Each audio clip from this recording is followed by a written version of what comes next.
以去把寒冰搬掉。 包括今天中路对决啊，因为是小虎对阵岳开，此前这2位选手呢在 RNG 是共同效力过啊，当时岳开给小虎打过一段时间的替补，上场的次数不多。而如今呢，岳开已经在 UP 能够独占首发的位置了，看看他今天面对老大哥能不能打出一些效果。尤其是我曾经的这个印象当中啊，岳开他是非常擅长刺客类的，或者说进攻性非常强的中单呢，今天也许会给小虎带来一下麻烦。就像刚才我们有聊到的阿卡丽这种嘛，但对小虎来说，可能他还是比较适合像发条这种大核类型的英雄，就是能支撑起队伍前中期的一个发育。 拖一下时间，拖到后期又能站出来，带来一个保险作用的一个英雄。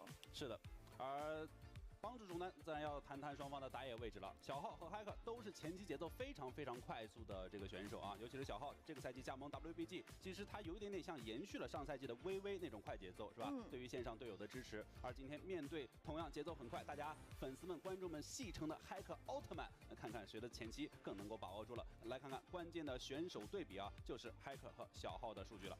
是的。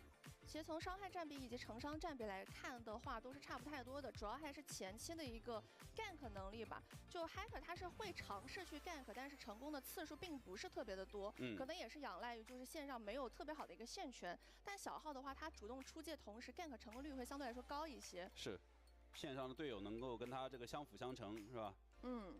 而且小浩确实是比较喜欢去进野区的，那么也就要依靠就是线上有线权，比如说中路以及下路前期拿到强势的组合。这就是你刚才讲到的，今天下路的英雄争抢本身就是重中之重啊。看看骇客，目前基本上还都是带节奏的英雄啊。是的。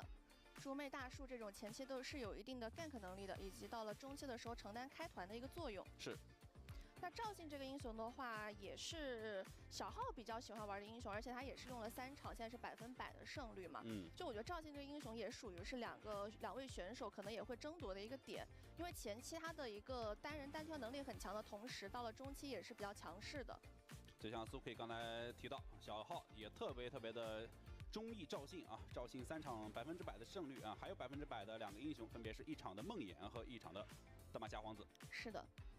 就梦魇跟皇子这2个英雄，就是前期节奏能力强的同时，他比较好去配合中单，去进行团战的一些搭配，比如说像小虎比较喜欢玩的发条以及沙皇这种，甚至 Nico 我觉得都是可以去搭配的。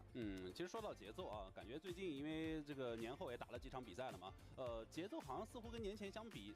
似乎又快了这么一些，也有一些新英雄有过在14.2的这个上调或者削弱，比如说像诺手的上调啊，比如说像兰博这种英雄的削弱，可能对当前版本啊还是会在 BP 上有一些影响的。就我个人的看点就是，可能在早期蓝色方1抢的英雄的选择面变少了。你像以前有可能像这个会有兰博甚至武器大师这种。 去做抢夺，现在基本上不会这样去抢了。是的，其实上单英雄在这个版本，我觉得优先级稍微的降低了一点吧，除非是像奎桑提这种，可能个别队伍会比较青睐。那其他的像你刚才提到的这2个英雄，可能会放到就2、3楼再去选。对。好，赛前的画面啊，我们欢迎 WBG 和 UP 在年后登场。 2支战队目前 WBG 是3胜2负，此前是战胜了 RATT 和 RNG， 但是输给了2场硬仗，一场是对苏州 LNG， 和另外一场是年前的春晚收官战对滔博。是的。而在 UP 方面，目前1胜5负的战绩并不足以让他们满意，他们此前是2比1战胜了 FunPlus Phoenix。此前虽然说1比2。 有点憾负于深圳 NIP， 但是毕竟大场没有拿到胜利啊，目前1胜5负也只能位居联盟的最后位置。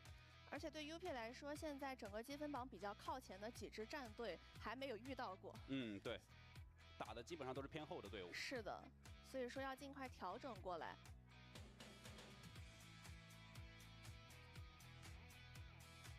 就队员的。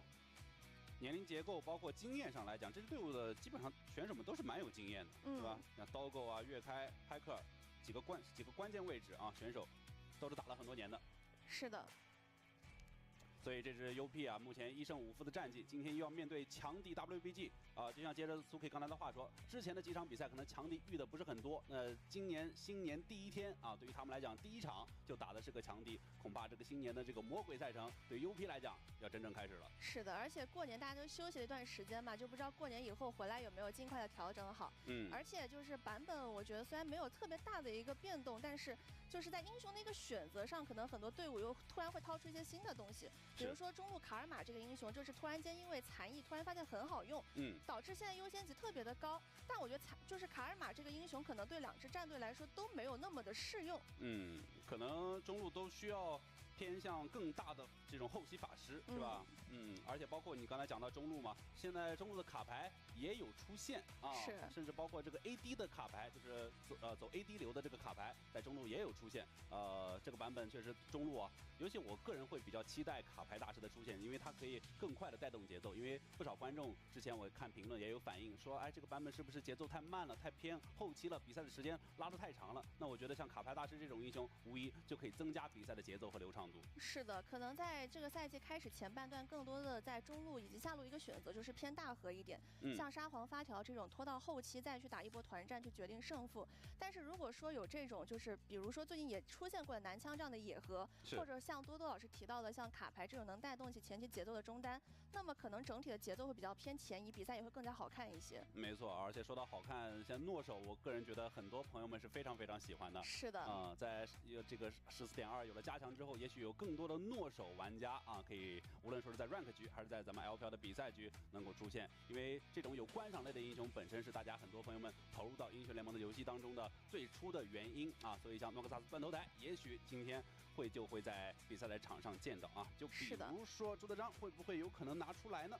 咱们还不得而知，可以共同期待一下。而刚才苏 K 和我讨论到的像中单卡尔玛，包括甚至中单的 AD 流的卡牌，也许在这个版本大家可以更多的见到啊。新年就有新的气象、新的版本、新的选择，也许在年后的这个春季赛剩余的这个5、6周，大家可以见到更多的英雄选择了。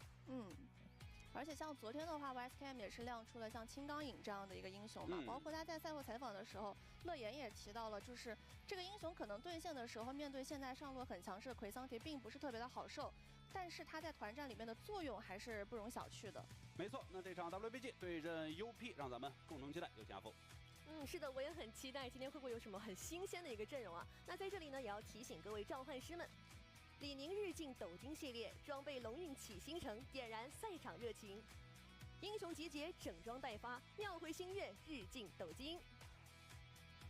逛京东，搜索京东电竞，参与 LPL 赛事预测即可瓜分海量金豆及游戏本等超多大奖。那我自己平时呢也会去京东参与游戏预测，赢得很多金豆，大家快来一起试试吧！光明莫斯利安助力2024英雄联盟职业联赛春季赛。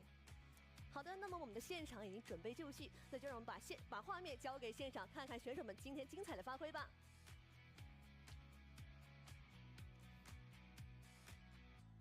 2024英雄联盟职业联赛春季赛，您可以通过英雄联盟客户端、掌上英雄联盟及英雄联盟赛事官网 LPLQQ.com、虎牙直播、斗鱼直播、哔哩哔哩直播、咪咕视频、腾讯视频、腾讯体育、新浪微博、微信视频号进行收看。电视机前的召唤师可以通过百视通平台收看全程赛事。梅赛德斯奔驰 EQE 纯电 SUV， 实力俱全，胜券在握。新春战力拉满，庙会心愿日进斗金。逛京东，搜京东电竞，参与赛事预测，赢游戏本。光明莫斯利安助力2024英雄联盟职业联赛春季赛。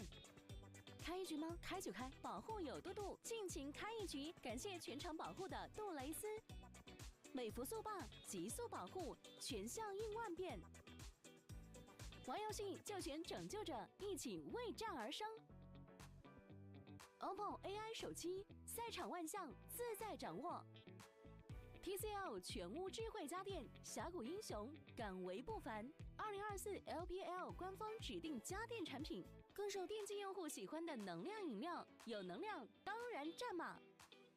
酷睿14代 HX 战力再加1。职业玩家首选拓技 TGIF 电竞椅。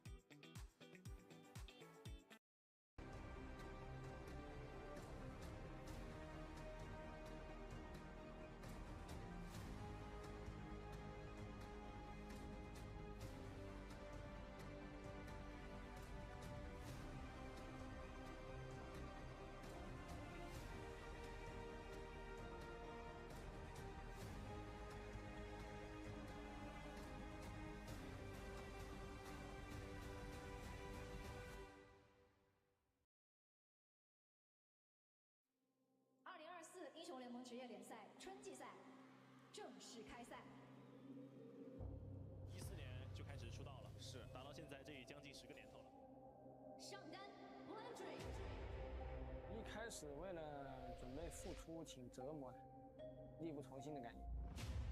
新赛季有新的阵容，他们要新的磨合，面临新的挑战。我们经历了很大的人员变动吧，也在找自己的风格。 저희 팀이랑 지금 강팀의 차이는 저희 팀이 조금 이제 망설이는 부분들이 있어서 그런 것 같아요. 现在看下来，他们最大的敌人是自己。刚开始休息的时候，突然间心里一个担子放下来，作为观众去观看比赛嘛。但是当我休息比较久的时候，还是很渴望当这个选手打比赛。很多 RNG 的粉丝啊，对这个名单充满着期待的。我觉得老将之间还是蛮多有惺惺相惜的嘛。 一起在赛场上面征战很久了，不忍心就这样退役嘛。可能也是自己太久没打了，感觉有一点跟不上，只能多打。重回赛场，第一把还是感觉特别紧张。我现在就是把自己也当一个新人。EDG终于在沉默中消亡，在沉默中爆发。第一次来到 LPL。 都经历了连败吧。对于伊利来讲的话，他们也收获自己的大场5连败。就开局0-4嘛，其实跟前面打强队没什么关系，就是我们自己没有做好。对我们来讲，又一次在拿到了优势之后断档了。所有人都是表现得不是很好吧？太能炸了，把 Scout 给炸掉，上不就位置。比赛上就看得出来，队伍实力很多问题。 已经在塔下已经开始发抖了，在春节之后，谁能够带着一场苦涩的失利重新出发，找到绝境里面获胜的奇迹？刚开始打的时候，有很多前辈不言弃的精神，还有很努力的行为，一直在感动着我。然后我也自己想要向他们学习吧，为自己想要的再拼一次嘛。 春季赛的对我的意义就是新的开始吧，不断的进步吧，然后去取得更多的胜利。이기던 지던 이길 수 있다는 자신감으로 재밌게 했으면 좋겠어. 希望我们年后的比赛每场都赢，然后再给滔哥带来一个冠军。输完 BLG 第一场，我们从失败中吸取教训。 目前的排名的话 ，BOG 是第1嘛。我们这个目标肯定就是夺冠嘛。今年的比赛最大的对手是 T1吧。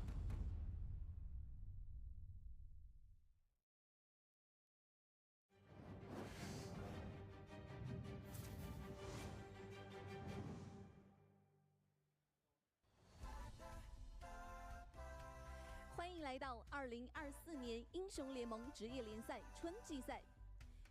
首先，让我们欢迎 Ultra Prime。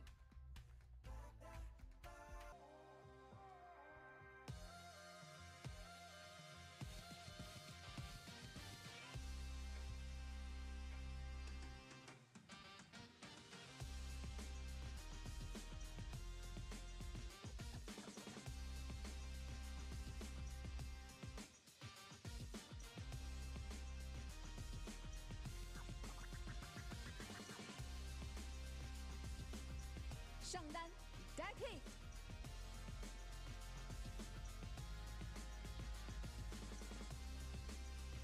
打野 Hacker，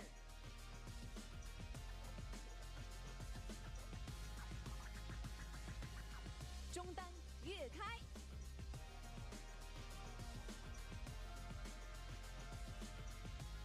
下路 Doggo。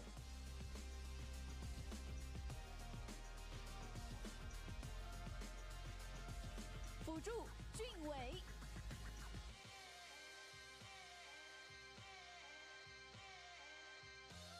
以及主教练小白。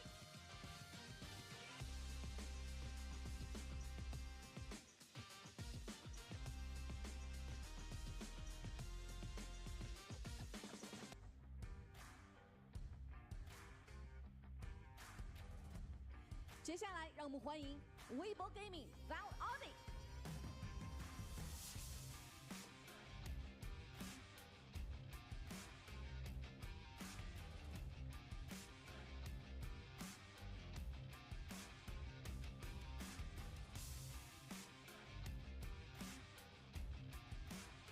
上单 ZDZ。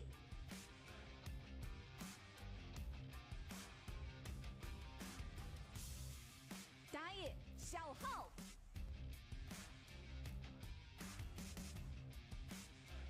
中单小虎，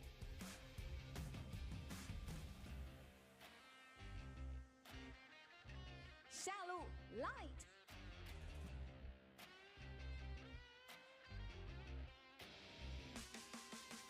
辅助 Chris。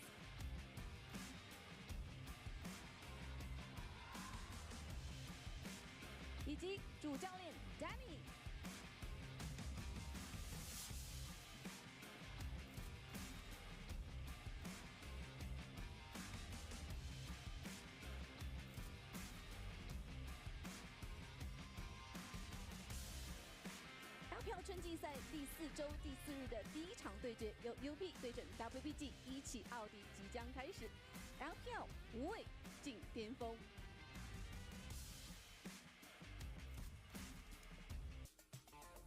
好了，我们欢迎 WBG 和 UP 的小伙子们，新年的年后第1场比赛啊，已经就座。目前两队 WBG 是赛了5场，3胜2负，而 UP 是多赛1场的情况下，目前只取得了1胜，此前是战胜了 FunPlus Phoenix。是的。 那刚才有聊到岳开跟小虎之间的一个渊源，其实 UP 的教练小白跟小虎之间也是颇有渊源的。之前也是一直效力于 RNG， 而且2位选手的一个现在是教练了，就教练的选手跟选手关系特别好。是，而且小白你想本来他是上路，小虎是中路，但是小虎当年还打过1年的上单，对吧？小白等于说还给他打过1年替补，非常了解他。是的。 看看今天 UP 啊，泰克和岳开能中野联动到一起，给小虎带来一些困难。是，而且刚才有聊到的中路卡尔玛这个英雄，不知道2支队伍会不会提高他的优先级？因为刚才也谈到了，可能2支战队的一个英雄风格，就是一个英雄选择的风格，并不是很倾向于卡尔玛这种偏辅助类型的风格。是。 而对于2边的上路来说，奎桑提这个英雄可能今天也会稍微的提高一下优先级。对，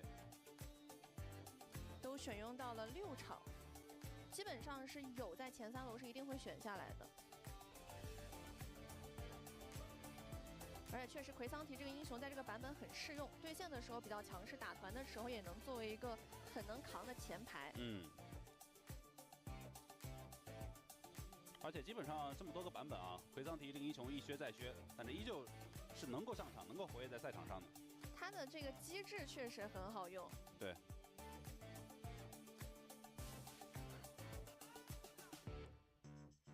我前2天看一评论说，像慧这种新英雄出来之后，你很难想象他跟盖伦是存在于一个游戏里面。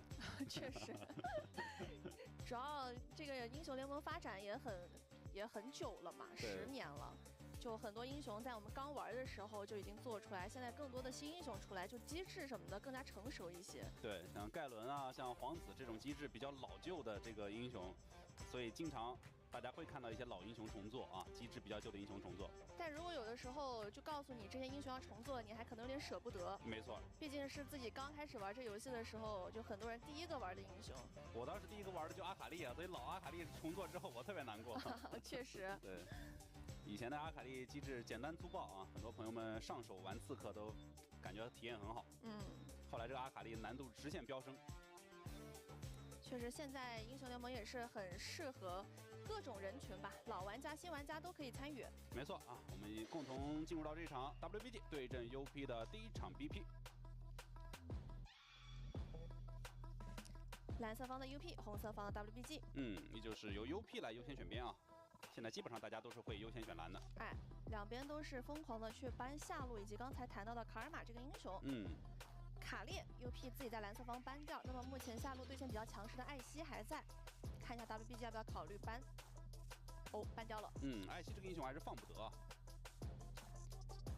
那现在中路来说，沙皇还在，然后下路的话就是卢米，还有维鲁斯。对，感觉相对来说大家会偏爱卢米更优先级这种更高一些啊。沙皇可能觉得下路还有维鲁斯，这样也可以去针对一下卢米。但中路的话，两边选手都很喜欢沙皇这个英雄，还是得先抢下来。那么就等于是一边一个了，一边是沙皇，一边是卢米。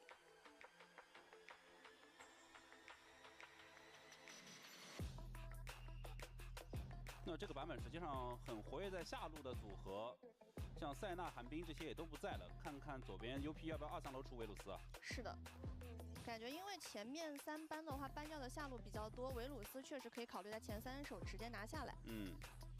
而对 WBG 来说，刚才有聊到的上路奎桑提也是在2楼先选下来，比利优先不急。还是双方主要一开始围绕着下路搬的英雄太多了。那就看一下 UP 要不要拆散对面的卢米这个组合了，还是说直接拿下泰坦？想打进攻，先来一个锁头再说。对，虽然说你线上可能能压我，但首先我维鲁斯也不欠你太多，其次我泰坦还能配合打野。而且维鲁斯的话是可以考虑出穿甲流那一套的，就对线找到打团的时候，通过自己的手长优势去进行 poke。对，而且泰坦这种英雄，他的控制也不怕米利欧的大招的。是。前3楼选下来，可以说两边都交换到了自己想要的东西吧。Shit, I'm not in focus. We have to do this weird awkward zoom in to focus the camera. 可以考虑搬一下，对 WBG 来说，如果自己不想选的话。Now it's just uncomfortable while we wait for it to go away. 如果再放一个锁头的话，卢仙的一个生存环境会比较受限。Okay. 确实如此啊，如果双锁 We're back. Hey guys. Sorry about the late start. I wanted the stream to be up so you guys could still at least watch the games, etc. 先把第二搬掉，还是想给到奎桑提在上路这边有更好的一个对线优势。Okay, you can hardly hear it. Let me turn it up. Sorry. Is that better? Let me just get the link for the chat so I can see you guys properly. 一个是妖姬，一个是小炮，包括阿卡丽，要不要考虑一下？我觉得可能小炮的这个考虑优先级会更高一些。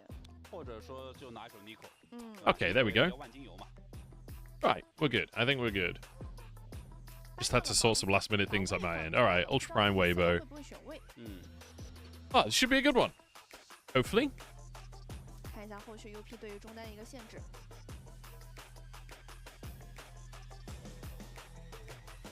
How's everyone doing this morning? 飞机也依旧可以去对抗沙皇。I've got a plate of toast today. I've got my coffee. 好，搬掉了小虎的 Nico。Yum yum yum. 就还是比较担心 WBG 去起节奏 All right. 吧。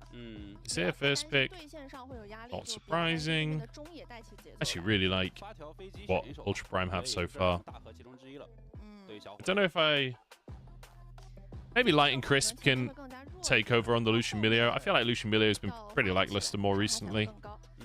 This is a very aggressive composition from Weibo. They have a lot of strength with the Xintao as well. Please, Doggo, don't do it again. I love that he's hovering the Rammus. I respect that, Doggo. Mad respect for that. The callback to the Rammus AD carry. You fucking love to see it. DC up winning one map. I don't feel like they should, but they might. You have to remember that we're straight after Chinese New Year, so there's always like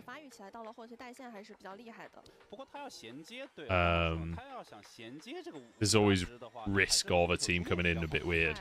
But I feel like Weibo should 2-0 this.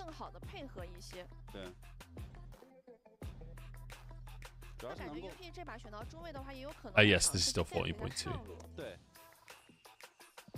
但相应的就是你这个猪妹团战这个大招，反正米利欧是完克你，是吧？你丢出来控一个，我米利欧大招正好解你的这个。All right, Oriana. Jack Sejuani.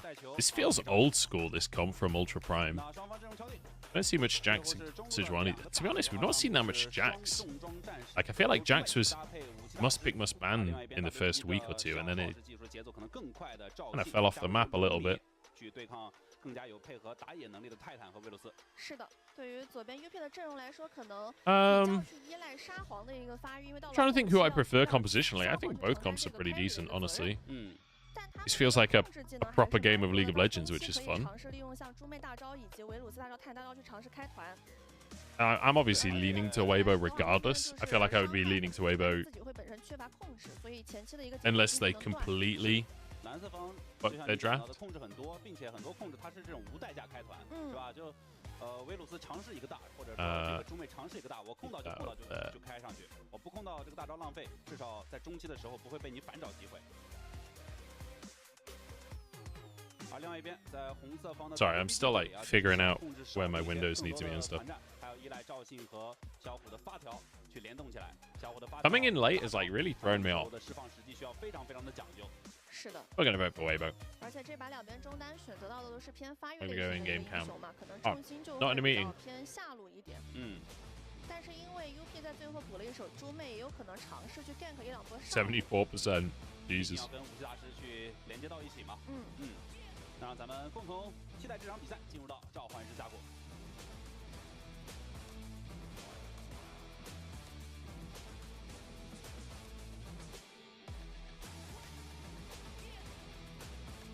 How's everyone's days going? I started mine with a meeting. I'm casting tomorrow. The official broadcast is back tomorrow, and I'm commentating, so that's exciting. This can go now.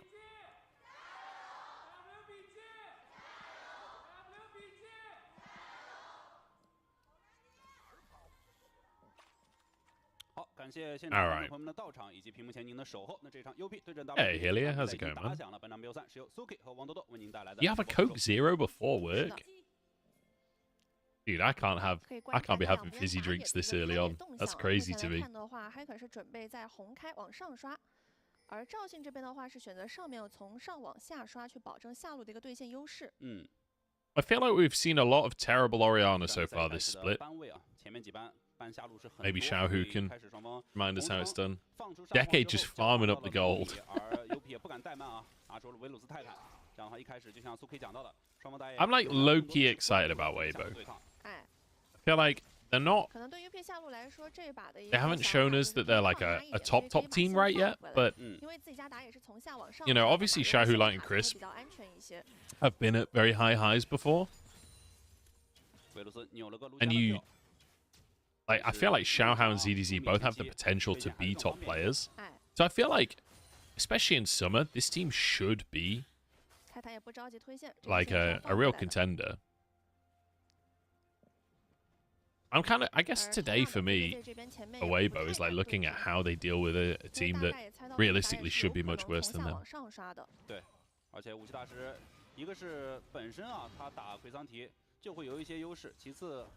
I think ZDZ was trying to dash into the brush there, but couldn't quite get in. So, Azir... Oh, I was going to say should get pushed, but actually, if you're getting chunked that low, you might not be able to. I love that Decade is just perma-trading. It's going to try and crash this wave in, but both... Oh, in fact, no. Xiaohao's pathing towards bot side. You don't often see blue side junglers pathing upwards these days, honestly, but I guess you have Decade... who's going to play aggressive top. You want a shadow for that. Don't think you really want to fight on the bottom side right now, so... And Xiaohu is just bodying Yukai. Can't stop the recall, but... Jesus. The fact that you've already got a recall out of him at 3 minutes into the game is kind of insane. There's a ward on Raptors as well, so we know exactly where Hacker is. We know Hacker must be on top side. I guess not necessarily. He could have took Raptors and be on red/Krugs now, but I feel like the assumption is he's top side. And the wave is pushing in towards Light and Crisp. This could be a really good angle for Xiaohao bot, honestly. All summoners still up on both sides. And Doggo's going lethality as well. He's got the Halo blades, so. 他们推完下路的线以后，拼了一下河道这个河蟹，再让猪妹下来。那这样的话， I don't know how much I like lethality here. I feel like you have a lot of opportunity for on-hit Varus to work. But I suppose keeping a distance from the Orianna, from the Lucian, does make sense also. So, no shenanigans coming out. Look at the vision coming out. Oh no, I don't have Epic Pen open. 本身自己是猪妹嘛，节奏也可以更快。无论说是衔接上路，还是跟泰坦连接到一起。哎。 而且本来猪妹面对赵信的时候能拿到双河蟹就挺舒服的了。All right. Look at the vision. 3 wards here, 4 wards here. Ultra Prime are not being invaded. They refuse to be invaded. Obviously, 2 of those are crabs, but even still, absolute vision control of the river. Nobody, especially Xiaohao, can move across without being spotted. Honestly, Ultra Prime, they'll be pretty happy with the kind of nothing that's going on right now. I want to see how much Weibo... Oh, okay. Look from Shui. Oh, big damage on Crisp. I wasn't sure how long it'd be on the Q there, whether or not it was a flash Q angle again, but... Okay, Hacker gets 1 grub. I think he can probably fight for this.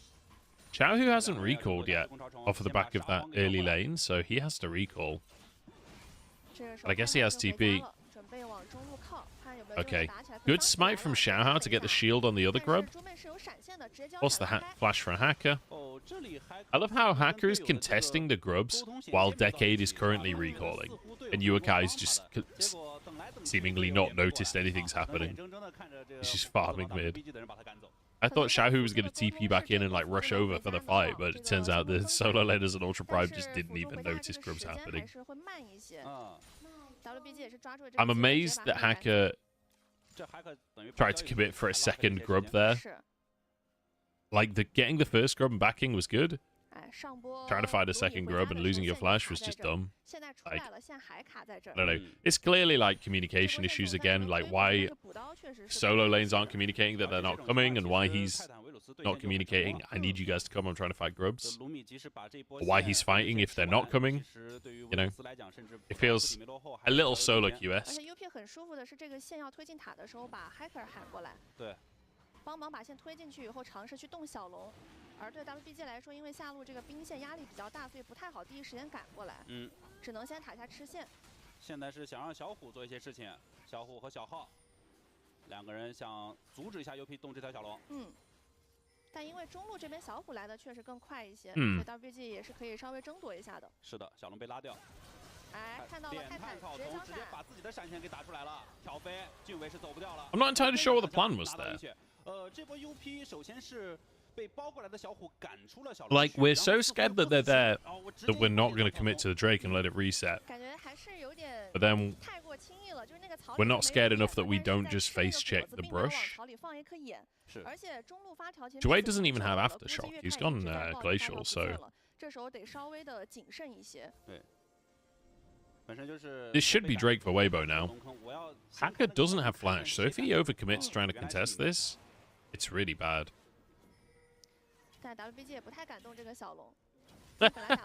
Xiaohao walked past Crisp, and then the Dragon aggroed on Crisp and stopped the recall. That's so funny. Oh, Yukai could be dead here. Has flash. Whoa. Shockwave's on cooldown already. But Ultra Prime, they do get the Drake off the back of this. That's level 6 for Hacker, but they can't finish Crisp. Xiaohao actually going in. No AD carry here for Weibo. This has been an odd game so far. Very non-committal on both sides.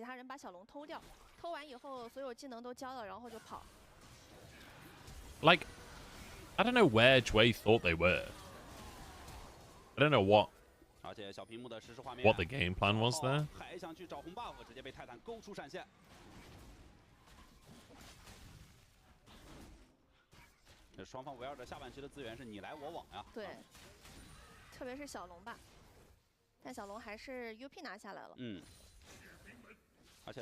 Well, Hacker is Ultraman, remember. The first 14 minutes, he's supposedly the best jungler in the world. He's 10 CS up. That's kind of it. I guess we've got the Drake too. So far, he's not really been able to make anything happen. And even though Decade's been trading aggressively up top, like, he's not actually gained himself a CS lead significantly. Xiaohu's dominating mid. I feel like we're going to hit, like, one item, and suddenly Weibo will start going a little bit ham. With some of the leads that they're finding. Especially this lead mid.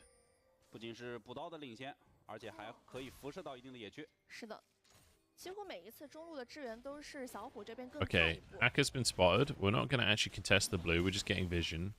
What I mean, Xiaohu can be as aggressive as he wants while Hacker's on that award.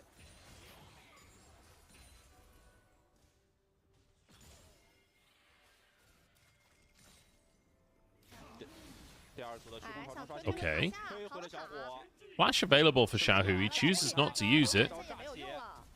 Now he flashes, dodges away from the flail. Can he actually get out of this one? Hacker should have his Q up soon. Oh, the slow's in. That's got to be it. Good hook. Hacker executes him with the ult. That's kind of funny. I feel like Xiaohu should probably just flash initially when Yokai goes for him. Like after the ult. Because obviously if you flash before the ult, quite often it pulls you anyway. Can we get Decade here? I don't think so. I'm glad Decade didn't use his ult. Maybe we can dive this. When I say we, I mean Weibo, obviously. Decade playing with a good amount of respect here.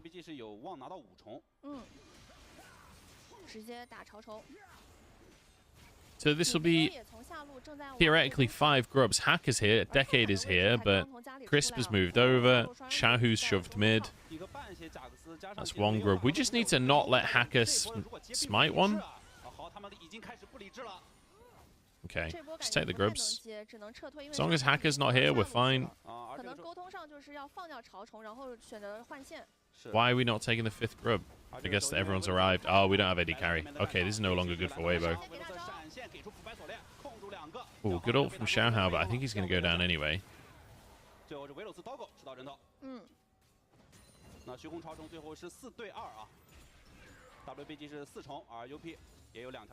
I guess they can't commit to the fight because Yokai has TP, right? Good response from Ultra Prime. At least they deny 5 grubs.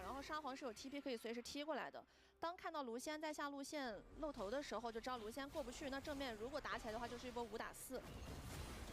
所以第一时间拖了很久以后，发现这个 timing 是可以动手了，就直接选择回头。很果断啊，刀哥直接闪现过墙给大招。好，在实时画面我们看。 Uh-oh. What's Xiaohu doing this game, man?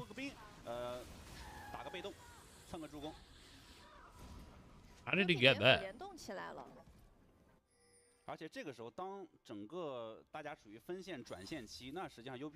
I don't know, like, it's one of those things where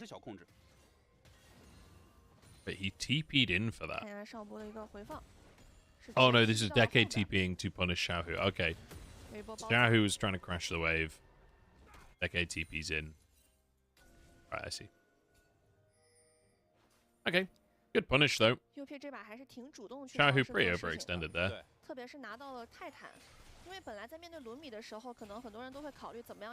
Especially considering we've just been fighting in that area, so they probably have wards.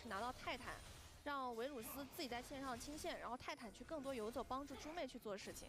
而且包括他其实早期下路双人组的对线也很成功，对。全场的第2条小龙，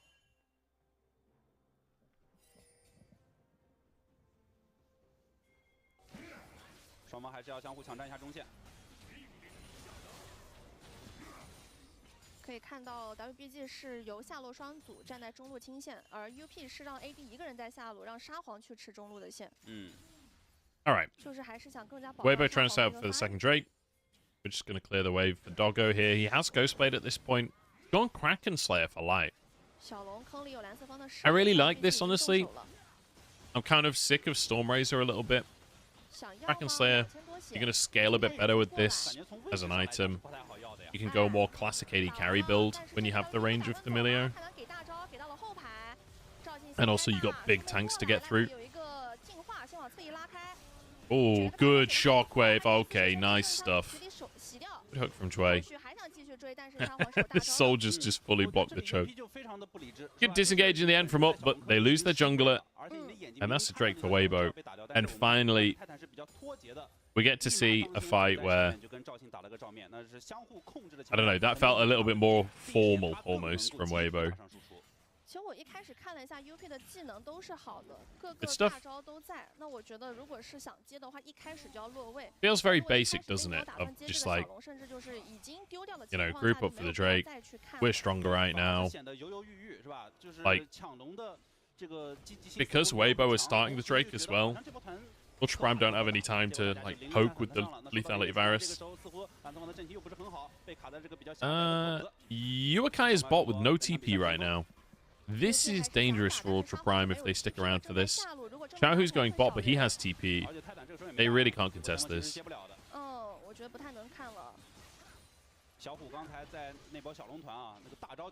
So that'll be smited. Nice. So Weibo, another objective. They're now ahead in gold.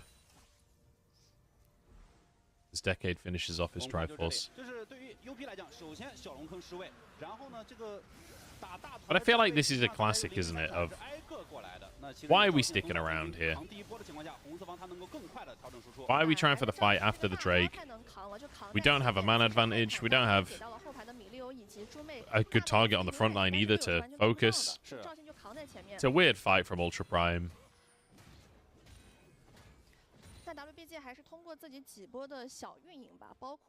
And honestly, especially for light, you're absolutely laughing off of the back of this. 2 kills now. Kraken Slayer already finished off. Headed towards his second item. Is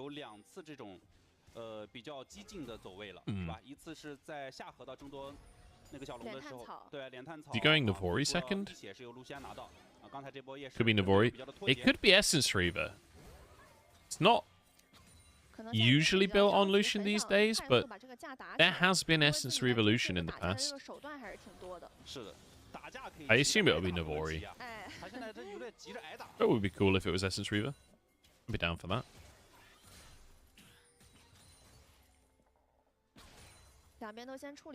I'm real slow, real quiet right now. Crisp has his ult. This is one of the problems we have with the Sejuani being locked in so late in the draft when you know you're against Emilio. Emilio very good against Sejuani just because as long as Emilio's not the one being hit with the ult, like if Light gets hit, he's got his cleanse, he's also got Emilio ult. Does Jax win the 1v1 side lane? So, I think this is like pretty Jax favored towards the start of the game, but later on, I'm pretty sure Cassante starts to be able to solo kill Jax. But I'm not super confident in the matchup. That's something I feel like I should watch some VODs and actually have a closer look at this matchup.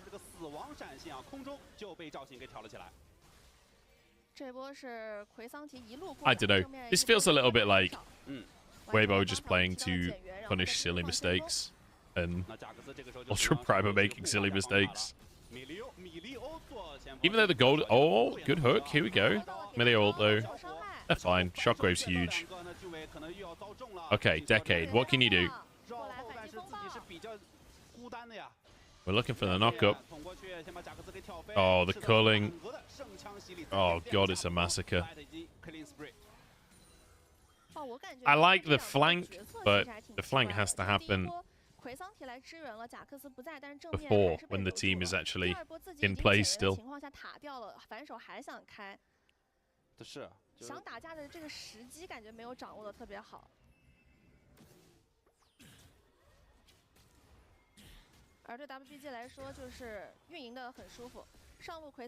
Is it? I don't know. I don't know the Jax Cassante matchup well. My assumption would have been that Jax wins later on, but from what I've heard,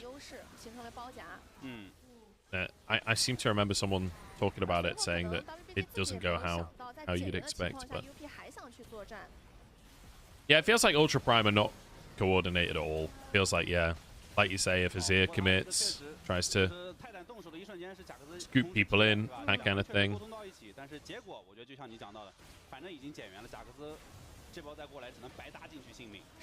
I feel like maybe on hit Varus would be better here as well, honestly.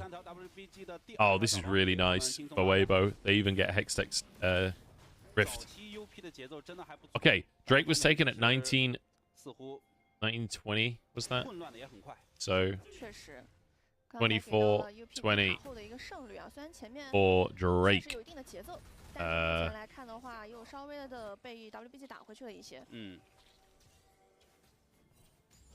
这卢先前期是吧？2件套3-0，这场是没有带先攻啊，强攻卢先。还想尝试勾一下赵信，又是带球赵信哦。There we go. That's Drake. 甩到了旁边的小虎。Xiaohu keeps on mispositioning this game. He's constantly getting caught out, but the flash saves him. Flash down. It's also Hacker's ult down, which is kind of the significant engage tool for Ultra Prime. Wei used his ult too. Aside from a Jax flank, which we have no TP for, there's no real way to properly lock down a target. Unless Wei just gets an insane Q. And Sichuani can follow. 其实控制确实很多，但是并没有每波都把这个控制衔接上。就我们常常会看到一种画面，就猪妹甩个大招过后，然后维鲁斯再甩一个，泰坦再甩一个，就并没有能把这些控制能完全甩到一个人身上去，直接。Who do I think takes map 1? I mean, at this point, Weibo pretty comfortably, right? We've got Lucian on 2 items already. He's going for the scaling version of Lucian as well, alongside Emilio, which is great.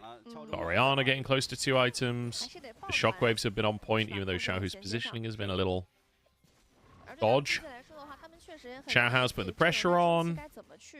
We're past 15 minutes and Hacker's in the game, so that's good for Weibo. 是的，赵信跟奎桑提说你不用来了，我就是前排了。保镖。Kaenic Rucken now finished for ZDZ is disastrous news for Ultra Prime. Because I don't think that Decade can 1v1 ZDZ, and I'm pretty sure that Yukai can't now either.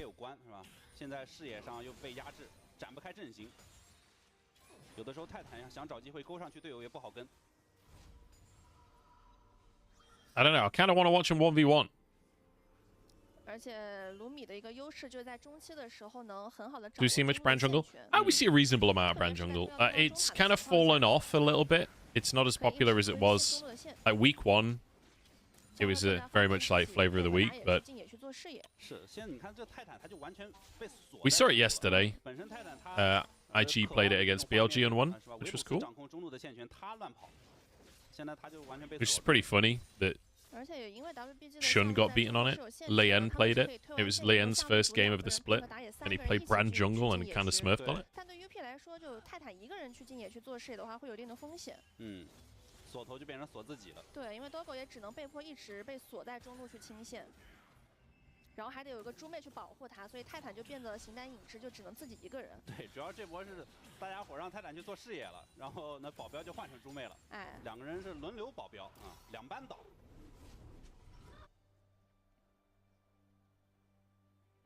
I don't know if they will have issues winning PJ. Because I feel like Orianna's going to scale well. Lucian scales well. Lucian scales just fine. Especially when you're going to crit build like this. Like, if this was Voltaic Lightning item Lucian, I'd agree. But it's not. He'll go LDR next, so he can get through the front line even better. Like, he'll scale well. I'd say, in fact, he scales better than Lethality Varus does with this build. And ZDZ and Xiaohu are going to be basically impossible for Doggo to kill. 方面的一个视野，看看能不能去以小龙。Like, who kills ZDZ in a fight, realistically? If ZDZ gets towards the back line, who on Ultra Prime deals with that? If you have Sejuani and Nautilus trying to peel that, then you lose the front-to-back fight because the rest of Weibo are uncontested. If you don't, Yukai, Decade, or Doggo are all going to be 1v1 by ZDZ late game, so...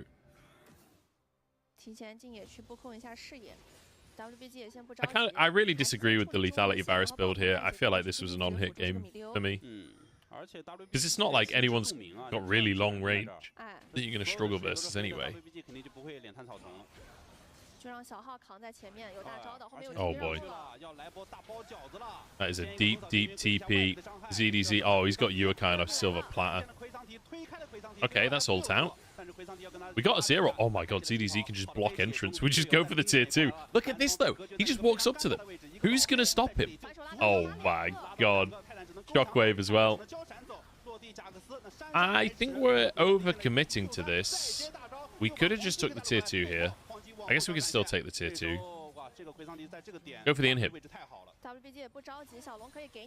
actually get inhib. They're going to reset, but I think we just do it too fast, right? They're going for Drake right now. They're going to lose an inhib for it. Okay, we don't commit to the actual... could we have committed harder? I'm not sure. I guess we're getting the red buff as well. If the whole team comes, I think we can get an inhib there, but I suppose... It's the classic of, like, are we actually just feeding the enemy team a bunch of gold if we take inhib here anyway? Probably. What am I munching? I've got some toast. I've got some toast with butter. Brown bread because I'm healthy. Yeah, I don't know. ZDZ just literally walks at them.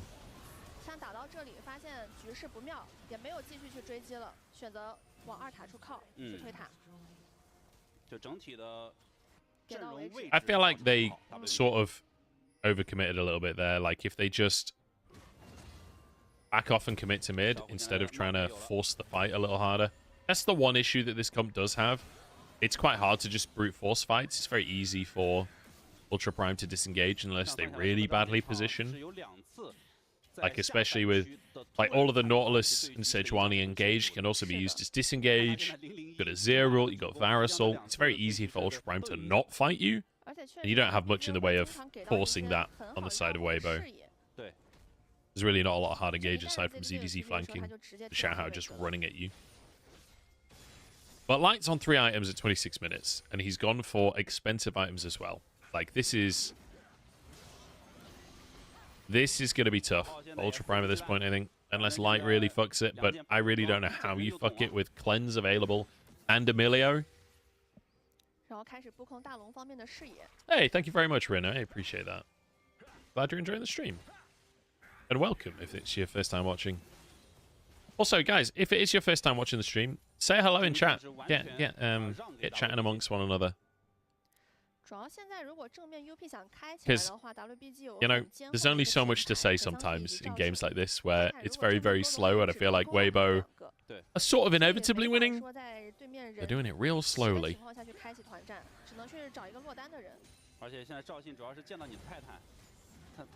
I definitely want to... I want to try and build a bit of a community here where we all watch the games together and chat about them, you know? I feel like when I used to stream, I didn't do that good of a job of the whole community aspect. I want to do a better job of that this time around. Here we go. Top lane tower taken. We're posturing for the Baron. Xiaohu is not with the team right now. But this is bad for Ultra Prime because Xiaohu is in a great spot to flank and get a big Orianna ult. They back away. Weibo, after taking mid tower here, after they get mid prio, they could potentially threaten the Baron, honestly. Xiaohu's gonna go deal with the bot wave. He has TP available. Just gonna clear vision. I'm surprised we're not contesting harder. Yeah, okay. Dway steps up to try and get wards. We punish that straight away. I was going to say, I was surprised that Weibo were just conceding vision, but they do go and contest in the end. ZDZ on 3 items, by the way. Negatron as well. We've got Death Cap on Xiaohu, so he... none of that no damage Orianna that we sometimes see. He is definitely going to hit like a truck. He's reset as well. I wonder what he gets. Does he get anything? Oh, okay, he's got Seekers. Nice.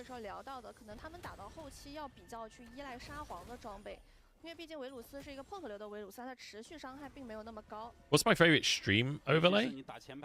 Definitely LEC in theory, but I feel like LEC breaks a lot of the time. And it bothers me that the ults are just a white box when they're on cooldown. 直接开始 run 大龙了，打龙的速度还不错，蓝色方是完全没有视野的，只能过来探一下。但是发条一个球力在这里，根本过不去，亮 TP 了。龙的血量5000多。Also on Smolder, I fucking hate Smolder. I'm not gonna lie to you. I think Smolder's cute. Here we go. Wave get Baron, Ultra Prime. They're doing the same thing that they did at Drake, where they're not really sure. They're gonna fight after the Baron, but realistically, there isn't actually an opportunity here. Xiaohu's like just 1v1ing Shui in the middle of a fight. Yeah, Ultra Prime just don't know what they're doing.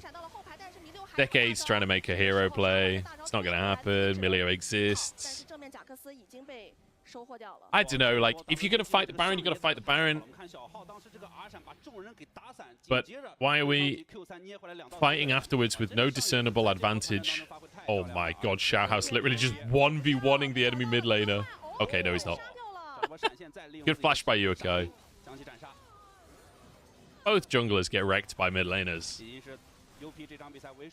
I respect the cojones for Xiaohu to try and take that 1v1. It's not a 1v1 that you expect the jungler to win.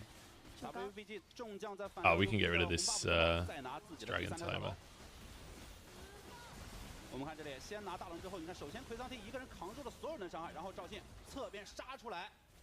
UP 纠结的是要打还是不打呢？然后勾上去以后，发现勾到只是个魁桑提。是，把众人打散之后，先挑泰坦，同时我们看魁桑提这里 ，Q 技能捏回来2个，就把人全部留下了。Yeah, fair play from Decade to give it a go. I feel like if Yukai tried to sort of go in with him a bit there, that could have been more successful. Finds him. At least we get the flash out from Yukai here. Literally last second flash. Oh. TP and bot just to get out. Jesus. I mean, this is slow. It's brutal. It's excruciating. But it is going to be a win. Oops.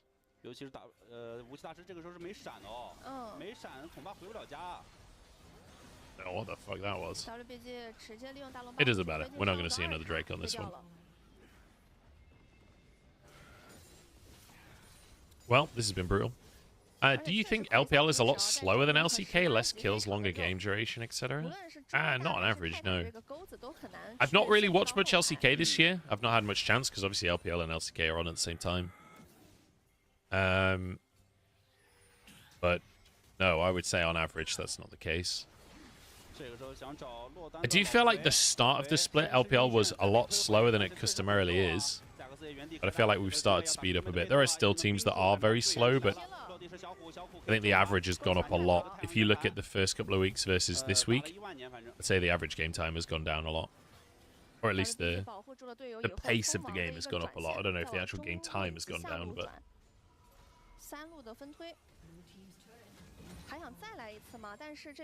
I mean, this is excruciating, isn't it? This is a very slow, painful win. Ultra Prime. I don't know, man. Like, it must be so frustrating to lose like this, where you've been so behind for so long. You've got a lethality carry who's realistically not doing anything. Culling just chunks him. At least they got the wave. In the meantime, ZDZ threatens the mid inhib. But the waves are not synced. And now we're resetting.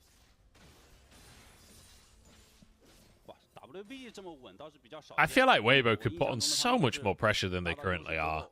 They're playing so safe. Like, I feel like they're playing a lot safer than they need to.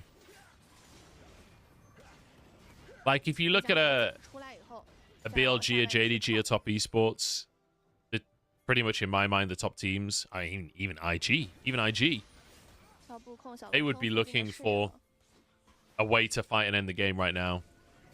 We're not even willing to siege. But hey, we're going to get our side lanes in order. Xiaohu goes top, he'll clear that. CDZ goes bot, he'll clear that. Xiaohu backs away so he can't get caught on the top side. We have no vision in top jungle, so we're just making sure that we don't walk into a stupid trap.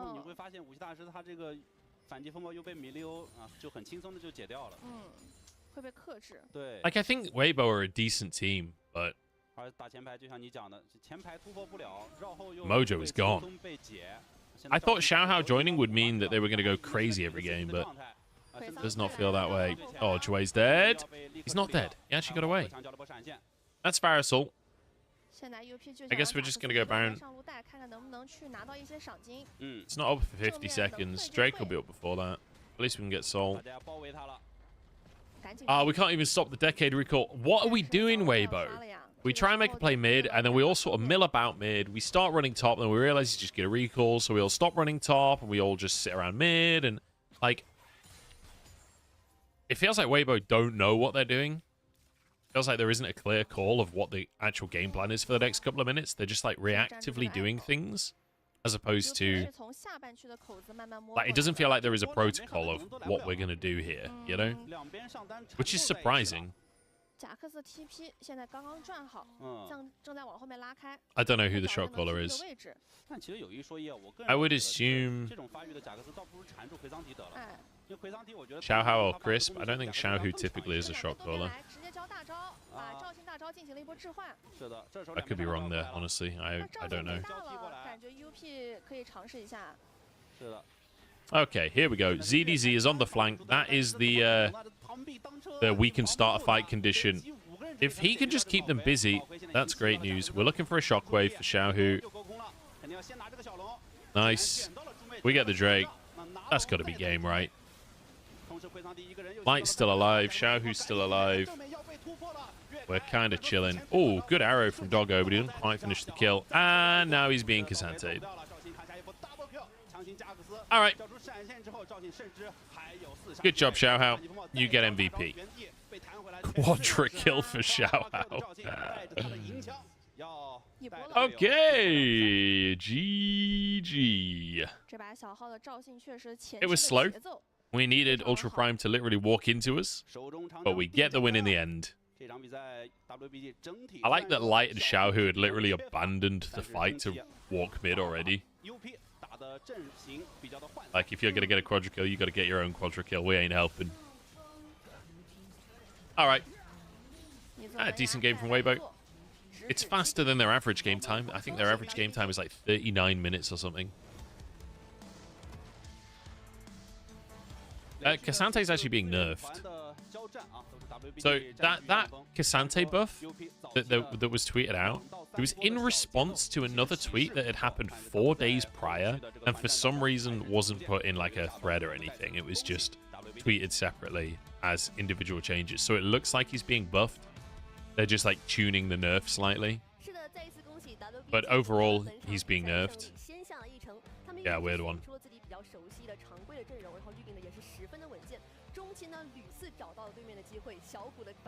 I don't know when 14-3 happens. Yeah, good game, honestly, from Weibo. Like, the macro is not good. I feel like they are not thinking forward on like what the actual game plan is. They're playing much more reactively than that, which is kind of funny to say because they are playing so slow. But overall, they didn't make any massively egregious mistakes that lost them the game or anything like that. They're not throwing, they're just not pushing further either. Definitely room for improvement. I think Casante is S tier on this patch. I think it's 14-4 that he's being nerfed. Maybe it was 14-3, but I think it's 14-4 he's being nerfed. I will say, though, I think that this is more of a draft issue than a Casante issue. Like, if we're going lethality, if we're going on-hit Varus here, Casante is killable. we can deal with Cassante with the right picks and with the right builds.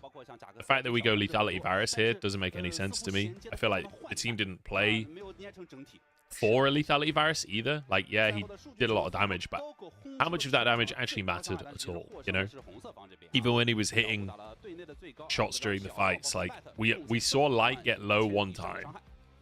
And, like, aside from that, just hitting Qs onto Xiao Hao and onto ZDZ before fights doesn't really make much difference. I'm saying Xiao Hao. I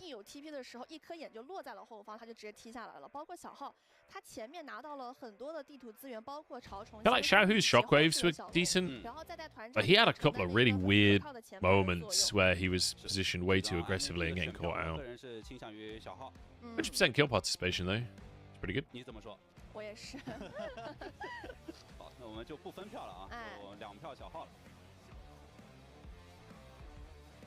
就虽然说 UP 前面有几波野辅联动做的挺不错的，包括说 gank 中路以及说去上路 TP 绕后去收掉了在上路带线的小虎。I don't know. 在后续的我觉得整体的协同上 I feel like we're flashing at a really weird spot there for Xiaohu as well.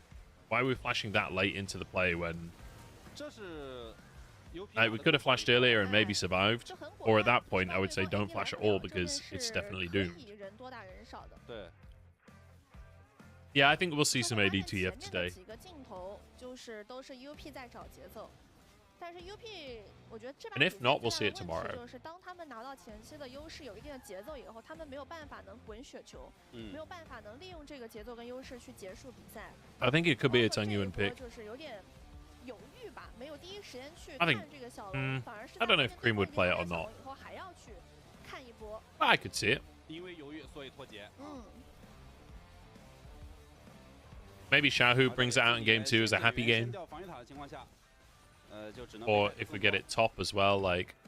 其实这把小虎几波团战的大招拉的都挺不错的，特别是 I could see Breathe playing it. I could definitely see 369 playing it. 能拉到关键的 C 位。 I don't think we'll see it top in this game. 然后就是团战的处理上面，我觉得 WBG 是做的比 UP 要更好一些的。5个人紧紧的抱在一起，都知道自己这个位置该做什么。而 UP 的话就是 Non-Shim won against T1. 很好的沟通吧，就到底要不要打 The whole series or just game 1? 限制谁去 all in 谁。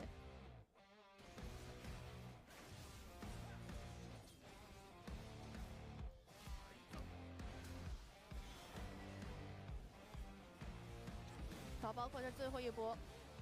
整体的阵型也是 WBG 要更好，因为朱德章那个位置就是一个在后面，但是解决不掉的一个位置。谁去防他都防不住啊 The power of the noodles. 2个前排，一个小号，一个朱德章，一个绕后，一个在正面保护 C 位，分工合作。Oh no, it's just going to game 3. Okay. Still hype though. 最后就是小号的个人表演。 Oh yeah, they got Smolder. 连捅带戳带刺啊 Against Gumi usually playing TF80 Gary. 带着队友完成了这场比赛的胜利啊，相对来说没有特别多的跌倒。 I feel like the meta in LCK is way more exciting than LPL this year. 是的，虽然说早期啊 they're playing TF80 carry, we're getting loads of Yone top. 他们来讲还远远不够啊，毕竟这个 Smolder's now being played. 猪妹包括泰坦这个野辅联动在一起的效果，其实在中期一直是 LPL's had 反而是在一些团战的时候自己 pretty 屡屡出现。 slow meta so far. I think it's funny that ADTF is so strong that he can be played literally any lane. 后期中路又是能站出来 carry 的一个沙皇，但是自己没有牢牢把握住自己前面拿到的一些优势。是。而对 WBG 来说，中后期的处理确实很不错、很亮眼，但是可以在下把去加强一下自己前中期的一些节奏问题。以及下路的可能对线也要看一下一开始在一些细节上面，因为我们看一开始维鲁斯和泰坦他是反压了卢米的啊，这个我个人觉得。Alright, here we go. 卢米自己后面要再看一下一些细节啊。It's gonna be Xiao. 本场比赛的 MVP， 小号的赵信，长枪一在。 长枪一在，是这节奏前期有啊，打团更锋利。哎，那这把赢下来以后，也是他这赛季使用了4场的赵信，4场都是全胜。火哦 ，MVP。那导播也很会找这个定妆照啊，4场赵信刚好加起来比了个4。2加2。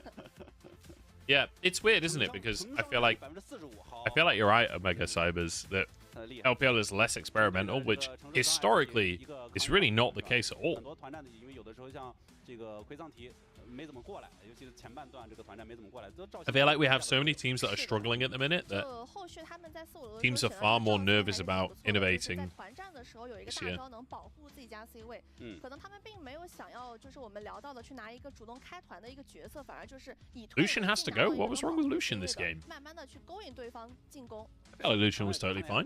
就是4票的打野和2票的中路小虎。其实我也给上单说一说，其实这场比赛 I feel like especially with that build, this is a great Lucian angle.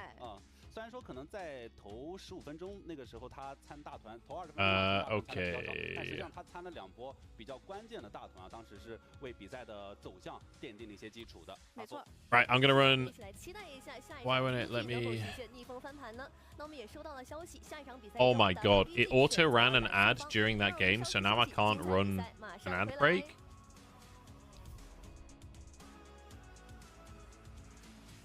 Which means that we'll get an ad during the next game. Oh my god.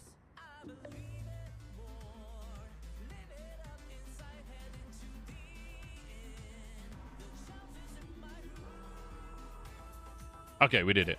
I managed to refresh it and click it before it grayed the box out. Twitch interface is fucked. Okay, I'm going to quickly be right back. Right back. I'm just going to sit and eat my toast. I don't need to be right back, but I'm going to eat my toast. "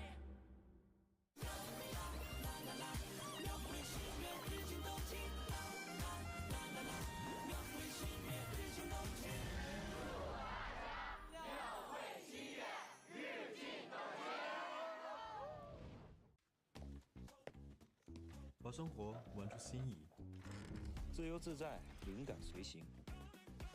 用个性的方式画世界，让眼界突破边界，让远在天边，近在眼前，让每一刻精彩不再等待。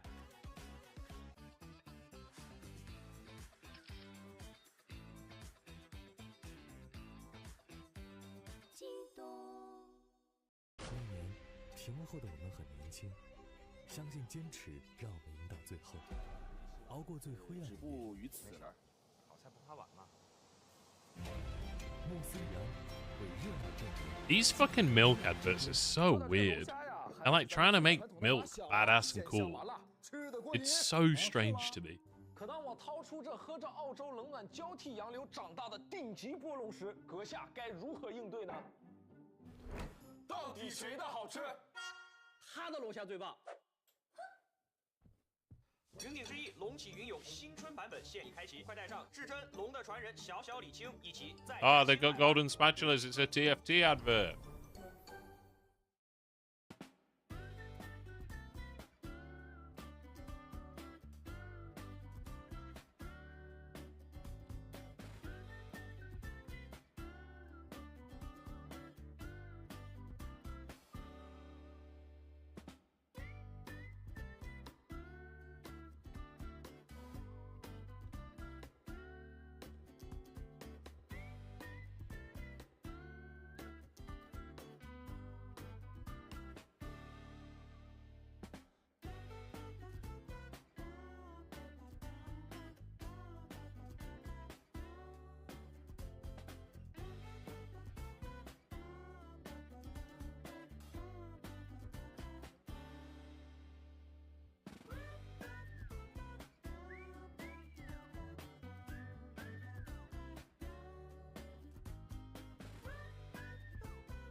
Hello， 各位亲爱的召唤师们，大家好！这里仍然是2024英雄联盟职业联赛春季赛常规赛第4周第4日的比赛直播现场。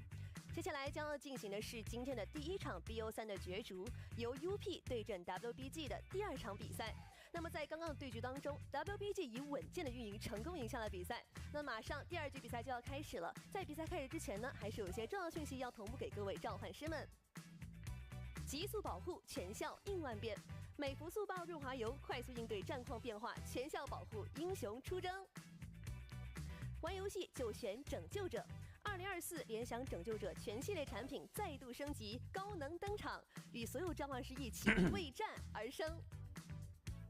一战成名，Hey team， 9日至25日，第4届金铲铲之战公开赛全国总决赛火热进行。It's feeling like a 2-0 angle, isn't it？ 并代表西安赛区出征全球总决赛，过新年上大分。每晚18点，敬请关注各大直播平台金铲铲之战官方直播间。好的，那刚刚我们也是说到嘛 ，WBG 的团战真的拉出非常漂亮。那两位解说老师觉得这一场比赛 Miss out the first game. I mean, stomp is a weird word. It was very one-sided, but I wouldn't say it was a stomp. Like, Weibo didn't really push their advantages in a significant way. They just kind of went through the motions. Like, it was still a very slow game. I think it was a 36-minute win or something.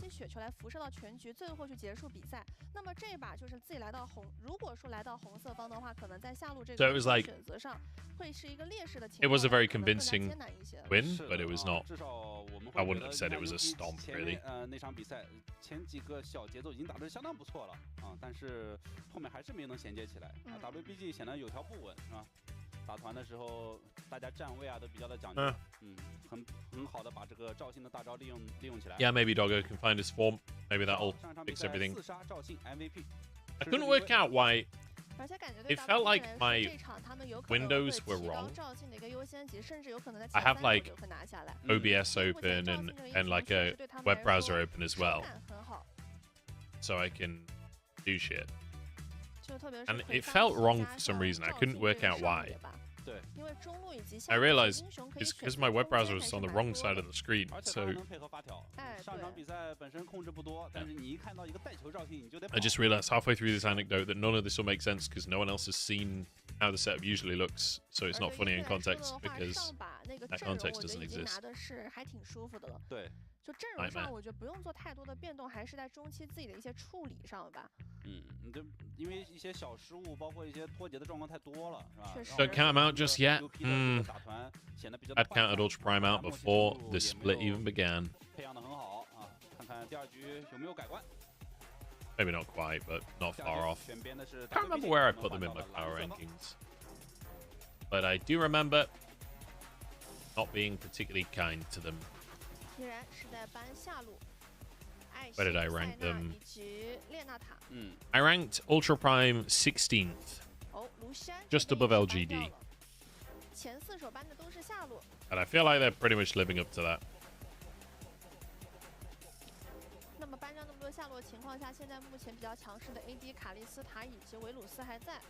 You gave up. On the one hand, yeah. But on the other hand, that implies that I believed in the first place, you know? Yeah, exactly. Game 1 was not like IG versus BLG. It was more like... it was more like Weibo versus Ultra Prime. I don't know, yeah.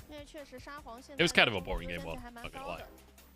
But that's okay. Boring games happen. But now we're gonna have a really exciting game 2 with banned Lucian, with banned Renata. I think the Talia. Ash is gone, Akalia's gone. And we're gonna first pick Karma. We've banned the Senna, so you can't just answer with that. Are we really picking Xin Zhao this early in the draft? We care this much about Xin Zhao? Are we saying that Xin Zhao's as a pick was the reason that Weibo won that game? Because I disagree. Fair enough. Hacker wants more early aggression. I guess we pick AD carry here. What are we even going AD carry? I guess Varus, yeah, of course. I guess, like, we go Varus Nautilus, hopefully. Pray that they don't go Nautilus on this. Check the end, by the way, Banger awaits.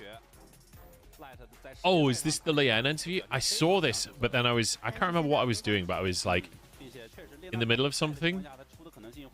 And I intended on going back to it, and then, as I always do, I forgot to go back to it.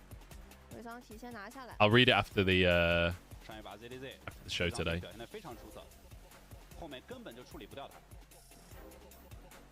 好像也临阵亡吧啊，006好像最后那个数据。几波的绕后也是给到对方非常大的压力。对。那就看一下这手是先拿 AD 还是先拿打野了。佛爷哥把 AD 放到后面。 I just got a DM from someone. I'll not name them because, you know, it's a DM and whatever, but they said, "Brother, I fucking love Babies with the Boys. This latest episode is so fucking good. I'm a bit ardently blazed right now, but please, please upload more than 3 fucking episodes." Thanks, boss. Great casting. I've never been so, like, complimented and called out simultaneously in one message. That's fucking great. If anyone doesn't know, by the way, me and Rob have started a new talk show called Banter with the Boys. We did our first episode yesterday, and after the games today, we're going to sort all of the VODs and whatever, and get all of that uploaded, get it on Spotify and everything. We had Medic and Dracos on. It was well good. Proper good talk. Okay. Going Viego. Not seen that much Viego. We saw the Viego against Kindred, and it was a fucking disaster because Milky Way is a beast. So we're banning Aphelios. I guess we're wanting to go on hit Varus this time if we're banning Aphelios, because I feel like Lethality Varus does pretty well against Aphelios.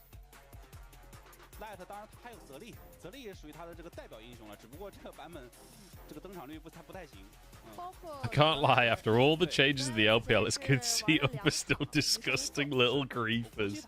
What a great message. Thanks, Panther Life. Yeah. I mean, you're not entirely wrong. Hey, Jason Lee, how are you going? Alright. We're banning Kalista. We're banning Aphelios. We've picked Gnar to go against the Cassante. Hopefully that'll have a little bit more pressure. We've got early presence with, theoretically, the Gnar having pressure on the Cassante. With the Xin Zhao being a bit more aggressive. We've got Varus for lane push bot. What are we blinding? Well, we're not even blinding mid. We're against Karma. So we're not picking fucking Vex, I hope. I think we're just picking Azir, right? Are we not just picking Azir?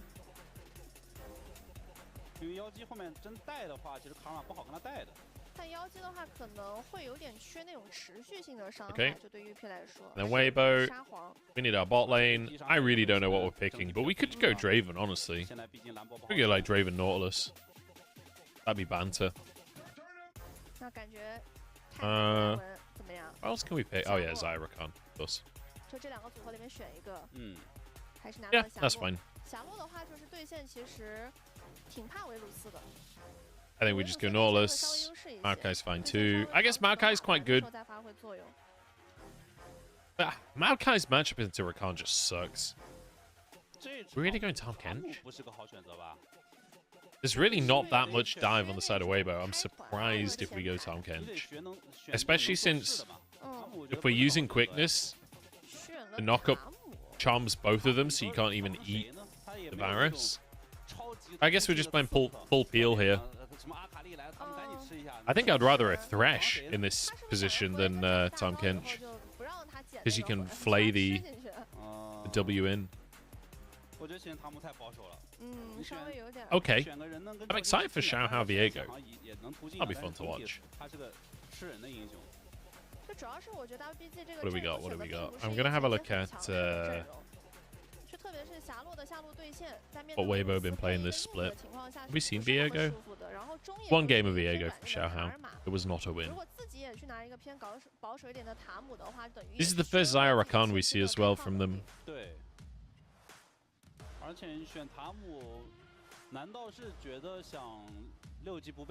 Xiao is pretty consistently playing the Xin Zhao, actually.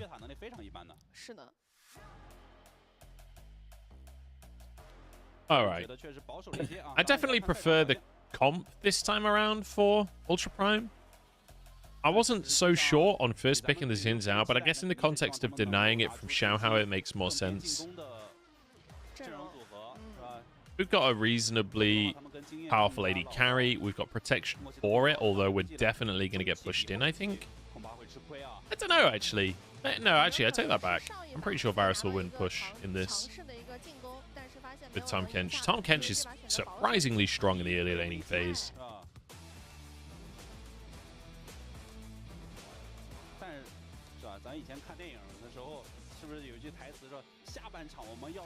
I feel like part of the logic on the Tahm Kench is also that he's frontline, right? I feel like Maokai would have been fine. Well, again, like Maokai sucks into Rakan as the problem in the laning phase. So I feel like Tahm Kench has a much stronger laning phase against Rakan than Maokai does. But I honestly think Nautilus would have just been fine. It's a bit of a if it ain't broke, don't fix it angle for me with Nautilus. And then maybe thinking they didn't want to go Nautilus into the Xayah or something because you could just ult the ult every time. I don't know.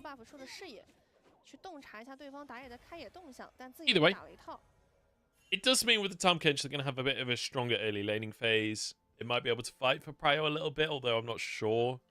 Xayah's wave clear is pretty hard to deal with, and Weibo already have control of the brushes, so we'll see.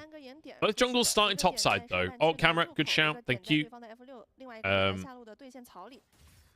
But yeah, I was gonna do the projector view, wasn't I? There we go. Now I can't forget again.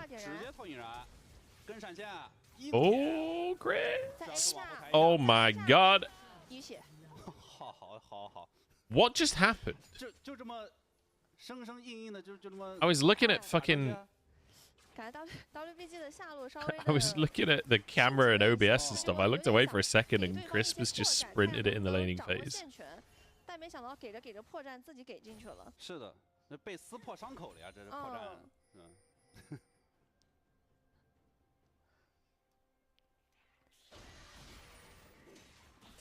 Are we not going to get a replay? Please give me a replay. I want to see what happened. I guess not.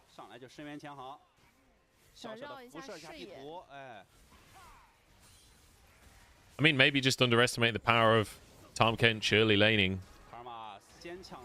Man, this Karma is disgusting. At least he gets a bit of return trade on the end of it. Honestly, Karma in her current state is a problem. But Azir is also extremely strong right now. I feel like Azir is just fine. Maybe I should start abusing Karma in solo queue. She's so easy to play.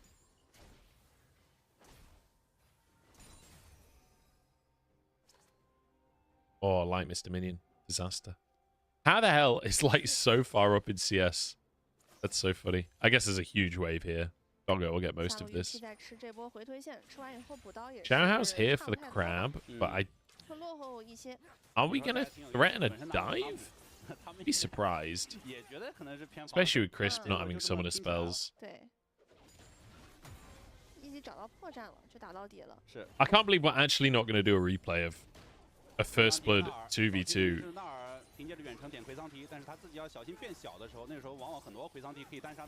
Okay. Good damage on Shui.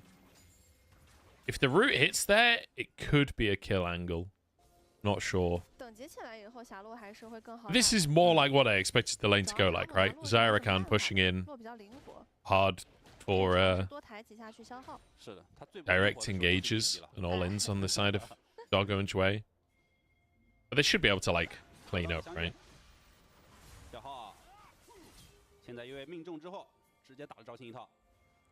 If junglers get involved, Tahm Kench's value goes up dramatically because you can just sit in the middle of the fight forever.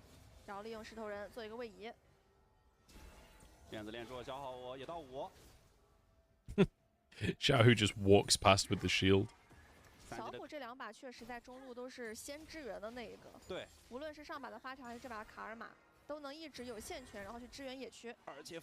Oh, we got the flash, but it doesn't matter.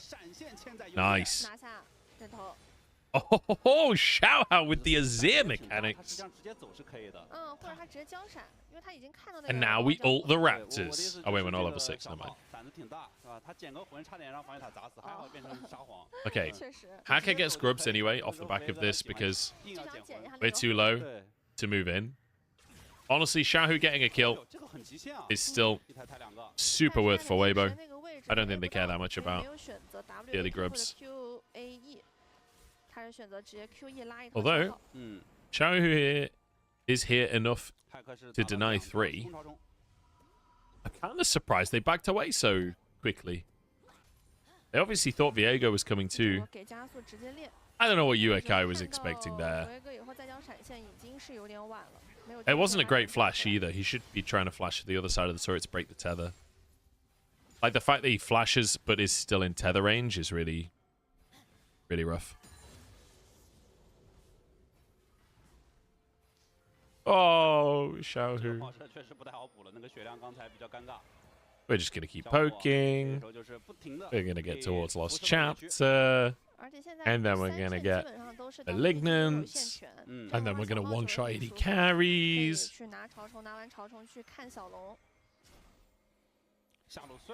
I don't know, this team is so slow, man. I mean, I don't know what I'm expecting. It's only 6 minutes into the game. There is no reason for this to have been a crazy action-packed game at this point. When we got level 1 First Blood, like, I don't know what more I can want, but...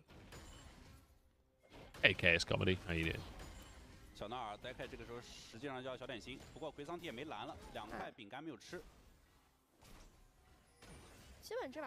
So we'll see if Crisp roams a lot in this game. Against Tahm Kench and Varus, Light should be reasonably safe bot.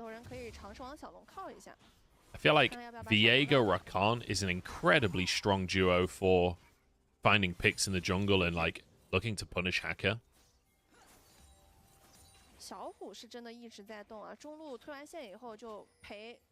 We get closer vision. Due's going to try and punish, but this is Rakan we're talking about, so he'll be fine.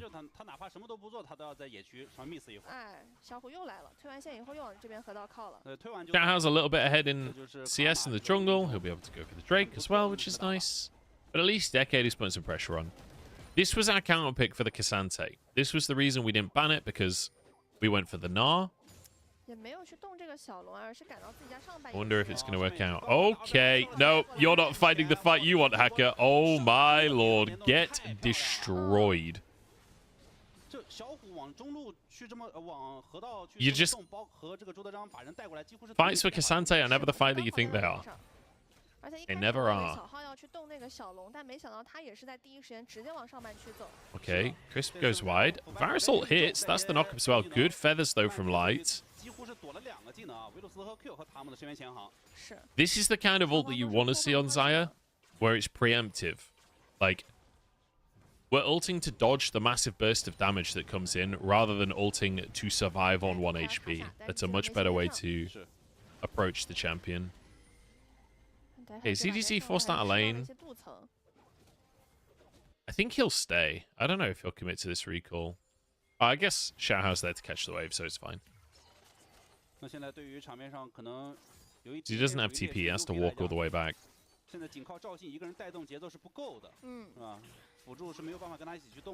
At least we're going on hit for Doggo this time. Okay, Light getting punished pretty hard. This is what we're talking about, right? Tahm Kench can take so much punishment, and Varus does so much damage in these trades that it's a much stronger 2v2 than it looks. Pretty much all Tahm Kench lanes are like this if you are willing to try and push more aggressively. Xiaohu has been roaming so much to try and mess with Hacker. Falling pretty far behind in CS. I guess there was a wave under the tower. Crisp with the quickness. We've kept Jue in. The Featherpool could kill Jue if he's not careful. Oh my lord. I guess Featherpool was on cooldown. Okay, in the meantime, Xiaohu's 2v1ing? What is going on? How is Xiaohu in the Dragon Pit 2v1ing? Sorry, what? How did we get there? Did he just blast Cone in, or...?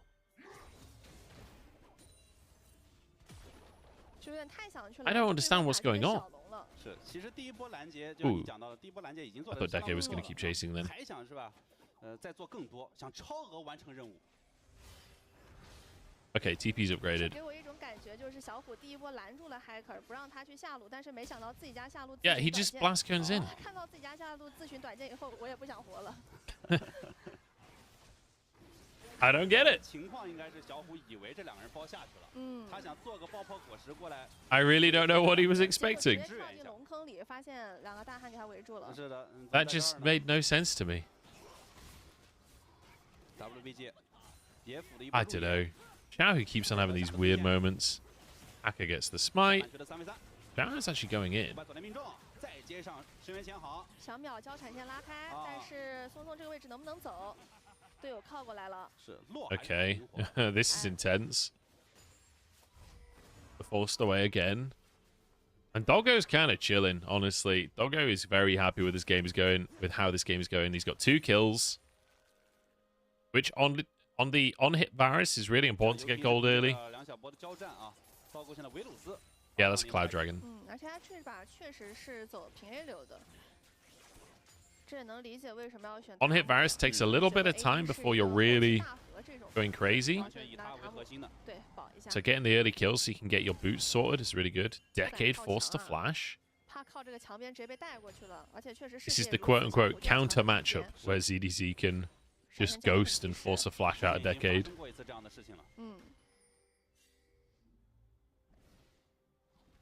Yeah, exactly.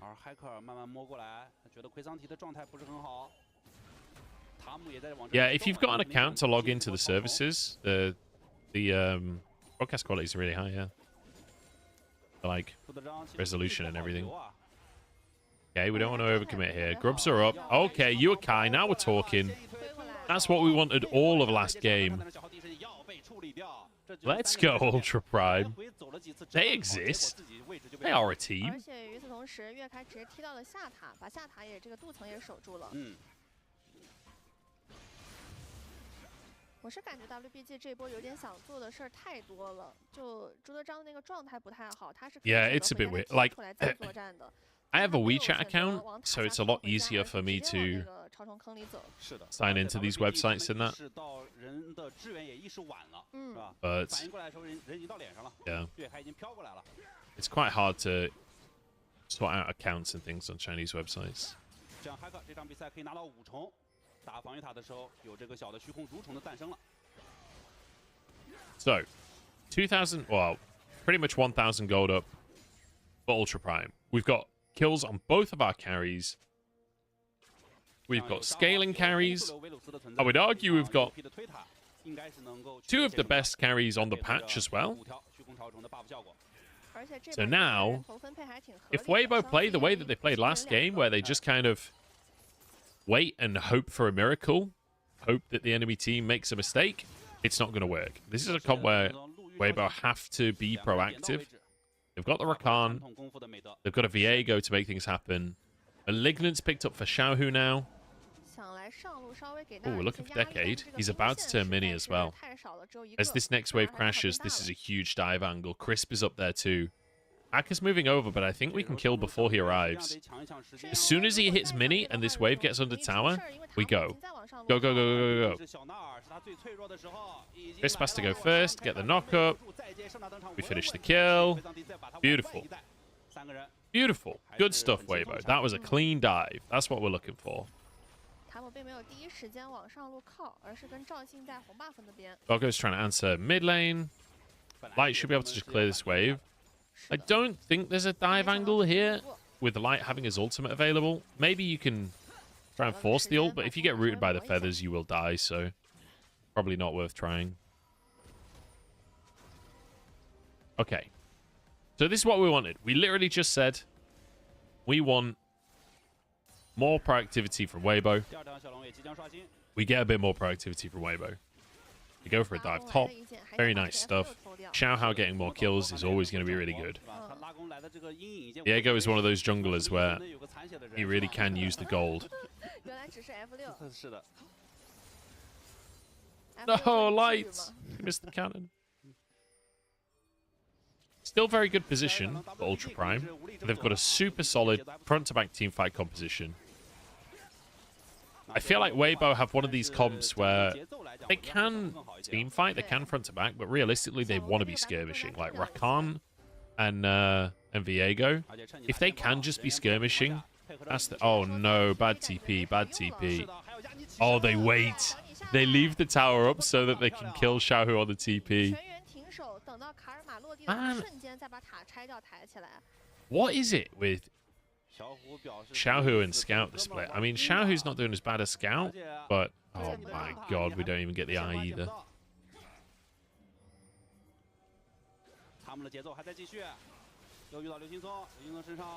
Oh no, he gets eaten. Yikes. This is just a disaster. Doggo gets Xiaohao as well, unless Xiaohao... No.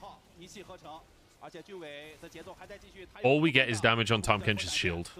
Don't know if this is the fight we're looking for. Okay, ZDZ is playing Cassante, so maybe that just wins us the game. We got a flash. Okay, he's down. Light can't do anything. I don't know why we're taking this fight, I've got to be honest. Like, we're really not in the position where we're threatening in a big way, and we're just feeding kills into their carries.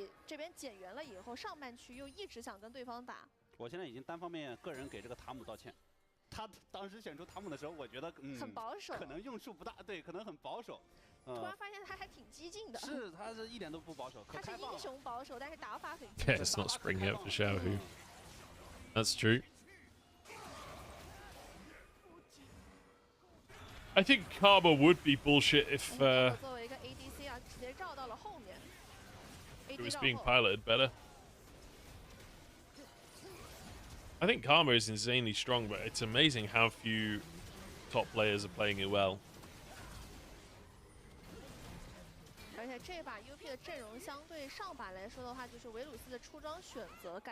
I think what they're doing is, I believe the nerfs are mostly around his mobility. I think they're slightly reducing his damage and tankiness, but they're making it so that once you all out, you have less ways to then get out of the fight again. So it's a bit more risk-reward, I think, is their thought process on the nerfs. Yeah, I think Viego's one of those champions where if you're snowballing, Viego's insane. But when you start to fall behind, Viego feels pretty terrible. Because you really have to commit to the fight to do anything as Viego. And you're kind of squishy, so if you're not snowballing it, it's really hard to play some fights out. Unless you've got someone on your team that can get you your first kill, get the resets going. Like, you need to get that first kill so you get your bonus health bars, you know?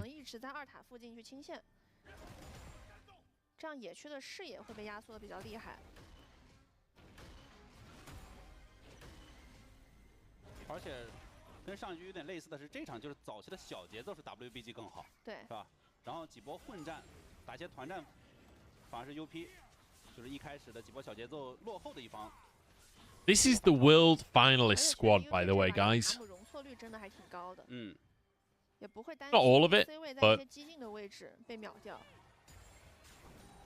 these are world finalists that are currently losing badly to Ultra Prime. 上一局的这个泰坦维鲁斯就不一样了，泰坦他是一个必须要游走的英雄，而他挂在这个维鲁斯身边是不舒服的。这场塔姆就不一样，塔姆他是永远挂在维鲁斯身边。是的， That was a world finalist TP to the mid lane from Xiaohu. It's definitely not over. This game is certainly not over. However, it's like Weibo need to punish a series of mistakes if they want to get back into this one.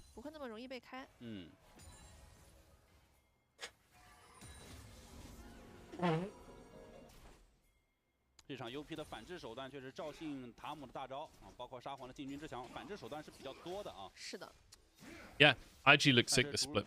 I'm really hyped on IG. I don't think that they are like, I don't think they're about to win the split or anything like that.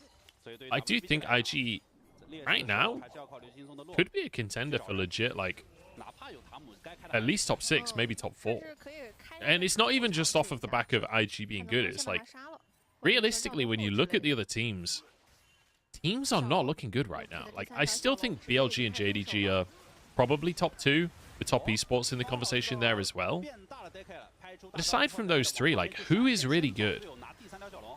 Like, IG kind of enters that conversation by default, just off of the wins that they're getting and the fact they beat BLG yesterday. Here we go. This kind of has to be the miracle fight for them. Surviving a long time. ZDZ's gone in. We need to follow up on ZDZ here. We've got some big damage going on. Xiaohu's still alive. Light's untouched. We're flashing after Hacker. We are. Yukai is cleaning up. Oh, God. We've survived. Light is still going. Light is still going. Okay, we've got the mistakes from Ultra Prime that we were looking for. Yeah, no one is ever touched in that fight. When I say no one, I mean like Xiaohu and Light literally free-firing the entire time. Crisp and ZDZ managed to take all of the punishment that Ultra Prime had to offer.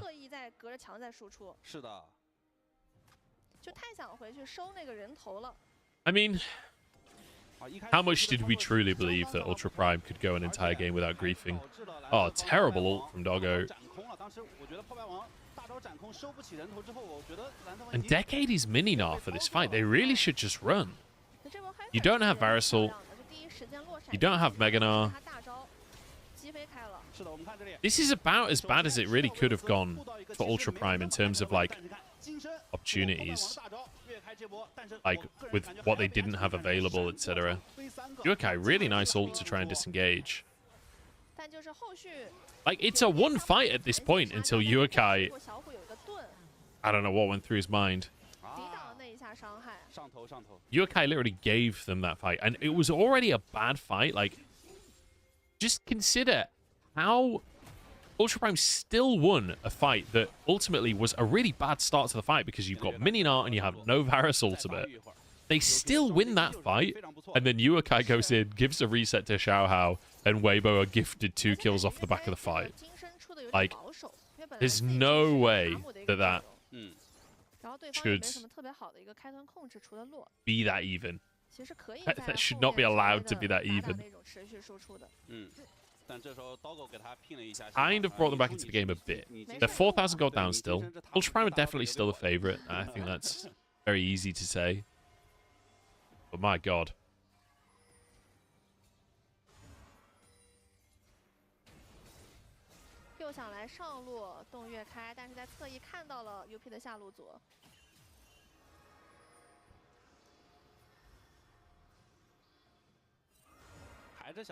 WBG 他控制也少啊，也只能抱团。对，就一旦你把大招用过之后，这个阵容就只能撤一撤了。而且洛的技能也不是那种能尝试去开一下的。NIP is obviously in the conversation as well. And I think teams like WE are in that conversation too. We need to see more footage, obviously. Okay, pick on Shui. He gets... Oh, he doesn't get out. Good route. Ah, Ultra Prime.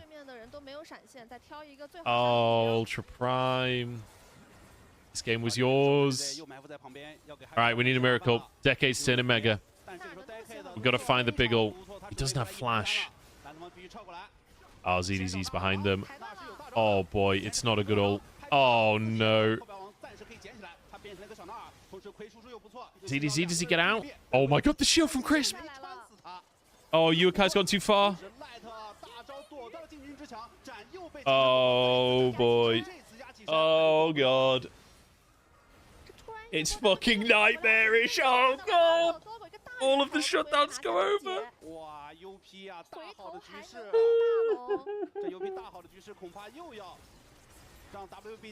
Man, Ultra Prime. 看一下这个大龙，赵信能不能创造奇迹，先打这个红 buff， 也没有视野，算了。而且自己也没有惩罚。 We better be getting a pep talk from Clearlove after this one for Ultra Prime. Jesus. 没想到 UP 就前面那么大的优势的情况下，这接下来连3又来一波。是啊。首先 UP 确实人员 I don't know, man. I need a Maokai prep talk. Fucking Coma, get back over here. Bring out the belt. God, that shield from Crisp. The funny thing is, that shield from Crisp saves his life there, but then he stacks up his Q on this wave and gets back, and he's the reason then that they get the pick onto Doggo. So that shield from Crisp not only saved ZDZ's life, but it also got the kill onto Doggo. Who, Doggo had flash, by the way, so I don't know why the hell he's getting hit by Kasante Q3, but... Alright, Ultra Prime. Gold is now even. Your advantage does not exist anymore, but the comp is still good. We can still win front to back. Crisp is looking for the engage. 1,000 wards over, that one control ward denying all of them. Crisp has quickness. ZDZ is just tanking this whole time, but Xiaohao is literally in the pit. Here we go. Quickness is in. Combo's there. Yukai has to turn golden already. Hacker's just on his own. Oh, Yukai still survives. Okay, no, he doesn't. Great feathers. Great feathers. Light is hard carrying this fight, man. Wow. Wait, is that pentakill? No, just... Oh, it is pentakill! Holy shit! Light played that really, really well. Like, he was hard carrying the fight anyway. I didn't realize he'd got all 5 of them as well. That's game. I think that's game. Well, I don't think it's game, but you know what I mean. Wow. Oh, Ultra Prime, you had this one. You had this on an Ultra platter. And they've thrown it away. This is a great engage from Crisp. Really good combo from Crisp and Xiaohao. As soon as Crisp goes in, Xiaohao dives on as well. They instantly force the Zhonya's from Yukai, so he can't do anything. Light just runs into DPS Hacker. Feather Storm dodges the Azir ult. Flash for the feathers on both of them. Fucking gorgeous from Light. And then at this point, he can just walk forwards. I actually think Jue eating Doggo there maybe saves Light's life. If Doggo can just fire autos instead of being interrupted, maybe he gets enough damage out onto Light to save the fight. I don't know. I feel like I'd have to watch that in super, super slow-mo, but that might be the difference maker, because Light survives on like 100 HP. Really well played by Light. Fantastic Xayah team fight. Like, when the games are going this long, you can see why Xayah Rakan has a presence. When you see games like this from Crisp and Light, you know, terrible early laning, but now in these team fights looking absolutely amazing. It makes you wonder why we don't have more Xayah Rakan being played, because it feels incredibly strong.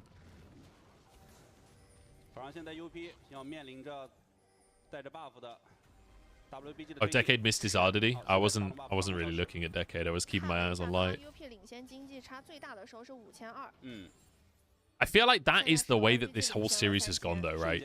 Weibo have played well, but so much of it is off of silly mistakes from Ultra Prime. Like the fight at Dragon where Doggo misses his ult and Decade's in mini-Gnar, and then they take the fight anyway, and then they somehow just about get away with the fight, and then Yukai dives in and kills himself and gets 2 more kills for Weibo, right? And now this one where...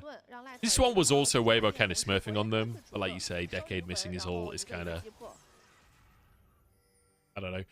This is the downside of having the Tahm Kench as well, is like, you don't really have a way of starting a fight on your terms with Tahm Kench. It's very difficult to proactively start fights outside of Gnar being on a flank or being able to get a flash Mega Gnar. Like, let's say we pick Nautilus here instead, or we pick Maokai here instead. We can choose our fights a lot more comfortably than with Tahm Kench. I think the Gnar is fine. I don't think the Gnar is the problem. I think the Tahm Kench is the problem. I really don't feel like Tahm Kench was pretty solid in the laning phase. I understand the logic as to why they picked the Tahm Kench. It was very much a laning pick. I don't think it adds much at this stage in the game. I guess the goal is to save him from Xiaohao and Crisp on the dives, but I don't really think that it... I don't think that it matters.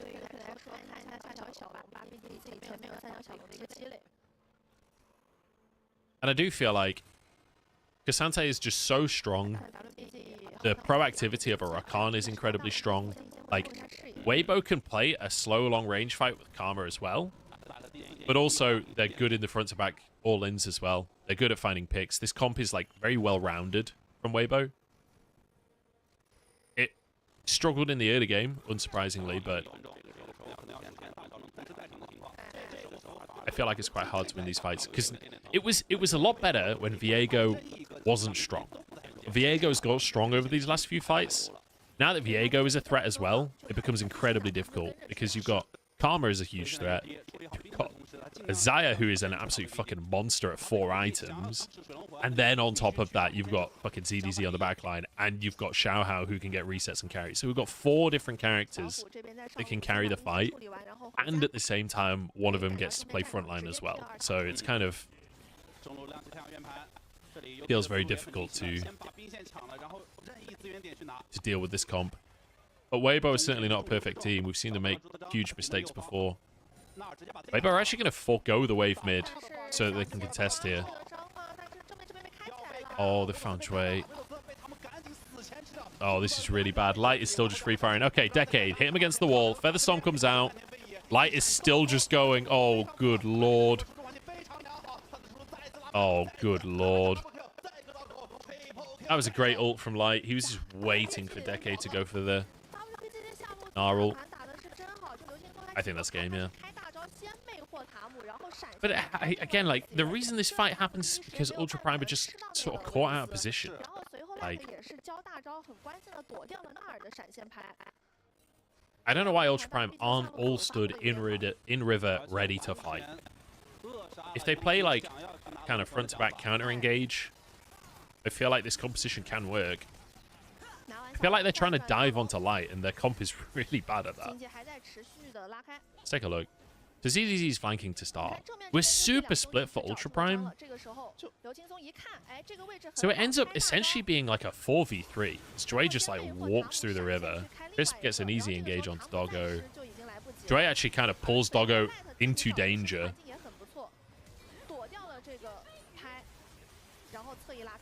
Yeah, I don't know.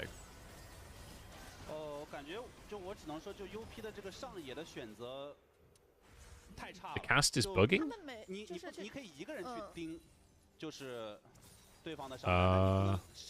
That's weird. Hang on. Maybe that's better. I'm using this, like, there's a beta thing on OBS where you can capture the sound from a specific program. So that might be the problem, rather than just capturing PC audio. Or maybe it's a YouTube problem, because people on Twitch are saying it's fine. Decade MVP this game. Oh, that's just me. I feel like Jue has had a pretty tough game, honestly. Yeah, I don't know. What can you say? I don't think that this is like... I really don't think that this series gives anyone any confidence for Weibo. But equally, I feel like Weibo seem to get stronger and stronger as the game goes on. They definitely are most comfortable in the late game. Like, their decision-making... Like, I think a lot of the time they could be way more proactive in the late game, but I feel like it's still there. That's where they're most comfortable. But I do feel like they've capitalized on mistakes from Ultra Prime today in a way that top teams aren't going to give them those opportunities. I really don't know if this is a team that can beat top teams right now. I don't feel like that it is.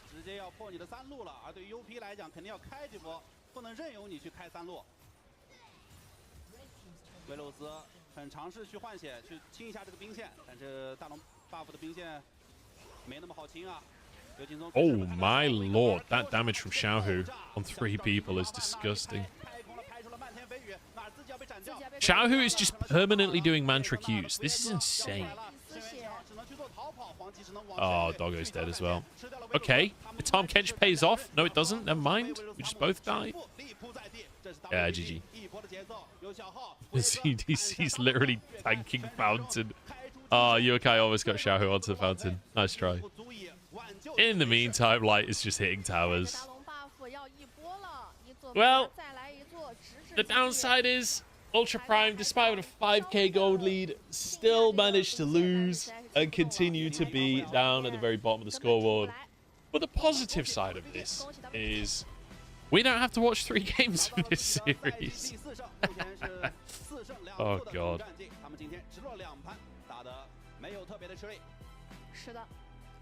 I don't know. Crazy. 来了，今天超神一语，拿下5杀，拿下5杀。再次恭喜 WBG 赛季第4胜。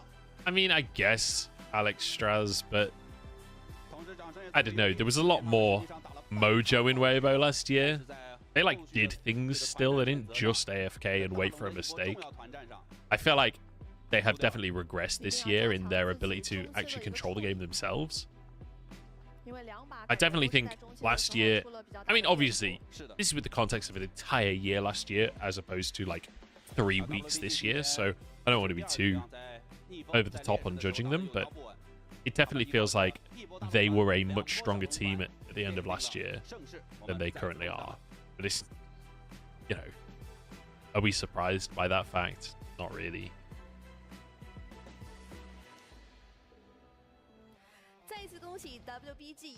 What do you mean very bottom? You don't disrespect EDG? Oh, dude. EDG have fucked my power rankings, man. They have absolutely fucked me. I expected them to be, like, pretty bad, but I expected them to be, like, I don't know, 10th place bad or something, not fucking 0-7. Or 0-6, actually.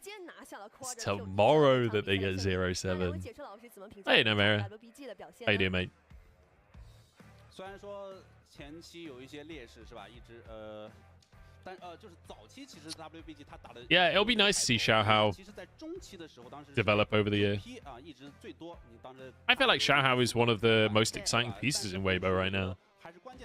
Xiaohu had a weird day today. I don't feel like I feel like he took Chinese New Year off, you know. I feel like he had a big old break. And fair enough, you know, Chinese New Year. Why not?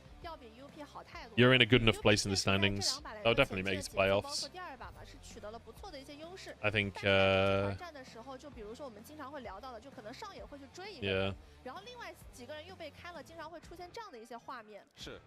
But yeah, I think he's had some weird mistakes.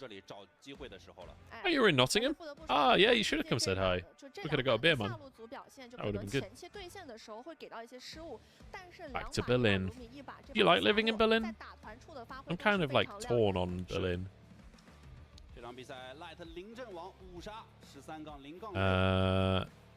Let's go for Light. I usually don't go for the... He got a pentakill there for MVP, but he actually did smurf on the Xayah, so I'm on board for Light pentakill here. How's the series going? First series is done. The first series is done.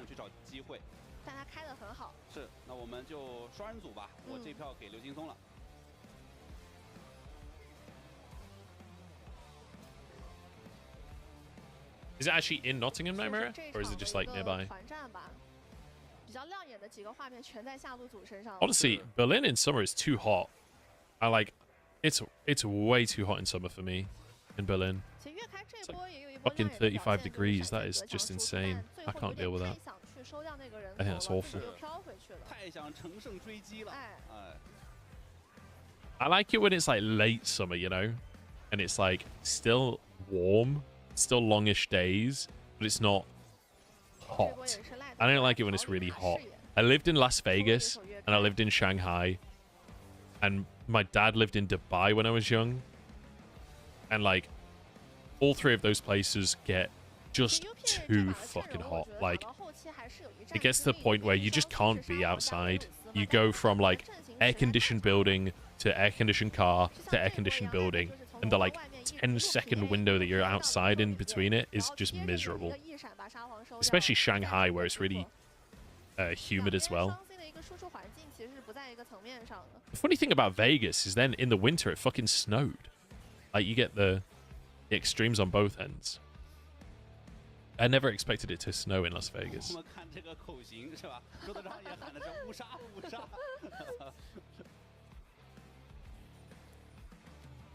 然后这波也是松松的精彩。Yeah, Berlin is a concrete jungle for sure. That's true of a lot of UK cities, to be honest. I tell you where is fucking gorgeous? Edinburgh. If I could pick a city in the UK to live in right now, I think I would go Edinburgh, because it is a city, it's big enough, and you've got all the shops and everything, but there's so much green space as well. Like, when you go onto one of the high points and look over the city, there is so much green in amongst all the concrete that it's less like soul crushing than other cities are, in my experience. I'd love to live in Edinburgh. Edinburgh. 我们再次恭喜 WBG 啊，这场比赛直落2盘，获得了自己的赛季第4胜，也送给了 UP 赛季的第6负。目前 UP 是1胜6负啊。Oh boy. UP 这2个小局打 I'm not ready for hot weather. 但是总体上你 I also find that I don't know if it's just like the rules are different in Asia to like America and the UK, but air conditioning in China, in my experience, was awfully like it just clogged my throat. I feel like I was allergic to it or something. I found it awful. Hey, like it's MVP. You have to type in chat if you're surprised about this. I expect absolutely no messages in chat. Yeah, I mean, absolutely insane. Great Xayah performance. Makes me wish Xayah was more in the meta, honestly. Games like that. But also, there's a lot of people that really suck at Xayah, so... Yeah.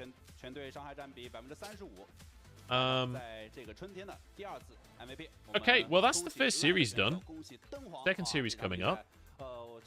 RNG versus TES. I always find it funny calling them TES. I feel like TES is what you call your mate Terry for short. I liked calling them top since they're top esports. You know? We actually got told in it was in 2020 we were all calling them top, but they had rebranded from Top Sports Gaming to Top Esports, and we actually got requested by the organization to stop calling them top and start referring to them as TES or Top Esports, so that because of the rebrand they wanted to, you know, make it more definitive. But I don't know. I feel like top is their name. They are Top Esports. It's weird to me. I will be casting BLG versus JDG this Saturday start. Very excited for that one. I'm casting tomorrow and I'm casting Saturday this week. So that should be pretty fucking exciting. I am well up for that. Hey, Syncross, you're very welcome. Welcome to the stream, mate. How do you rank Light compared to other ADCs in China?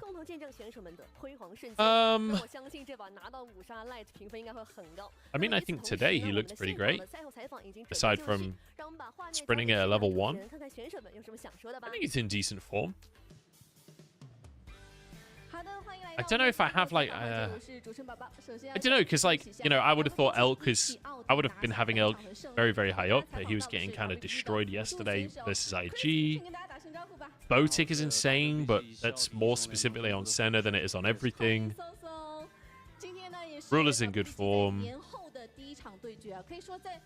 Jackie-Love, I think Jackie-Love is having an incredible couple of years. I think he's been incredibly consistent recently. LWX is not even playing. He's been replaced. Gala. Gala's not actually been having that good of a split. Although I don't think, I feel like he's kind of, there's only so much you can do. 还是挺放松的。哎，我听说你每年就是春节 I'd say light is like at least. I'd say light's probably at least top 4 right now. 红包的收支状况有平衡吗？今年没发的不是很多吧，然后也收了不少红包，就是好像多收了一点。今年有更多的收获了。I think Photic is really good situationally. I really. Hey, look, Jackie Love is like my number 1. Okay, none of that, Meng. Don't you be saying that to me. I fucking love Jackie Love. I don't even care if he's just sprinted a game. He's still my number 1 AD carry. But that is entirely biased. I feel like Photic has the potential to be insane.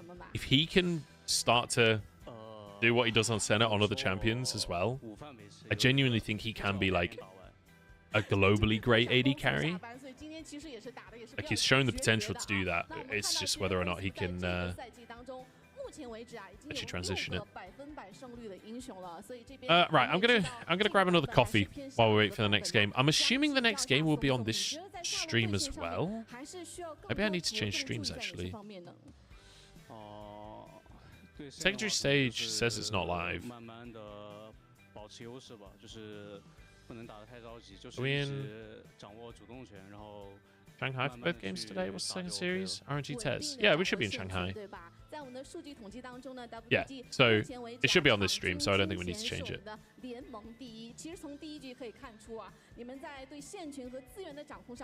Okay, I'm going to set this to draft mode. I'm going to go grab a coffee. I'm going to run some Twitch ads so that we don't have adverts during the games. And I'll be back in a couple of minutes.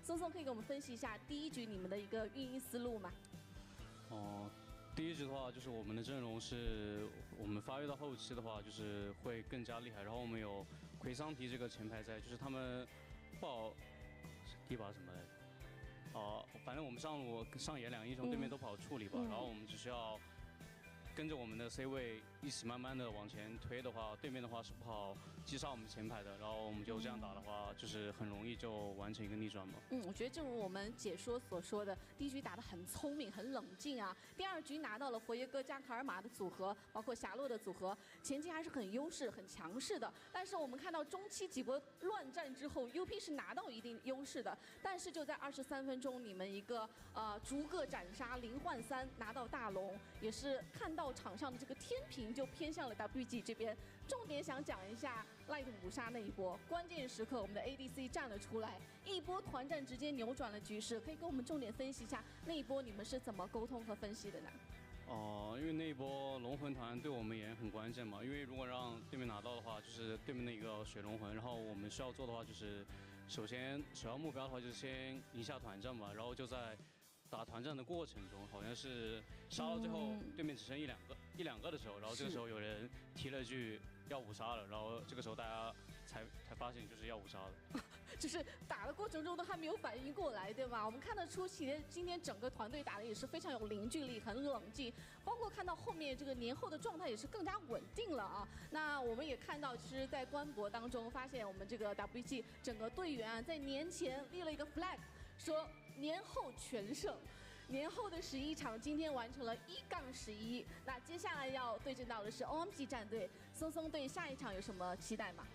我觉得我们下一场比赛的话，我觉得要拿出比今天更好的状态吧，因为觉得今天失误还是挺多的。然后第二局的话，自己在前期也有一点不小心死掉了2次吧。然后下一场比赛的话，会把对线先做得更好一点，然后我们再争取就是拿到优势下去，然后一直滚雪球，然后比较稳定的取胜吧。回去还是要更多总结反思一下。那对于我们松松本人来说，上个月的20号是你登陆 LPL 赛场7周年的一个纪念日了。一路走来，我相信这其中的酸甜苦辣，只有松松本人能够最清楚和知晓了。所以借此我们的采访机会，有没有什么对自己想说的话呢？就不知不觉也在 LPL 赛场上征战了很久吧，就是希望自己可以打得更久一点，可以打得更久一些，坚持走下去。在这边其实也想借用 WPG 官博的一句话，我觉得总结得非常到位啊。回首来时岁月，一晃7载流年，而峡谷劲风之中，名为 Crisp 选手的轻松傲然常立，也祝福我们的松松。谢谢接受我们的赛后采访。那么接下来的时间就到我们的赛后粉丝互动环节了，有请我们 WBG17奥迪的其余4名队员来到台前，有请。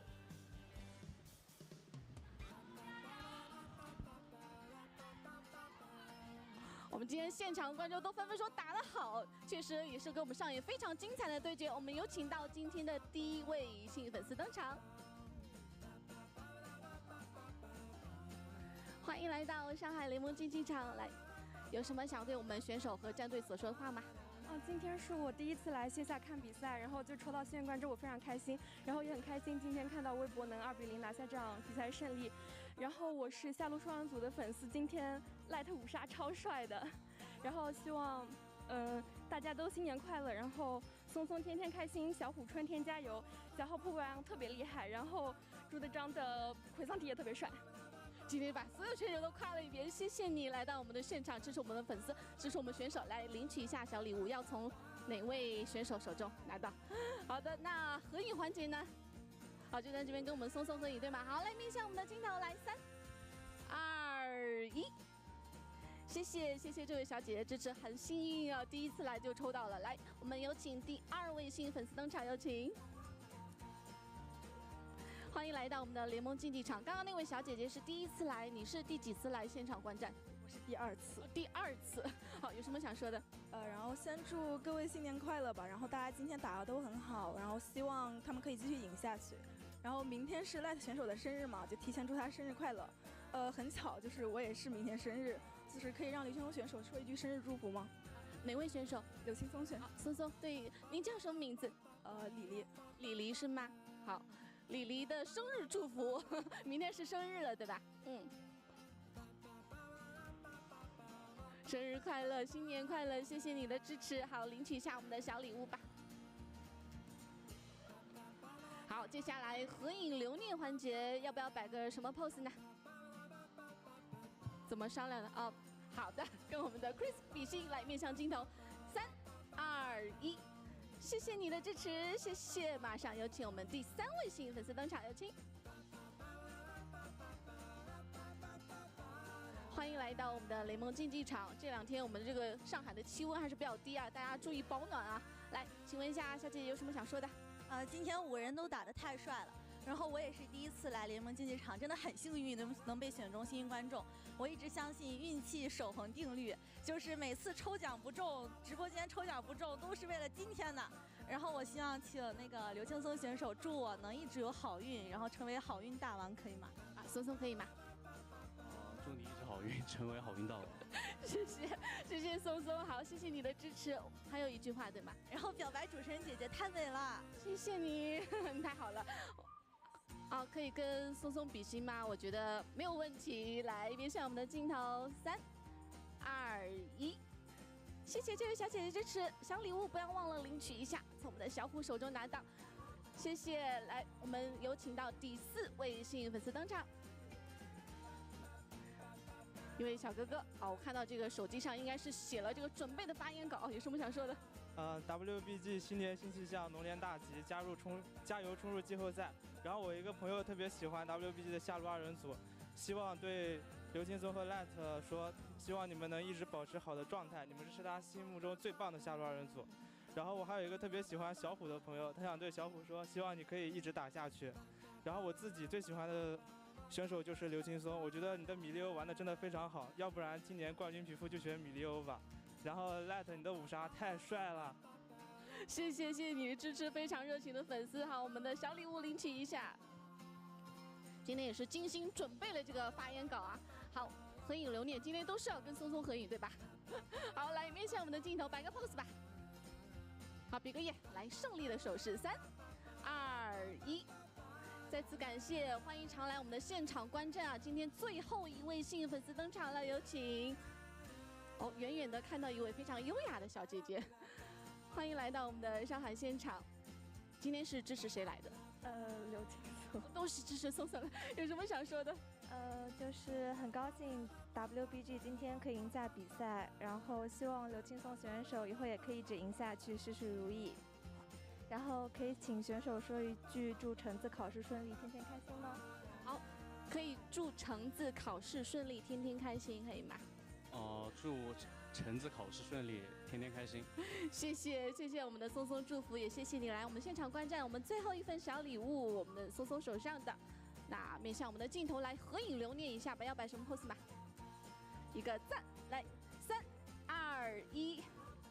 再次感谢，也谢谢我们今天来到场每一位支持到 BG 的粉丝朋友们。那我们接下来的时间，一同来关注一下本场的 Spotlight。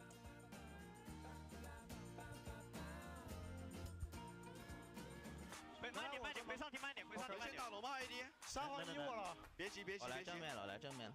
你回上题，我们先打龙，你慢点。就站那吧，我们再吃龙，OK， 你跟他1打1吧，别让他过来。好，没大了，猪妹。太阳没闪，看猪妹要。别拼闪。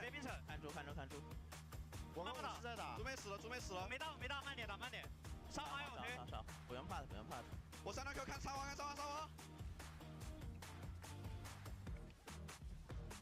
AD。你要慢点，我7点血。AD 死了，57。假死没闪，给我5杀。有吗？有个 P5杀。哎，保我！你咋这么别扭呢？没5杀呀。你播了吧？可以拖到那边。我在后面，我给他们压力很大了已经。我位置很好。能看吗？可以看。我在后面。龙。沙皇。杀沙皇。我死了。赵信，龙 ，AD 没闪，感觉会赢，AD 没闪，就剩他了，来，5杀，我这么帅，我的妈呀，这把我前面打的太差了，没事，别急，已经赢了，没事，让赖退中，赖的这么赔输不了的，到今年公司的业绩啊，有了显著的提升，我给大家精心准备了一些新年礼物，还有呢。当然还有了 A team 一份99路的龙年迟到打折券，还有呢，没有了，真的还有，没有了，我要说 YouTube chat is Korean now. 有啊，英雄联盟天龙之子版本真的还有活动和福利啊！英雄联盟天龙之子版本福利比你老板更给力，参加活动领取龙蛋，2月1日开启龙蛋即可免费获得How's everyone doing? 斯莫德和龙年限定皮肤。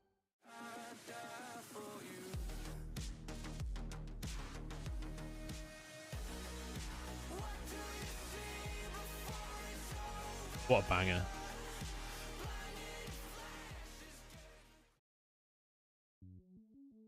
Welcome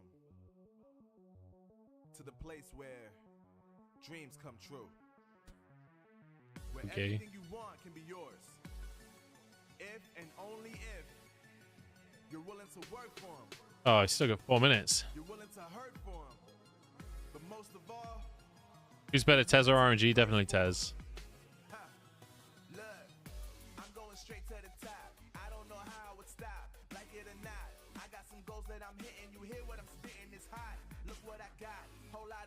and pain. The road to success is insane. Stay out my lane, cause I'm on a mission. I'm getting what stands in my way. Yeah, I'm a beast. I wouldn't play with me, baby. The way that I'm training is crazy, and I do it daily. You wanna talk about Who was Weibo's top laner last season? It was the Shy.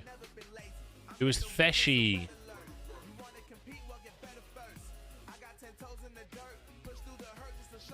RNG lost the game to EDG. Think about that. True, dude. I feel like RNG... Ah, fuck. I meant to open a different tab, but I accidentally clicked the little X instead of the thing. I feel like they are... I don't know. They got 2-0'd by Weibo. They lost to IG, but IG are actually looking pretty good. I think RNG are solidly a mid-table team, you know? Whereas Top Esports, I think, are actually legit.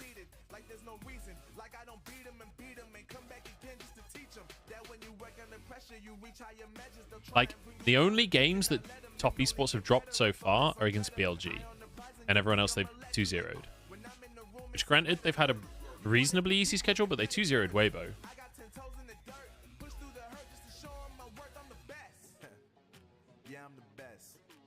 What is this fucking song, man? I know what's next. I'm who they test. Like we playing chess. But I'm unimpressed. I'm who they test like we're playing chess, but I'm unimpressed.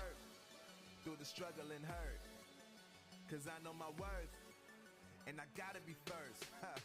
Yeah, I gotta be first. They don't know what's gotten into me. How'd I turn pain into energy? Through all the struggle and hurt, remember my worth, and that's why I gotta be first.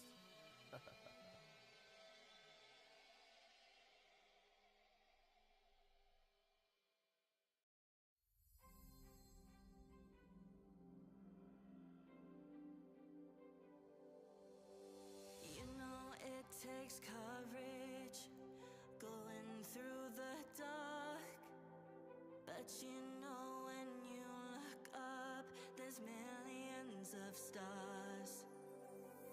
Let go of the memories, shine bright like the person you are. Go be who you're supposed to be, just feel it in your heart. And light up with the energy, and burn through the night. Oh, you'll see what your dreams could be. Find out what it's like to reach the stars. Find out what it's like to reach the stars.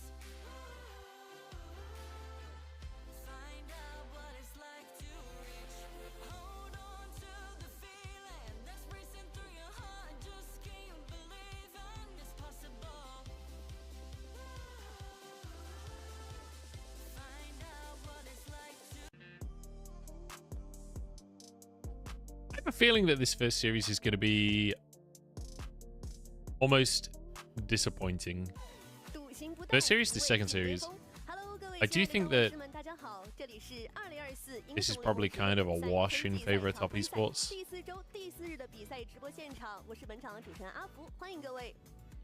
今天一共有2场精彩的 BO3，那么接下来将进行的是今天的第2场 BO3，由 RNG 对阵涛博。同样的，在演播室也有2位解说老师陪伴各位一同观看比赛。那2位先跟大家打个招呼吧。 I don't think Smolder is available on LPL yet. 大家好，我是左金克，大家好多多。好的，那在比赛开始之前呢，还是有一些重要讯息要同步给各位召唤师们。 Fucking love the kernel. 逛京东，搜索京东电竞。 I don't think we have the Robo Kernel anymore. 亮金豆及游戏本等超多大奖。I miss the Robo Kernel, dude. 2月22日至3月2日， That was the fucking dream, you know. Them were the days. 正式打响，11支队伍蓄势待发。 究竟哪2支队伍能够代表 VCTCN 出战马德里大师赛？让我们一起拭目以待。欢迎大家前往各平台一起观赛。LPL 官方授权选手卡赛场艺术家 Arena Artist 系列正式发售，绚烂色彩搭配油画笔触，艺术创新的设计风格搭配拼图卡、彩虹套等独特玩法等你来收集。2月4号起，小程序搜索“不凡盒子”，了解更多信息。 英雄联盟全新活动来喽！首次 Oh my god! 即可获得未解锁高价 Gap between games is just pure adverts. 每次祈愿都100%获得未解锁皮肤。 Stop selling me shit and show me games of League of Legends, guys. 来领取，快来试试吧！好的，那回到我们本场的比赛，目前呢 RNG 战绩2-3 Caster start the game. 同时他们今天的首发阵容是有一定的调整的，下路换上了 LP， 这也是他在本赛季中首次登场，很期待他的表现。而滔博呢，目前战绩是3-1，位列第8，在上场比赛中是以2比0获得了比赛胜利，手感非常的火热。同时也相信这2支队伍的下路对决啊，是本场比赛很大的一个看点。那2位解说老师有什么样的一个见解呢？ 好，谢谢阿福。 Here we go. 讲到了这场比赛，可能下路大家会比较的期待，可能我个人也会比较期待啊。是的。 LP 首发，然后呢 Here we go. Here we go. Here we go. Jacob 和 Miko 组合，哦，这个压力大了。 这压力相当大啊！我觉得尤其对于 LP 来讲，虽然他厄皮琉斯之前玩的都很好，大家都熟记于心，哎，但今天我觉得对他来讲，就是他跟这个组合能不能扛住这个对线压力，尤其是我们也见了不少。 Jackie Love 这个选个塞纳，这个20分钟就小100层了。确实，你说这谁说的？Beginner。所以，尤其是对 LP 来讲，他今天还 Wait, I already have an account. 什么呢？就是大家伙呢，可能Oh, I don't want you to see me log in. Hang on. 老凤凰在赛场上相遇，也会心存一些期待。所以其实 LP 今天啊轮换上来以后啊，这个他的这个表现，他其实是有压力的。那确实。我们首先看RNG的先发五火，上单呼吸克，打野小魏，中路路是汤圆，下路 LP 和小明，马上就到了元宵节了。今天究竟是汤圆吃别人，还是别人吃汤圆？哎，我们一起来看。I can't remember my login details anyway. 这也是给到了之前 RNG 登场用的一些英雄啊。但因为这是 RNG 年后第一次嘛，所以说这个中路这个位置上没有看到卡尔玛和慧这两个英雄啊，确实，以及是 LP 的本赛季第一次登场，所以这里是空的。但没关系，你也能看到，就是小明在这个赛季已经用了非常多样的这个辅助英雄了。这么能用吗？你比如说像色提这种辅助，别人是不用的，这只是他能拿得出来，也只有 Outlook is a terrible website. 啊，另外一边是滔博的先发五火，上路3到9个，大爷是小天，中路小奶油，下路是 Jack Love 和 Miko 的组合。这个就不用提了，就强。我记得之前记忆最深的一点就是 Cream 那个阿卡丽那波高地塔前的那个斩下自信回头，是的，对吧？加上那一把也是就是 Jack Love 的那个。All right. I've logged into chess.com now, so we can do chess.com in future breaks. 目前是之前是3个2比0， But 非常轻松的战胜了 EDG、I 和 WBG 啊，包括 I don't think we have time now because I think the series is going to start. That's good. 但他们的一个队伍同样也有一个问题吧，可能暴露在于就是 Cream 目前为止只使用了这3个英雄，没有看到他使用其他更多样的这个中单英雄啊，比如说 Nico 啊这种能够开团先手的，他往往都是承担的一个 carry 型的英雄的使用。确实如此。他其实大家对于中单很多选手们的讨论，对于 Cream 大家一直不会说他是一个中单英雄非常深的这么一个选手，对，都是他的一些操作啊，他的一些刺客类的英雄的展现，大家津津乐道。是的，所以说今天也看看吧，到了这个版本，昨天也看到了很多不一样英雄的登场嘛，对吧？包括卡尔玛，包括说 Nico 这种能够配合。Is she telling a storyline? No, she was reading out the list of sponsors, I believe. What's my elo? My elo is currently high plat, but I have not really been playing much. I do intend on fixing that though, so maybe that's what I do over the next few days, round a bit of league. 但你别说这个数据来看，他确实就赢了啊，确实，胜率就是高啊，是吧 I watch a lot more league than I play. You know. Oh, chess elo. Oh my god, I'm dumb as fuck. My chess elo, I genuinely don't even know what my chess elo is. I have not really played. That's why I want to do it in the downtime. Something productive, you know.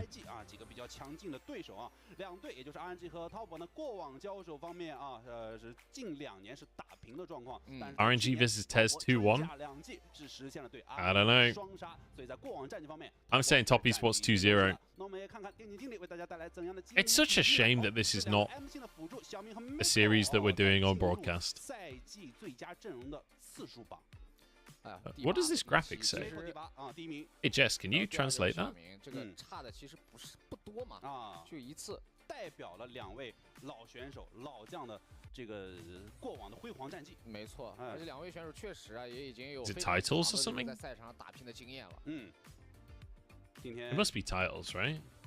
小明回归 RNG， 而 Miko 在这个赛季脱下了曾经的骑士战袍，All Pro 将在下路展开。 Oh yeah, and then 另外一条经典笔记是 LPL FMVPs 打野位的国际赛事 MVP， 也就是包含了 S 赛和季中邀 Wait, I 赛 don't 或者说 get what this graphic is. 我们看到第一个是15年的季中冠军赛，实际上在当年这个赛事被称为季中邀请赛啊，是 Clay Love 啊，当时在 EDG 对阵 SKT T1 那场比赛中拿下了。Oh, I guess jungle FMVPs. 非常深的那就是寡妇，没错。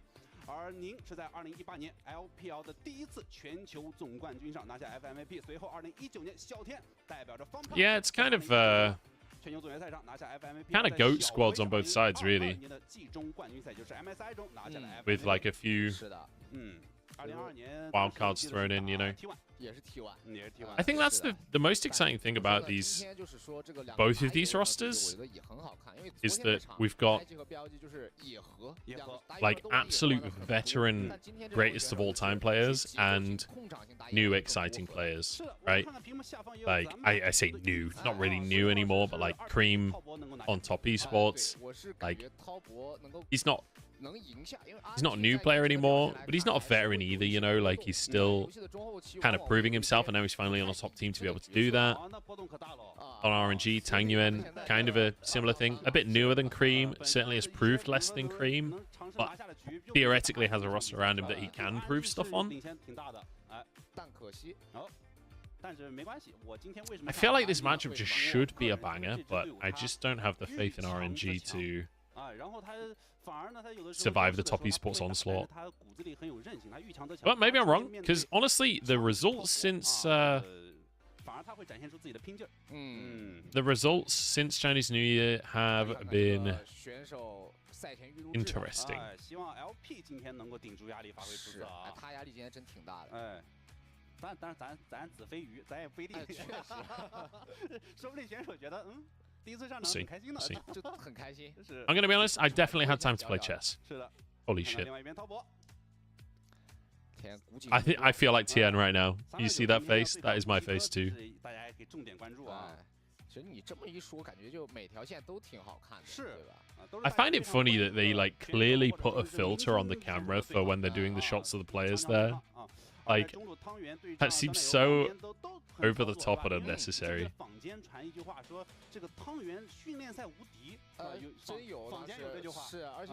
Cream on 10's like Declan Rice joining Arsenal.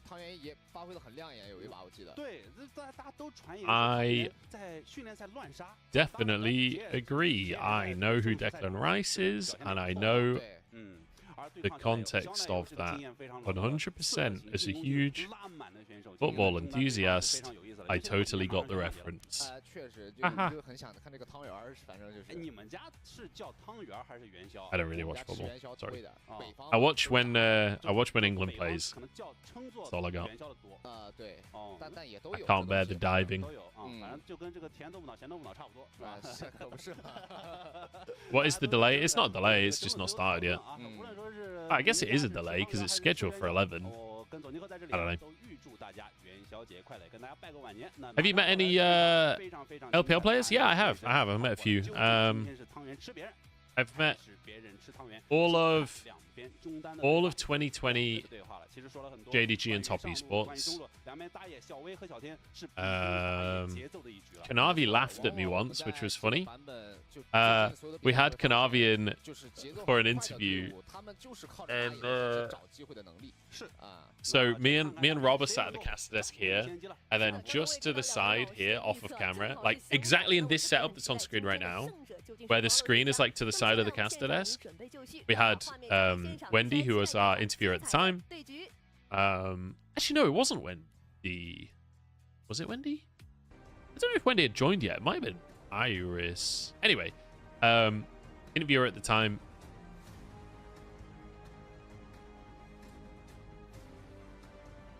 I think it must have been Iris. Anyway, is there with Kanavi doing an interview, and Rob was like, "Hey, you should when we come back from the interview, you should say kamsamnida, because that's like hello in Korean. That'd be cool because you know Kanavi's Korean. They're doing the interview in Korean. It comes back to us, and I've literally written down kam sam ni da as 4 separate words so that I can say it, and it comes back to us, and I'm like kam sam ni da, and Kanavi just like buckles over laughing at how terrible of a job I did of saying hello in Korean. So yeah, I met Kanavi, and he literally just openly mocked me, so that was good. And I met Bin. I met Bin at MSI, and I told him I'm his biggest fan. And I told him I was a fan of him in 2020 Suning and all of this. And he went, okay. I don't know if he didn't understand me or if he just didn't give a fuck. But it was the two of us in the corridor, no one else around. I like chased him to get a picture with him. I was like, oh my god, Bin, I'm a huge fan, blah, blah, blah. Like, proper fanboy. And he was like, okay. Took a picture with me, just like straight dead face. It was like, oh boy. I'm just another annoyance in this man's day. Yeah. I met 369 as well. In 2023 spring. Me and Jake met him.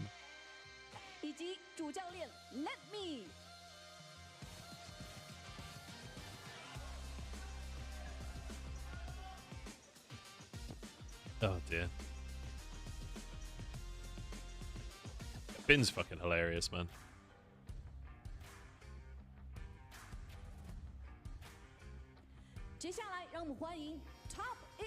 DM, the English broadcast is only Thursday to Sunday. This split. Hopefully that will change for summer, but I don't know. I am but a measly freelancer. I don't have that information, unfortunately. All right, here we go. To the top. I love the team's mottos. Have you guys actually gone and read the team's mottos? Because they are fucking hilarious. Some of them are fine. Some of them are ridiculous. Do you want to hear OMG's team motto? OMG's team motto is Dawning beams shine and planets sparkle. What? What? Weibo's is like born to win. Top esports is to the top. OMG is Dawning beams shine and planets sparkle. What the fuck are you talking about, bro? What does that mean? I'm trying to think. I'm trying to find. I can't remember what, like, where you find them. Yeah, maybe it sounds more cohesive in Chinese. I think LNG's one is like, it's like straight chilling or something. Yeah, chilling in the clouds, because they're the like dragon thing on their logo. It's a mythical beast called a chillin. They're like chilling in the clouds. I like that one. That's very localized. They've done their homework. I don't remember what everyone else's are. Oh, JDG's Make It Real. It's kind of boring. Yeah, LGD's is All for Win, which, I don't know, kind of a bit broken English. Oh, yes! This is another great one. AL's, the Panda Warriors, their fucking slogan is, never forget your original intention. Glorify each other. It's so good. It's like, I don't know. It's so.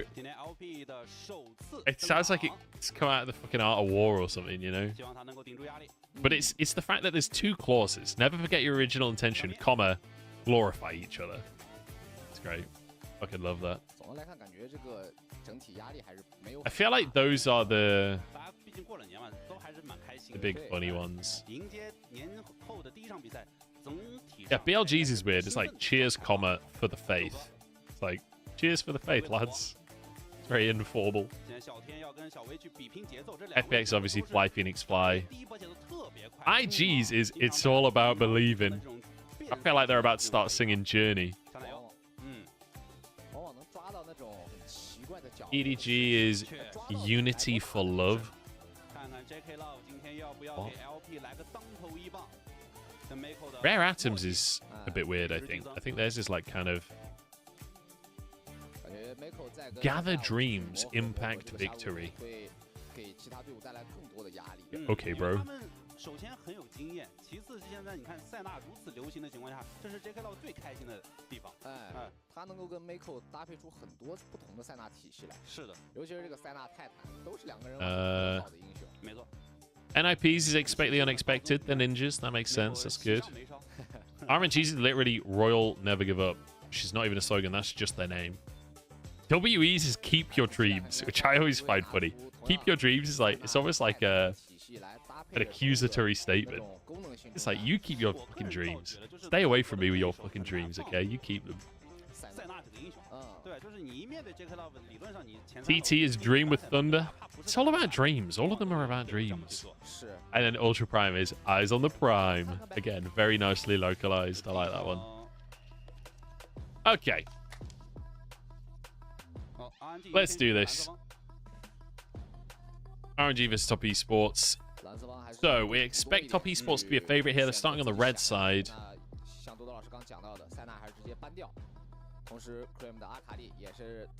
I'm actually gonna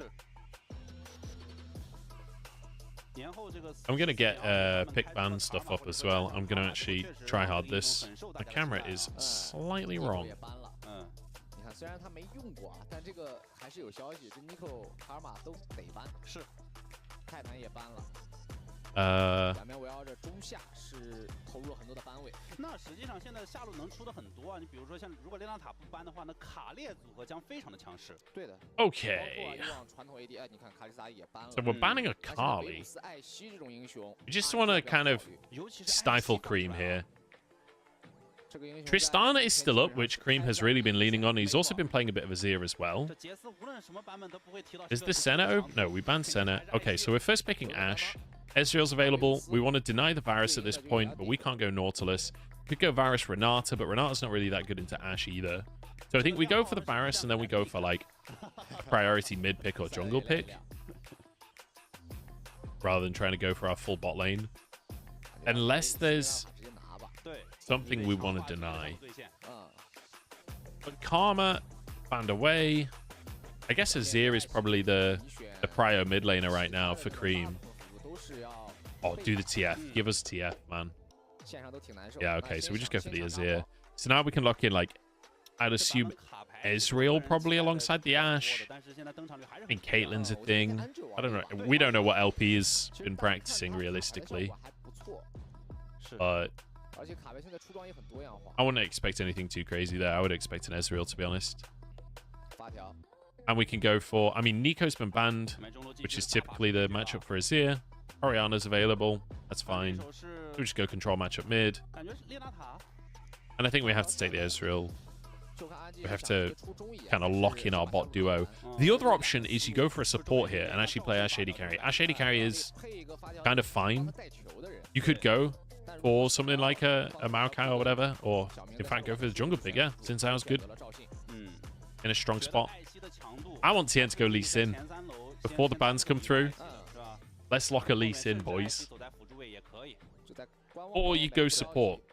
Get something for your Varus. I think Lee Sin's good. Lee Sin's in a great spot. You've got TN on your roster. I say just go Lee Sin. I don't think Poppy's great right here, but just because it's only Xin Zhao, you don't know if they're going to have any other dashes, so...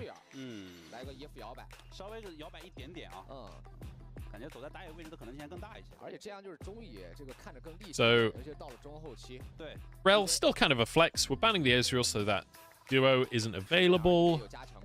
What are we playing with Ashe? I mean, Kallista's banned, Varus is taken, Ezreal's banned, Senna's banned. We don't really want to play Ashe Aphelios. We don't really want to play Ashe Xayah. Also, Zyra ban? What the fuck? I guess they're expecting just like full poke lane bot. This is going to be a really weird bot lane.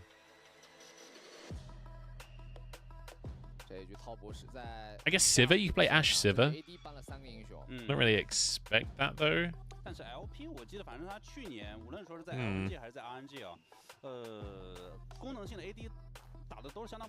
Oh, hey, Ashe bot, send it, yeah. I'm down, I'm down. Alright, we banned the Gnar, which makes me think that RNG want to go Cassante, so I feel like they're trying to force Top Esports to go Cassante here. Top Esports, yeah, like they need to get their support locked in. You assume this will be Maokai support Rel jungle, but we have seen that the other way around as well.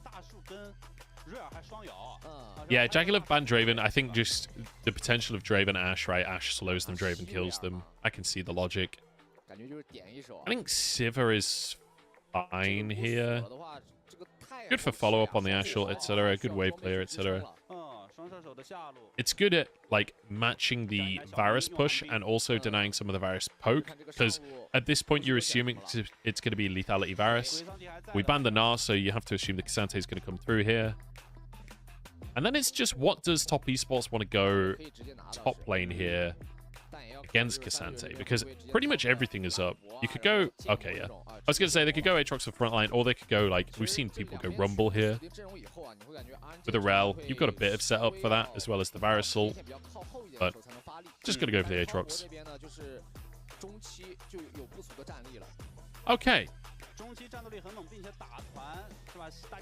This could be a bit of a slow one. I feel like all of the... Oh, not all of, but a lot of proactive tools early for RNG The Ashel at level 6, but also Xin Zhao jungle. You can make a lot happen. The top esports, I mean, Varusol plus Maokai plus Rel engages, they have ways of making things happen, but I don't know if they... I don't know if they'll go for that. Yeah, if the Ash arrow misses, it's going to be tough. But I guess you have Sivarul, which does kind of help a little if your game plan is Cassante and Xin Zhao run in. Ashel does help with that. And you can play basically relying on the Cassante flanks, which I'm never a huge fan of that, but it does work so long as your fights are based around dragons and barons, right? It's very easy to get a flank in those situations.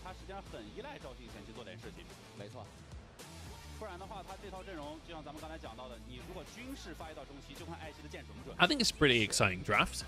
I feel like both teams have powerful tools. I think I'm leaning top esports personally. I want to vote for top.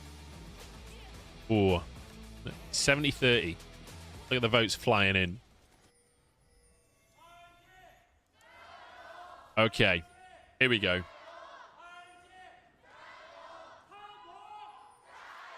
Oh. Okay, the top esports Jio was way stronger. Way stronger.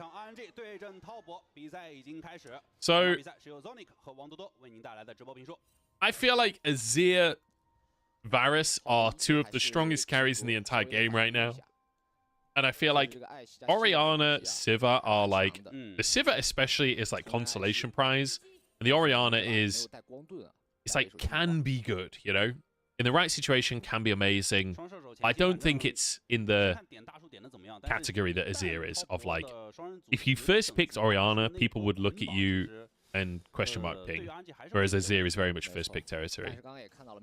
And I feel like Aatrox vs Cassante, like 369's chosen this matchup.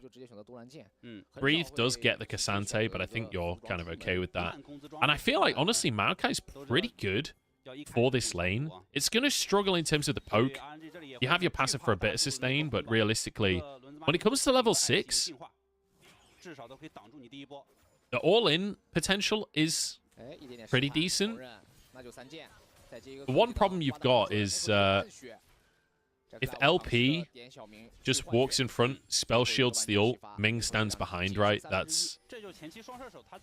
It makes it really, really difficult to find the engage. But if there's more going on, Jackalove's actually going lethality here as well. Feeling like we're playing at range. I don't know how much I like that, really. I feel like with Wei and Breathe, you're going to have a lot of meaty guys to get through. But I suppose... maybe feeling like you want to snowball. Because 369 is going to be on lethality too. I don't know. You do have an Azir to try and get through the front line too, but... I guess we'll see. We'll see. If he can hit arrows onto LP, Ming, etc., certainly powerful. If she spells Shield Maul, the Varus one comes through. Yeah, only if you're in range, though. That's the thing, right? Because, like, the power of Maokai ult is you can engage from such a long way away. It's very easy for them to be running away and do the spell shield at the same time and just keep distance. So unless you can, like, flash Varus ult, etc., it's tough. But then if Varus is flashing forwards, then you've got Ash Arrow and all of the damage out from Sivir, so... It might be difficult to pull that off. But, I don't know. We'll see. It all depends if the junglers are involved as well. Speaking of, plays in the bot side. He's just going to go for the crab, I think. I don't expect any play towards the bot lane just because there's so many red minions here. But then I suppose, if this keeps pushing away, maybe there's a chance you can move back through. Get clear vision. They obviously know he's here at this point. We can freeze this. RNG.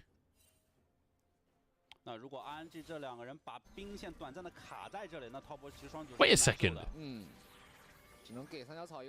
Mako and Ming are both non-support item to start with.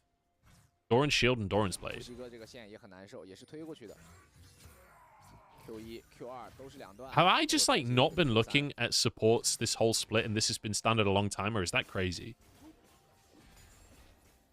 Did they do this in the first series? 很希望把这2个小兵给塞进防御塔。哎呦，这个 E 没挡到。是。There's a thread about it? Okay.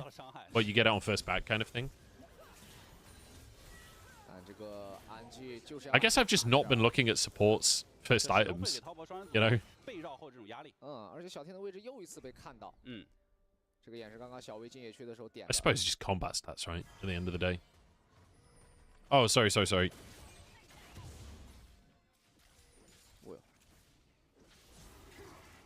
飘上来，戳一下，但是 Cream 自己的状态很差呀。这一波应该要避了，再踢出来了。那这样看下来，其实滔博下的双人组前期对线也会比较成功，是吧？大树前期扛住了双射手的压力。All right. RNG get pushed mid. Wei uses that. Off of Breathe resetting first as well. Let's go for the grubs. That's all hunky dory. He gets 1. Tian's here and Mako's moved as well. Ming is on the way. He's not going to be here for a minute. I feel like this should be at least 1 grub for Tian, but maybe not, actually. 369 is just abandoning the wave. He's moving. Is he? He's sticking around Tribrush. He's not sure. Okay, he is moving. He's going to lose a wave here for this. We've got the 1 grub for top esports.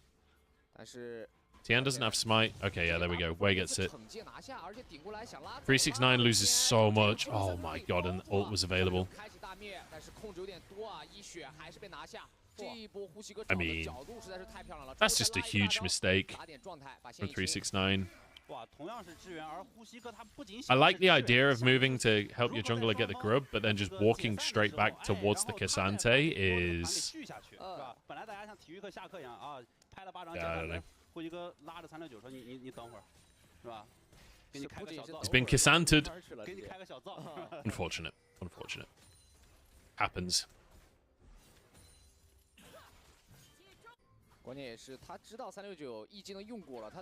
It's like, on the one hand, he didn't have vision, but on the other hand, it doesn't matter.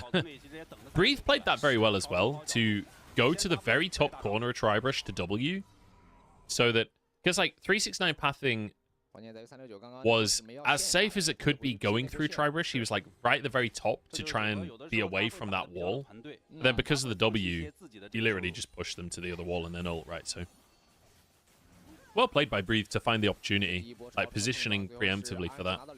Really great punish from him. But 369 just really greedy there.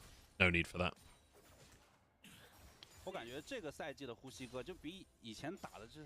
I think Breathe just went for a reset off of it as well. So they're he's relaxing. Unfortunately for Breathe, he wasn't the one that got the kill. Wei got the kill, which I think is good for RNG overall, Xin Zhao having an advantage. Oh boy. Oh, great ult from Jackie Love. There we go. Very nicely done by Mako. I was really scared there when he got pushed under tower, but Aftershock makes him so tanky. I was sick. Well played. Get some before... I don't know if Spell Shield had already been used or what. Whether Spell Shield was used... Let's just advance. Not sure. I want to see the replay there. Oh, you're not getting that recall off, buddy. Hope you're ready to learn Chinese, buddy. Let's take a look. So Spell Shield... Oh, Spell Shield's on cooldown. I don't know why Spell Shield is on cooldown, but it's on cooldown. He must have like blocked a Q or something, but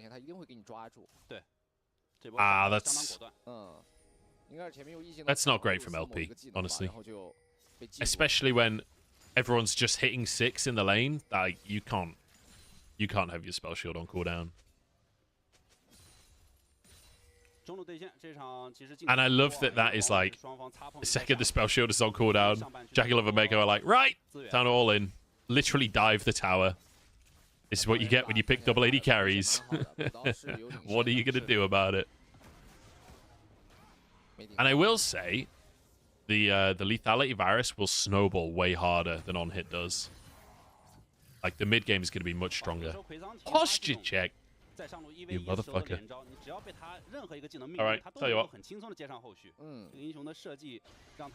I'll fix my posture the proper way. I'll do standing desk. The ultimate posture check.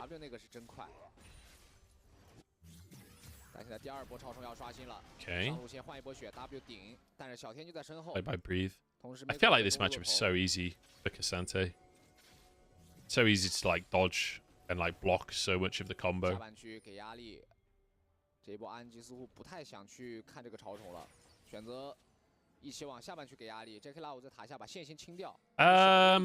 Jackanoff could be in a little bit of trouble here.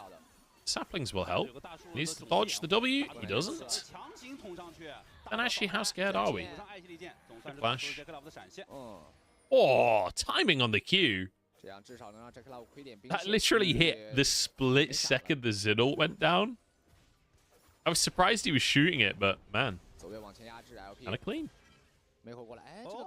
Oh, LP taking a couple of tower shots. That really sucks. That means they literally only deny one minion from Jackie Love. Because the cannon's going to soak most of the turret shots up.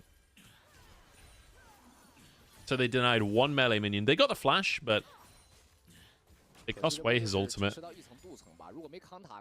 Oh, LP, you got to be careful. LP better have his spell shield up. Because Baker's got his ult now. This is the thing. We were talking about like the Maokai ult and the spell shield interaction, but if you use the spell shield, it's the easiest engage of Maokai's life. I think that wave should slightly push towards Jackie and Mako as well.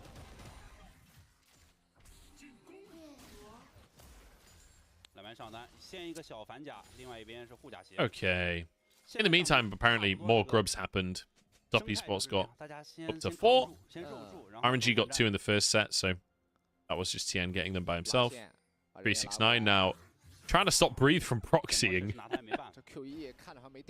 I'd say that's a successful job. It's unfortunate for 369 though, because it does mean this is going to push now because the wave is stacked, so he's just going to clear that. Breathe has TP.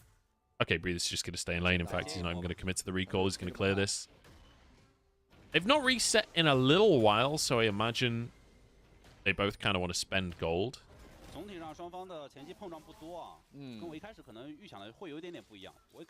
Man, this is a really slow game.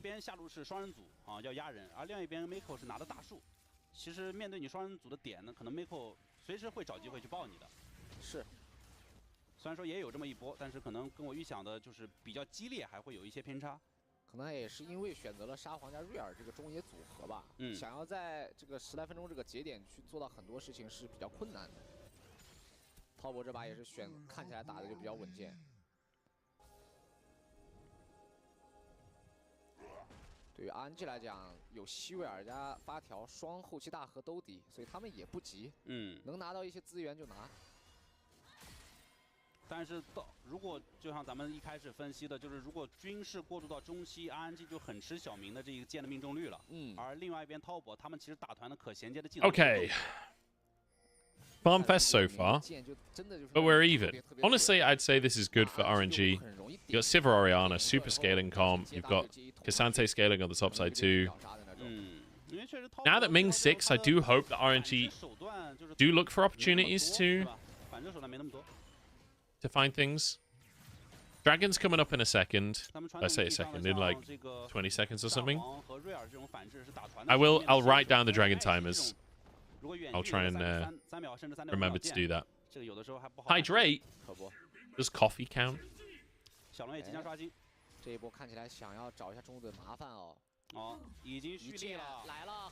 Oh, ult into the mid lane. This is what we wanted. Shockwave's there. Nice. That's exactly what we wanted. Hit level 6 on Ashe. Ming gets out and does stuff. I feel like Ming is one of the best Ashe support players. I really enjoy watching Ming play Ashe support. I feel like he's so proactive with the ult. He's always hitting the ult as well. 这就是咱们刚才讲的，就是你正常沙皇和瑞尔它是有反制手段的，但是你中远距离剑，你嘎一个2-3秒，这不好反制。I've doubled the viewers in the LPL English cast. There is no LPL English cast today. What do you mean on like average broadcast days? But thank you anyway. I appreciate the compliment, mate.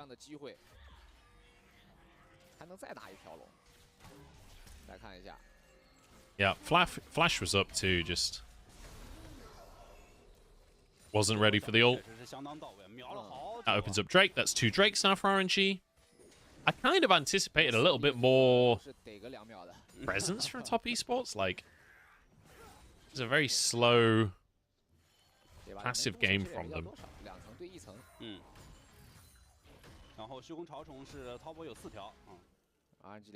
Then to be fair, this has been more their style of late. Just feel like the longer time goes on, the more top esports slow down and play for lane advantages, but they're against players that they're not going to get huge lane gaps versus. I mean, they've got a pretty big CS lead bot, but that's kind of matched mid, so they've not really got anything going for them. They got the 4 groups. That's what they got going for him. Everyone's stacking up topside here for top esports. No TP on Cream. Breathe is down here and has TP. Ooh. Nice try, Ming. If that hits, the stun would have been like 5 seconds long. So that would have been a guaranteed kill for Breathe. But with the Ashe ult down, maybe they still fight this just because Breathe has TP right now. But Cream has the ability to deny the TP. That was picked up by Mako, by the way. Tien Smite did not get the Herald. That was Mako. When you put Cream on his ear, you're not going for a fast game. I mean, that's true. He's been playing a lot of his ear this split. Okay, he's fine. He'll walk away with his life. He's got TP up now as well.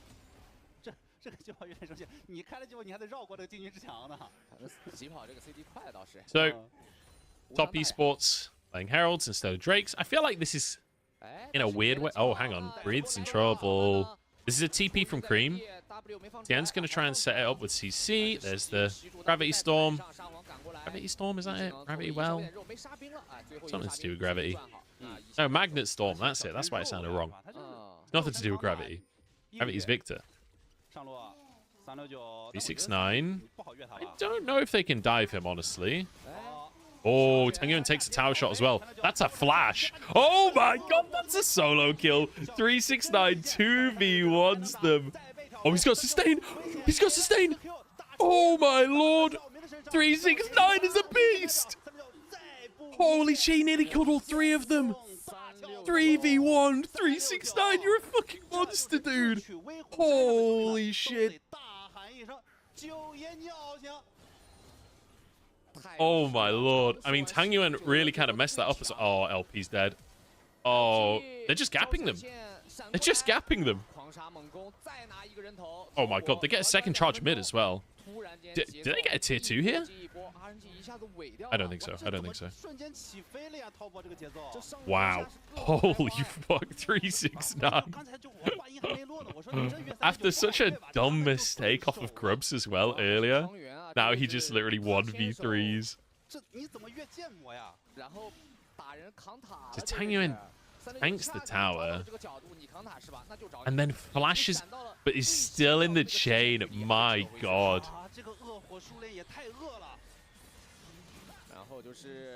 And then they obviously thought that they could kill him. The auto reset gets the sustain, the Qs, and then the sweet spot on Ming.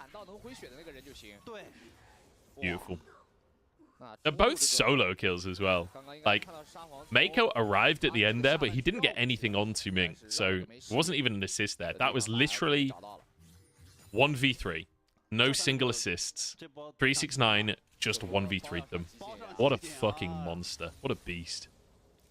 Like, Tangyuan kind of fucked that up, I'm not going to lie to you. But 369, what a punish. And then Cream gets a kill in the mid lane as well. onto LP, who's overstepped. I feel like LP has messed up a couple of times this game. Did anyone see if there was any like official statement on LP stepping in?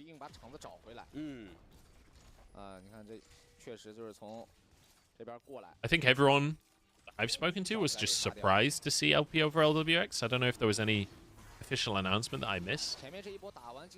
I'm kind of curious because it doesn't feel like LP's come in and just absolutely smurfing or anything, you know?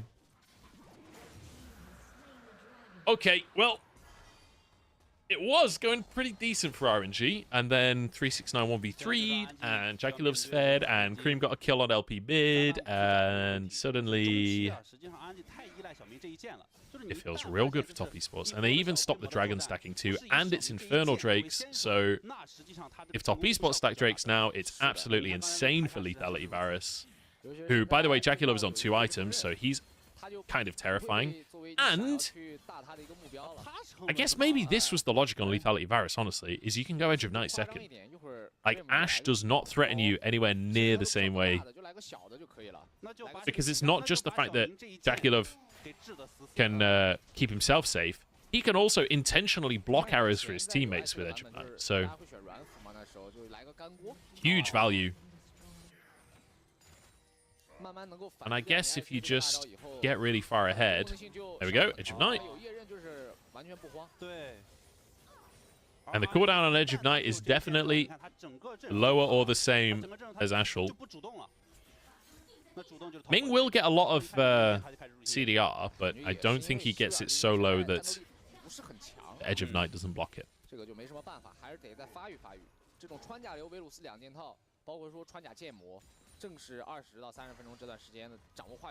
Yeah, I mean, on-hit Varus kind of sucks versus most control mages, right? Where, like, Azir is going to be able to punish you, Orianna's going to be able to punish you. But realistically, you're going to be dived on by Cassante and Xin Zhao, right? So maybe you get value there, but either way, it's working out, definitely. I was unsure on the lethality, to be honest, with the Cassante and Xin Zhao. If they get ahead, like, it feels like you do nothing, especially against Sivir, but that doesn't seem to be a problem for them right now, to be honest.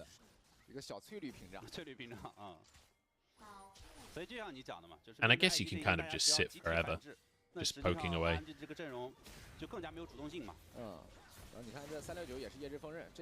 Also, it helps you get mid-prio versus Sivir. I think that's the other thing. It's not just about fighting versus the enemy. It's about how fast you can clear the waves. Like, Sivir does such a good job of one-shotting the waves. The lethality will help you contest River. Oh, boy. Breathe don't like that 1v1 anymore. Oh! Flash from 369. Good reactions. Good lord. Yeah, true. You can kind of play ranged assassin, right, with the lethality. Wei's got to be careful.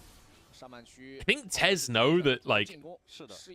I mean, I guess they've got Azir. They can do it reasonably fast, but it's not... With lethality Varus, you're not exactly burning through the Baron. I think they're a little nervous to just start it up and end up getting caught, especially against Ashe as well, because it's so easy for them to scout you.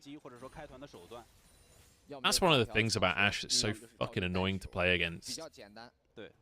Is, yeah, you know, no matter how good your vision control is, Ashe will always know what's going on.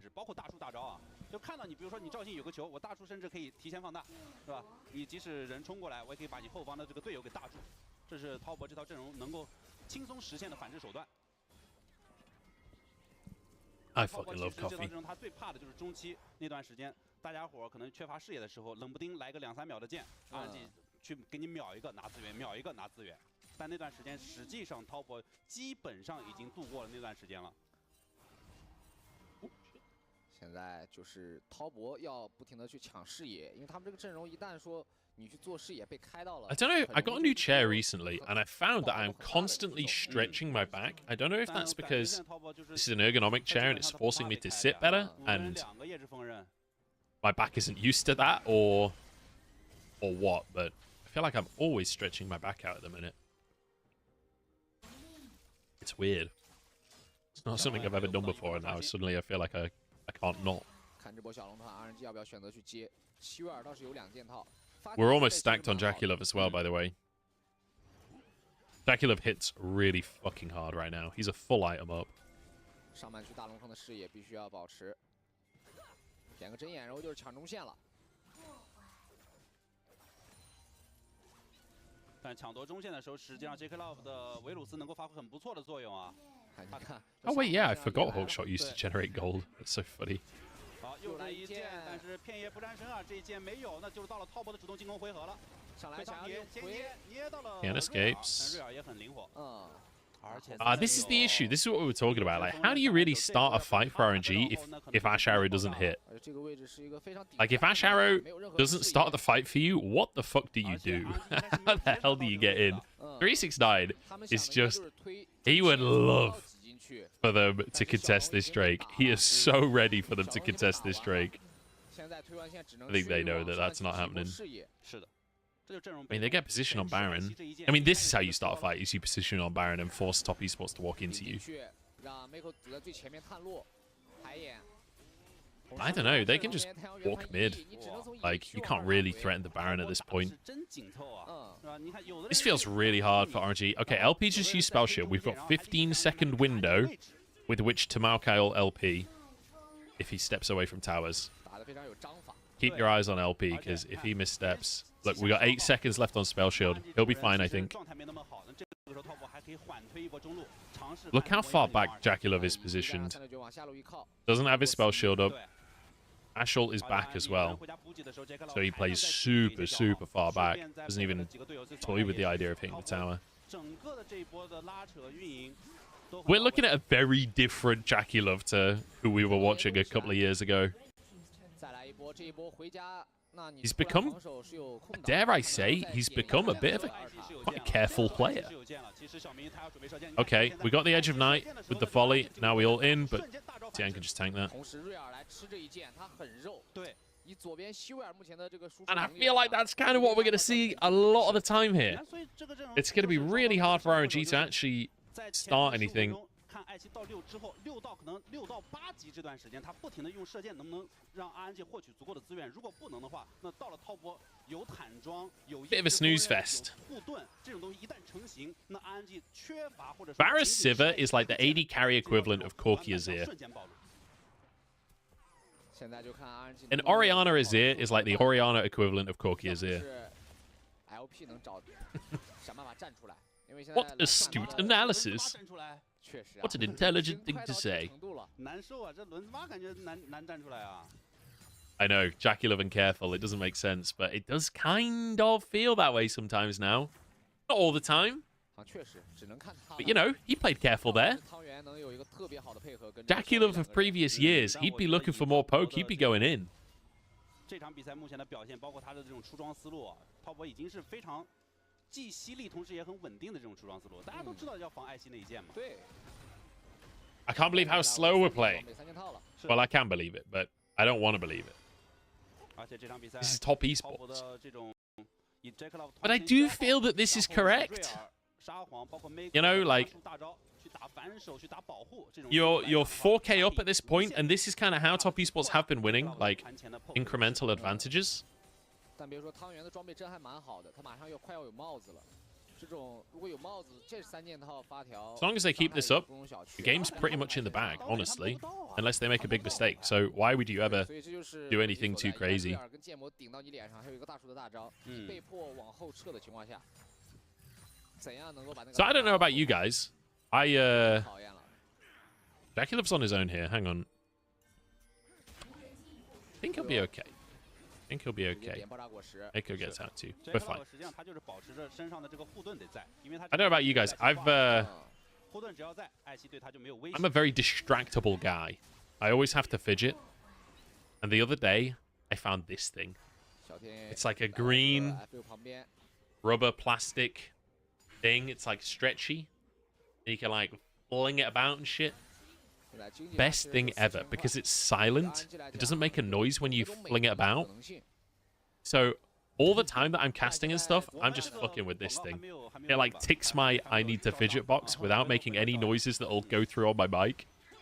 and it means like my hands are busy so I can focus on the game. I don't get distracted. It's great. Life-changing. I also have this little fidget cube which has got all different bullshit on, but it like clicks and stuff, so it's not as good for casting. Here we go. Ult in. Wei is locked up, but I don't really think we want to go on Wei. Ult on 369, the nice follow-up engage.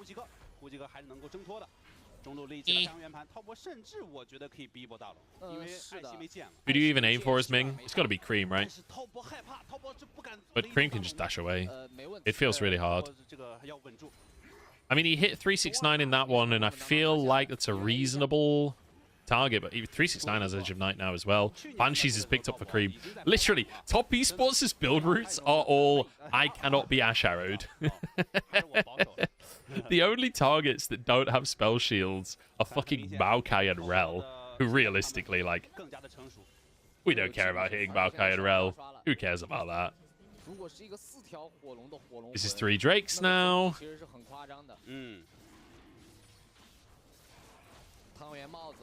Top East, yeah. Top Esports coach. I don't actually know.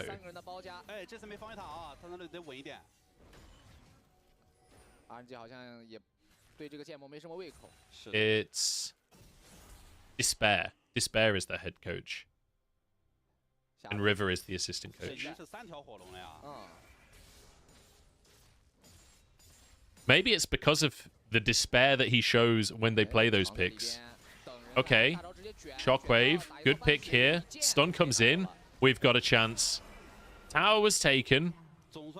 But mid lane are down. And a 50-second death timer.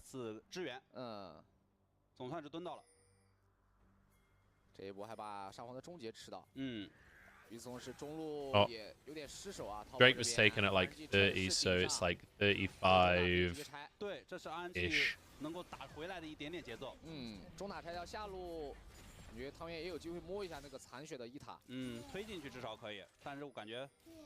That's when the demon bunny will spawn. Excellent. That's definitely a dragon, guys. Okay, 369 does TP. Cream's up in 15 seconds. We don't commit to a Baron or anything. But we've closed the goal gap ever so slightly. We're still 4,000 up. 3 Infernal Drakes in a row. Lethality on our side. I will say, Lethality Varus and Lethality Aatrox, we do kind of have an expiry date a little bit on the composition. We do have an Azir for late game. I don't feel like we fall completely off of a cliff. However, like, Siva Orianna with a Cassante, they're still going to look absolutely fantastic later on. Ashe is going to be ulting every 10 seconds later on. You can't see the dragon drawing? Oh, and really high-pitched. Should be able to. Oh, I see why.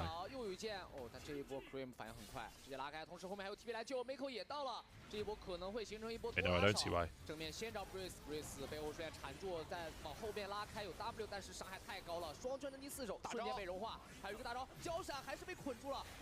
Oh boy, this is bad. Oh boy, this is bad.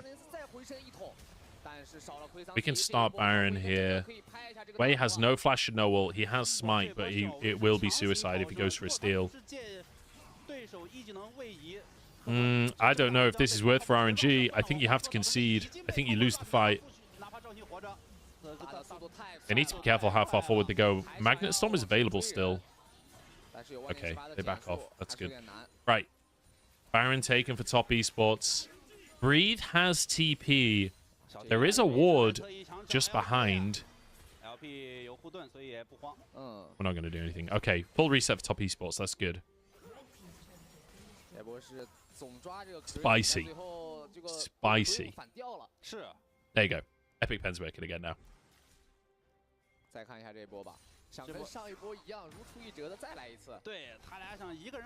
I love that they basically did the same play again. This worked on Cream last time, where it was Orianna in the brush. That was the game plan. And they were like, okay, let's just hide in a brush near Cream again. See if it works this time. Unfortunately, it did not. And we had a TP, so... 随便发挥，没错，我再也不怕你远距离突然给我一剑啊！Arrow wide. I feel like top esports are doing a really good job of denying opportunities for arrows from Ming. Like, Ming's usually pretty good on the arrows, and they've been dodged. It's not like it's bad shots necessarily, just top esports, I feel like their entire game plan is play around Ming's arrows. If Ming can't hit arrows, they can't go in. Like, aside from Cream getting caught bot, they have been extremely careful this game to deny Ming any kind of influence. And like Siva, you know, we're on 3.5 items. We're at the like AD carry dream mode kind of thing. But when do we get to go in? When do we get to auto attack anyone? If top esports never actually fight us. Okay, that's on Jackie. That's big. Oh. That's a huge pick. Cream is trying to protect. Oh, Cream's just still going, by the way. Oh, good shockwave from Tango, and Breed's going in as well. Cream dashes away. They can still win this fight. Oh my god, they can still win this fight. This is a bit of a disaster. Okay, LP, he's finally getting autos in. He's finally getting autos in. But 369's it. Oh no. And Cream just TP's back in. He wants a bit more. Dude, imagine if that was still a multi-kill for Cream. Resets the TP's back in to continue the multi-kill. That would have been so funny. LP finally got to do some auto attacks. Alas, it was not enough.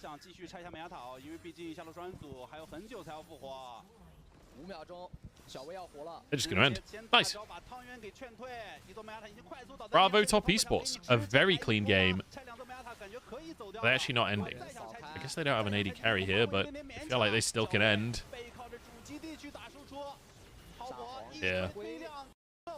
Nice try, RNG, on the base defense, but yeah.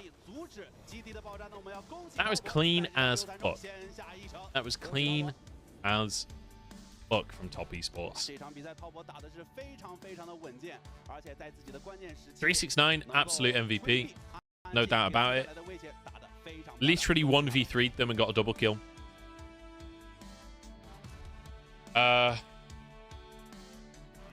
Yeah, I don't know. That kind of sucked from RNG. They kind of just slowly bled out. But realistically, I don't know what they could do with that composition to not slowly bleed out. They tried to find creative picks in the side lanes. It worked one time. It didn't work another time. They got an ult on Jaculov and followed for the all-in. And they got the kill on Jaculov. Like, I don't really disagree with the decision-making there. But too far behind 369 and Cream can also carry fights, so I feel like you need more ways to start a fight. I don't feel like they wanted to play Siva. I feel like Siva was just like, if we think back to the draft. Okay, let me move my cam. Like, I think instead of Xin Zhao, we need to pick Ezreal here or here, because I'm not actually doing an arrow. I think we need to pick Ezreal here or here so that we actually have a strong lane bot that we can play through. I don't feel like you can really play through the Siva lane. I don't know how much the Ezreal changes things, but then maybe later on, like, this could be a Jarvan or something to follow up on Ashe engages. Like, I don't hate the Cassante inherently, but it is like we needed some way of getting in that wasn't just Ashe ult. But also, fair fucks to top esports, because like, you've got a spell shield, you've got a spell shield, and you've got a spell shield, and these two are terrible targets. So, like, it's not like Banshee's Azir is your default standard pick up every game. Like, I love that they just went, look, if you're going to play this, we're going to fuck you. That's how it's going to go. Really, really good. Like, very clear, well thought out gameplay from top esports. And that is what I love to see. I'm saying 369 gets MVP. Yeah. 不得不说，这左边 LP 16000啊，也是尽力的。确实这一把感觉希瑞尔让他这个团战中没什么输出的空间。最后一波，小天胜一丝血，突然间往前追，换了个大剑魔出现在脸上，2刀就走了。Good stuff from top esports. You love to see it. I'm glad they're actually playing well. 我很想给369啊。我也是。怎么说？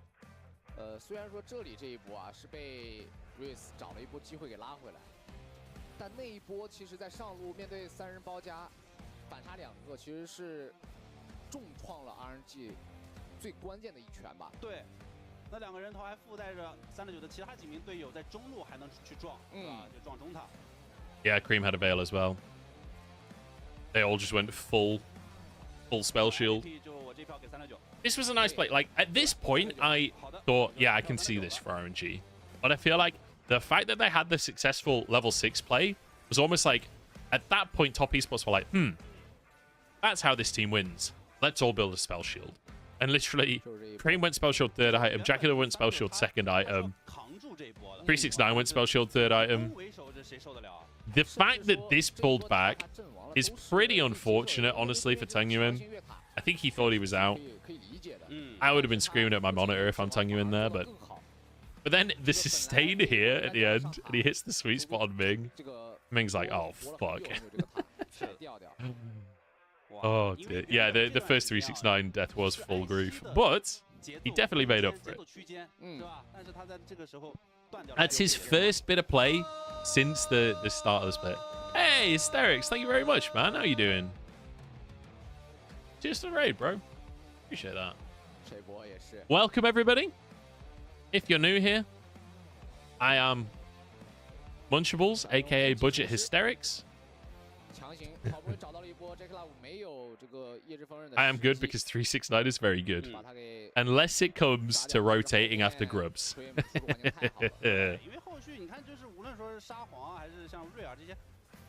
I'm joking. I can't believe they lost this fight at the end here. Like, Cream just smurfed it. And then 369 is just like sneaking in, waits behind the wall. It's like, what does your spell shield do, really? You block 1 Q, but he just sprints at you and wrecks you. Beautiful. Yeah, so on Huya, you can vote for MVP. I don't know if my vote actually counts for the broadcast MVP. I don't think it does. I'm pretty sure it's just... There's just a fan vote on Huya. So you see what everyone else thought. Did I lose my hair in the up series? I was just mostly bored in the up series, I'm not going to lie to you. It's kind of like Weibo just do nothing, Ultra Prime, make a mistake, Weibo punish, slowly push. The fact that Ultra Prime got such a lead and then just kind of slowly bled out was incredibly depressing. It was, you know, on the one hand, it's like, yeah, it really sucks. But on the other hand, it's also like, did I expect any better from Ultra Prime? They're in 16th place. I power ranked them in 16th. Like, this is pretty much exactly where I expected them to be, so I can't say I'm, you know, like, them losing that game to me is kind of like, yeah, okay, nice. That means I don't have to watch 3 games of this series. Who is 17th? EDG.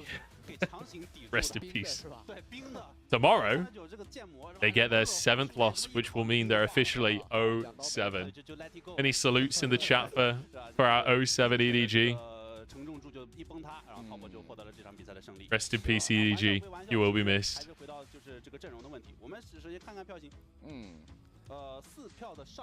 Get the emote? I don't know how that works. Right. I'm going to go for a break in between the games. I'm going to quickly eat some lunch before the next game starts. I will be back. I will sort emotes in the future. I'll do that after the stream today. I'm going to run a quick Twitch ad so that you guys don't get ads during the game. I'll be back in like 5 minutes. BRB 实际上也没有发挥到100%的这种效果。是的，所以那滔博凭借着自己对于阵容的理解和执行，他们顺利的获得了第一场比赛的胜利。是的，我们也是收到了消息，在下一场对局当中，滔博选择了蓝色方，那也让我们一起期待一下，来到红色方的 RNG 是否能够逆风翻盘呢？让我们稍事休息，精彩比赛马上回来。今晚碾压局，你的车就这样了吗？或者说，开局吗？开就开。美孚速霸全效保护系列，挑战城市万变路况，保护引擎无惧磨损，无惧油泥，顺畅冷启动，无惧氧化，成功挑战，实测验证，极速保护全效，引万变。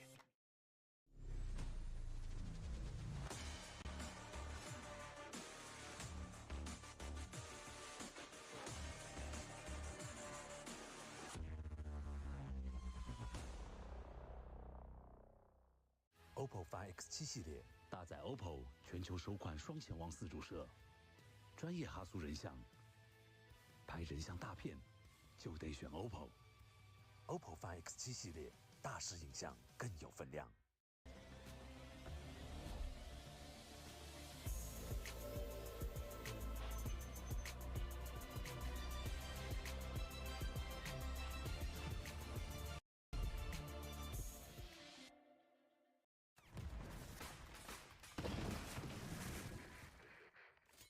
是战，是碾压所有极限，战力觉醒。有能量，当然战马。战马能量型维生素饮料，让他们见识一下真正的舞龙。是你接惹我的。川流汇入，降龙上九霄，烟云成风势，银龙踏霞归。今宵良宴会，千载佳话传。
各位亲爱的召唤师们，大家好！这里仍然是2024英雄联盟职业联赛春季赛常规赛第4周第4日的比赛直播现场。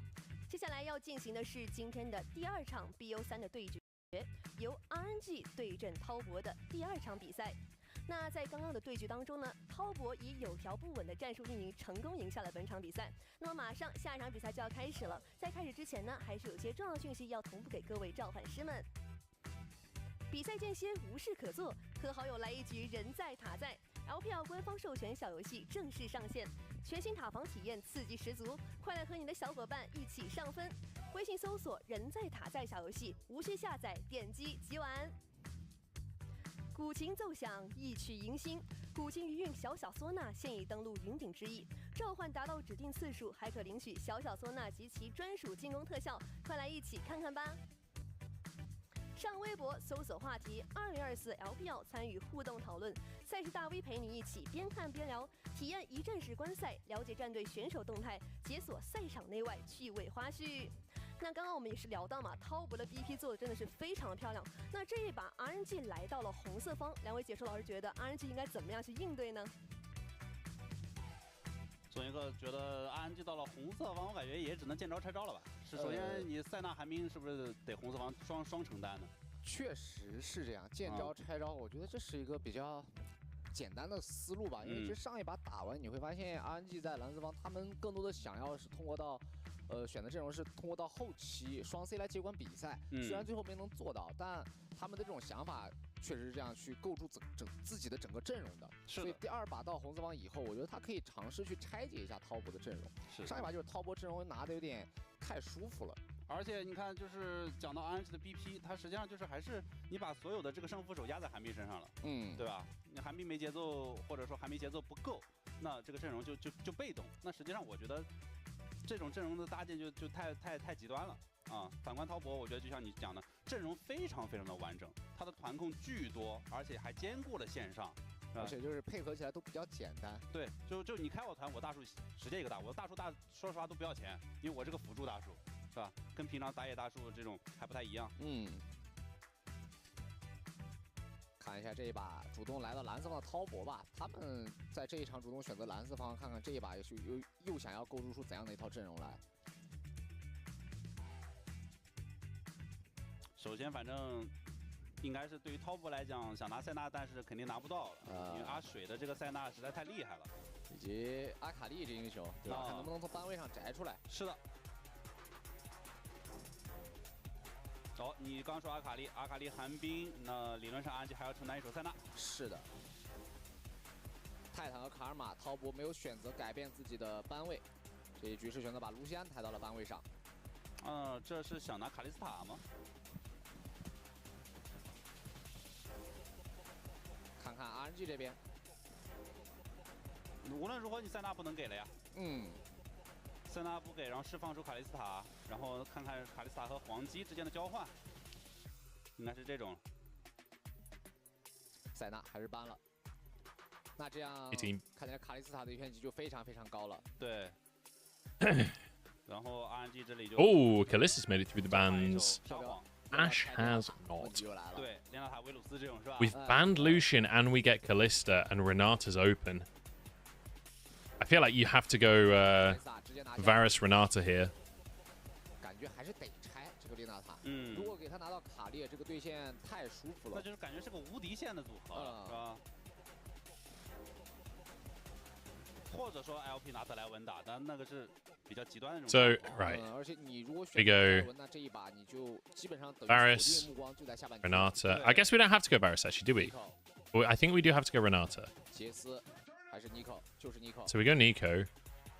I'm surprised seeing Nico priority over like Azir and stuff.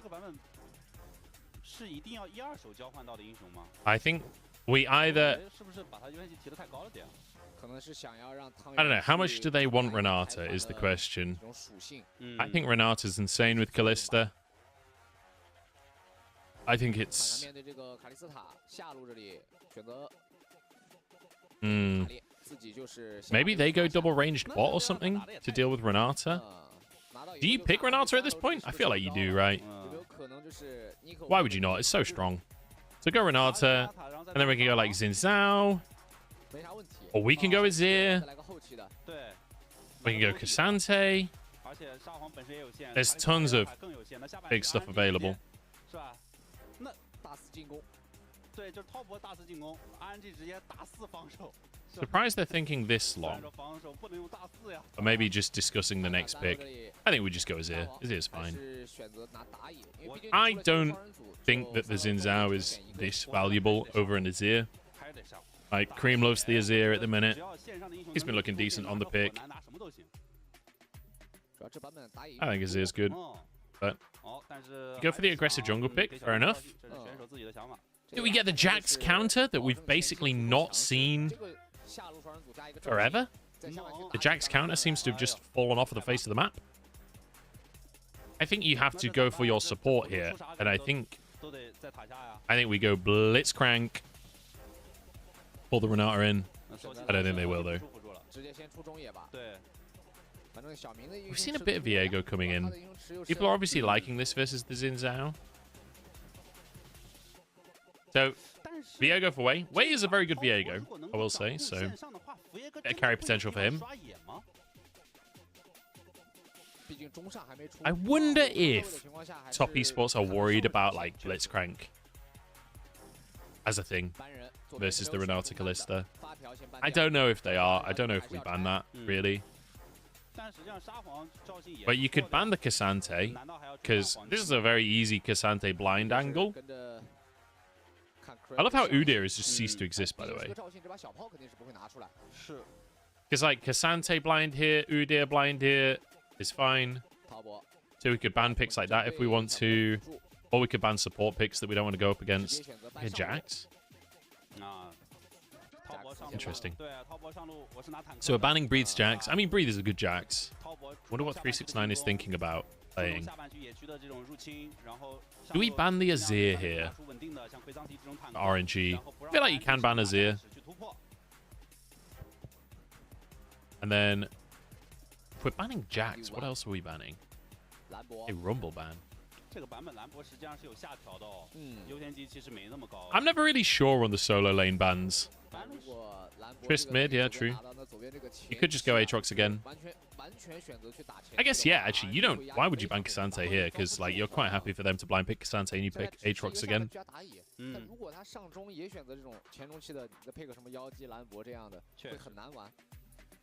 we just ban the Udyr. Don't think they would have picked the Udyr, to be honest, but... Makes sense, I guess. Ah, yeah, Maokai support, of course. So, non-committal, disengaged from both supports. And then we're going for counter pick top. So 369. I feel like he doesn't pick the Cassante now. I mean, Azir is still open, so we definitely go Azir. And then you could just go for the Aatrox as well. Because, you know, we're very happy with the way that the Aatrox-Cassante matchup went. So either they pick Cassante and lose that matchup again, or they have to bring out a different option. Or maybe we just take the Cassante. Maybe he's just confident that he can take either side of the matchup. Leave the Aatrox open for Breathe.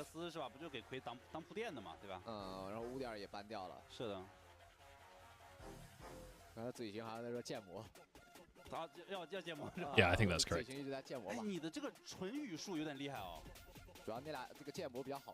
Nice. So now, Breathe can go Cassante, or he can go Fiora. Fiora's good against Aatrox, if you know the matchup. Breathe is great Fiora. Or Camille. Camille's decent against Aatrox, although I don't know the matchup super well. Or Yone. Let's go, Breathe. That's what I'm talking about. Opportunity for a carry. Okay, nice. We get a Yone top. We get something interesting here. So, aggressive bottom lane for top esports. Definitely a window for TN to play through. Kind of neutral mid lane. Breathe. Counter pick up top. I feel like LP and Ming are playing probably weak side bot here to some extent. It wouldn't surprise me if Wei tries to focus on Grubs, and because like Nico very good in the early skirmishes compared with Azir. I feel like this is a really good angle to play like a 6 Grub game from RNG. And top esports kind of do the opposite, right? I'm kind of down, though. This is an exciting draft. Get a Yone. Get a bit of LEC-style action here.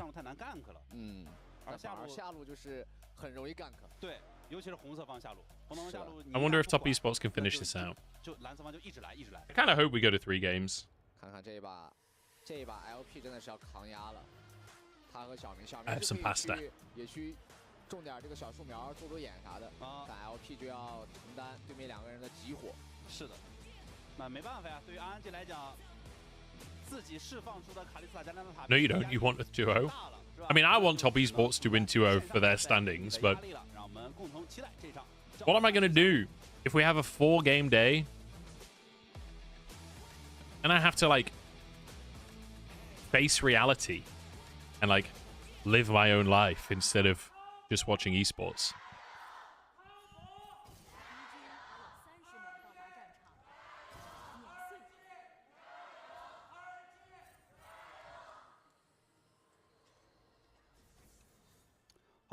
Okay, play some ARAM.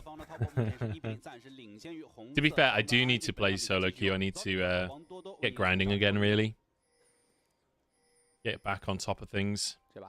It's been a little while. I've been playing some Helldivers recently, so... But I need to get back on the solo queue grind.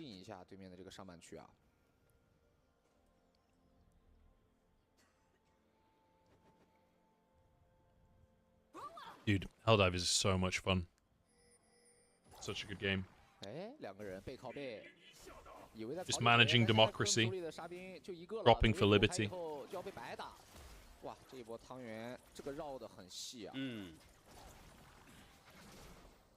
It's so good. And apparently, quick play is fixed now, so theoretically multiplayer should work better. It will definitely be a time sink, because it's so good. Alright. Well, the jungler is theoretically pathing bot, but Wei starts chickens, then goes to his bot quadrant. I wonder if he'll loop back round to top side, do Krug's red, and then go for the Raptor respawn. That would make a lot of sense, because then he ends on the top side.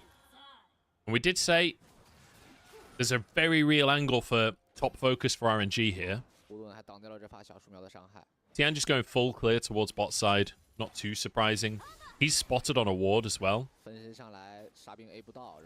Well, he's not yet, but there is a ward from RNG on the chickens. So when he gets to his chickens, RNG will have full information.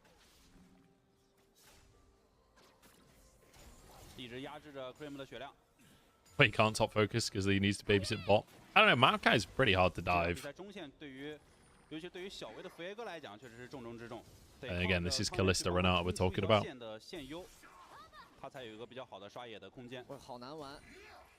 Dream's having a hard time to start this lane off. I think he's doing a good job of punishing the mid lane. And deny as much CS as possible. But yeah, we see Wei move back up to the top side. I like that from Tien as well. Ignoring the ward, going to his red buff first. I don't know if he got spotted on the ward there. I wasn't looking at the map at the time, but I assume not. So they'll probably know that he's in the bottom quadrant anyway, but... Oh, wow, look at that chunk. This is really dangerous for RNG, honestly. Tien could be looking for a dive angle. At very least, a crab angle. Ming actually resets. With Ming resetting, I mean, we just sprint it under the tower? I'm a little surprised Top Esports. I guess they didn't actually see Ming reset, right? He's got decent timing there where he's reset out of vision. They don't know that he's reset for sure. So Tien not confident to go for the dive. Just going to reset himself. Did reset on a ward, so full information here for Wei. Wei gets to do his chickens again because of that early take.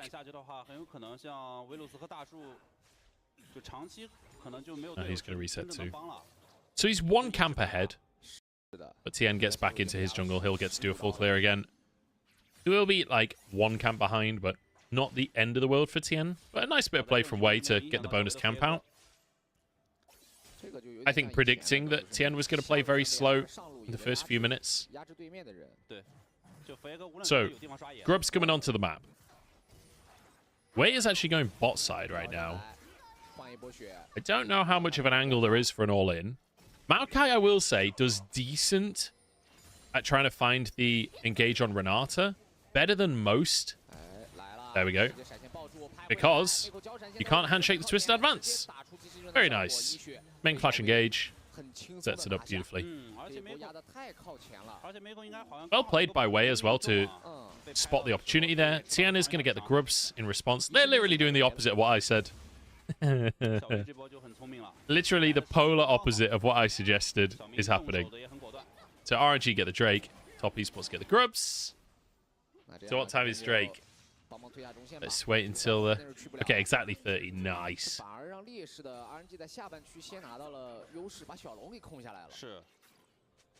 10:30 Drake. We're happy with that. We're happy with that. Good stuff from RNG. But this is kind of what happened in the first game as well. Like, reasonably proactive start. Got the kill at level 6 with the Ashe. It does feel like Ming is kind of the basis of all of RNG's proactivity.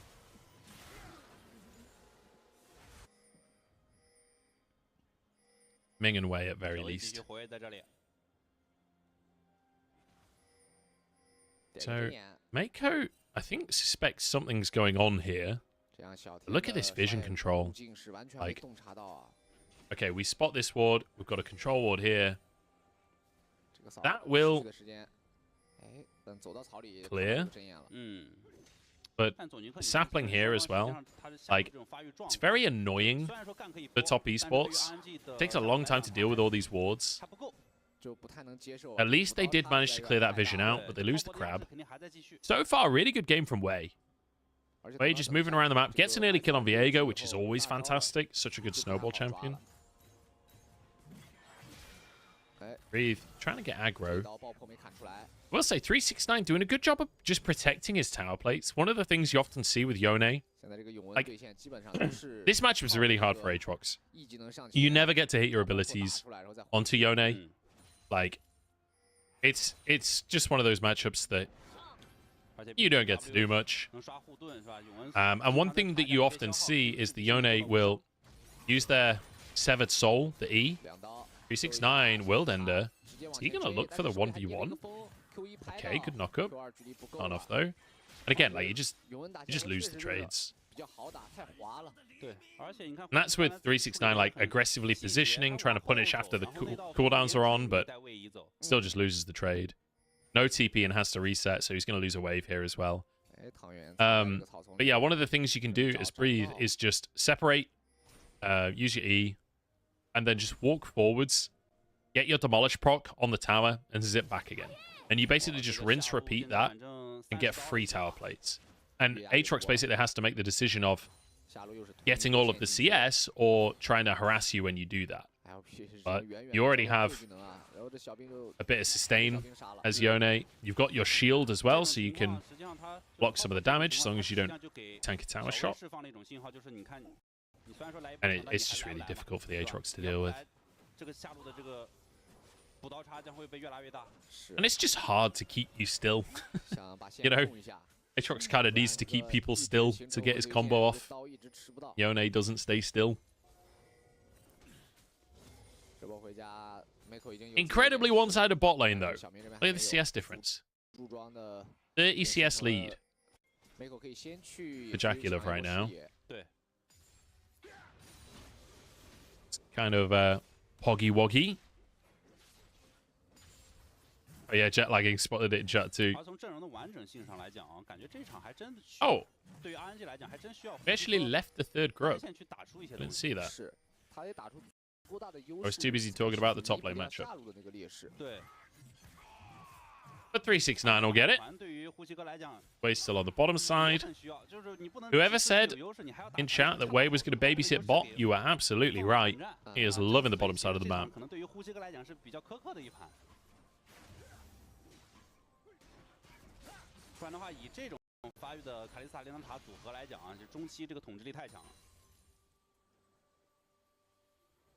This pasta is really Moorish. It's like a cheese and tomato pasta with a little bit of like pork mince in it. Very nice. Okay, Tien looks for a chance to punish. We have a big lead in bot lane. Looking for a couple of plates. Ming is playing Maokai though, so we don't ever get to do anything sneaky. But we're just going to keep pushing the wave. Tien stays around. If Ming... I mean, Ming should just throw... Yeah, okay. Maokai's so annoying. It's what Nightmare was saying in chat in the previous game. Maokai and Ashe in the same category. You don't get to play with vision against these picks.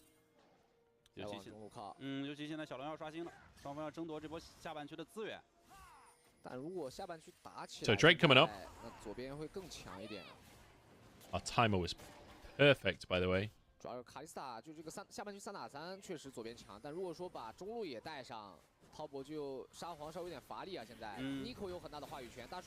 Okay, Roots go in, Mako on the front line. We're pulled Wei in. Actually, Wei's in trouble. Cream's going to finish Wei. That'll be Drake for top esports.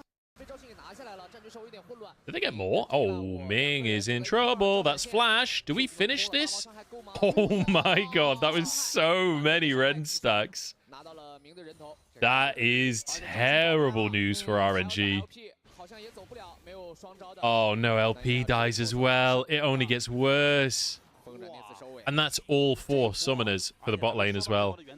Oh my god. 1550. Thank you, thank you. 去先拿那条小龙，但是你看从结果上来看，就是最后小龙 RNG 也没拿到，人员还都倒了。Yeah. I like the idea. The roots were good. The Nico ult in theory is good, but Jackie gets a great ult. Cream, really, really good follow-up onto Mako's engage too. And Jackie just... That was literally perfect damage as well. That was pretty much like within 1 HP of killing. You saw the last auto go out and rend off of the back of the rend. And Kalista doesn't have that big auto damage, so the rend finished that on the final auto, which means it was, you know, I think a 1 auto rend at this point does like, what, 20 damage? So that was incredibly close to not being a kill for Jackie Love. Really nicely done. Big lead now. 2,000. They got the first 3 grubs. Grubs coming up in 50 seconds as well. These are late second grubs, though. I don't know if they're going to have time to get them. Unless they are there on respawn. What time does Herald come up now? Is it still 14? I can't remember.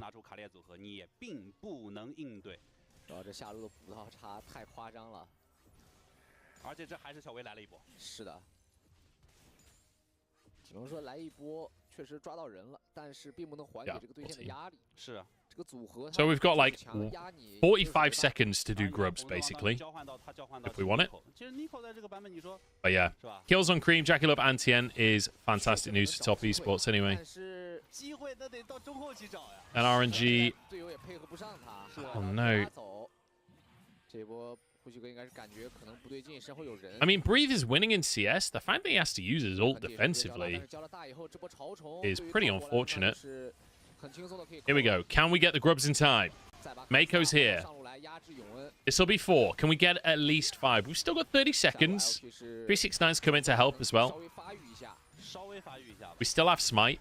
I think we're going to finish that one and then use Smite on the final one. I think this is pretty grubbable.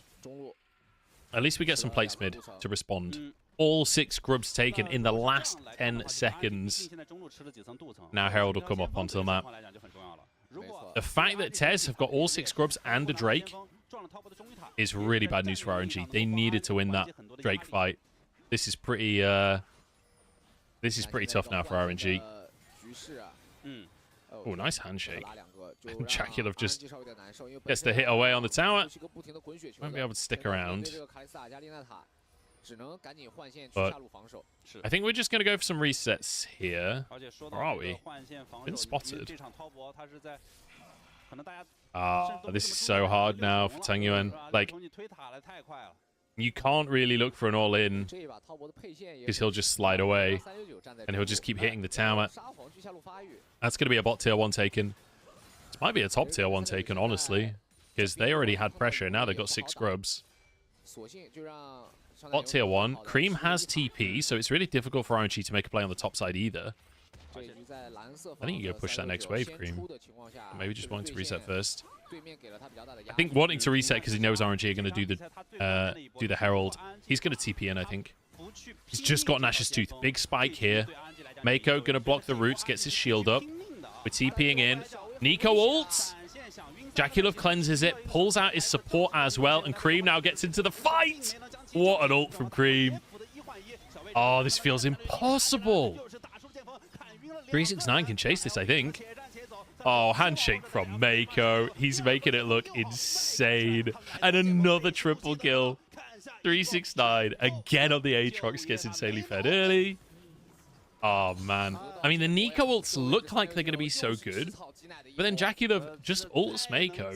So that's one target gone. And then he just cleanses the stun instantly. So it barely does anything to him.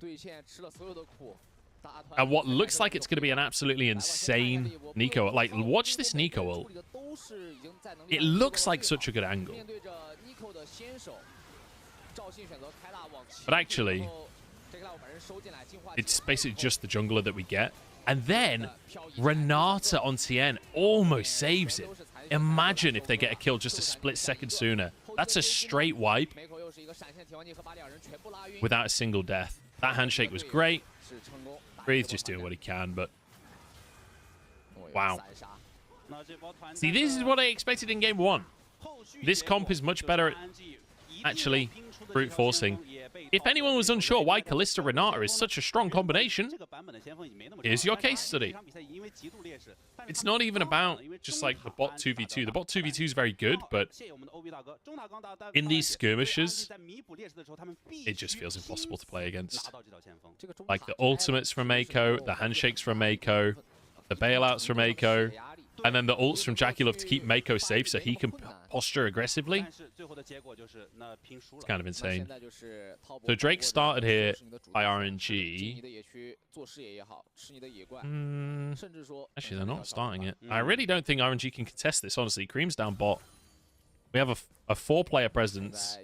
Both top laners have TP. And TES is just way strong. I mean, it's a 5,000 gold lead almost, but I guess 4,000. Fate's Call is on cooldown, so Mako's got to be careful for another, like, 5 seconds. Still get some honey fruit. He's fine. And you can't contest this because it's Kalista, so you're never going to win the smite fight.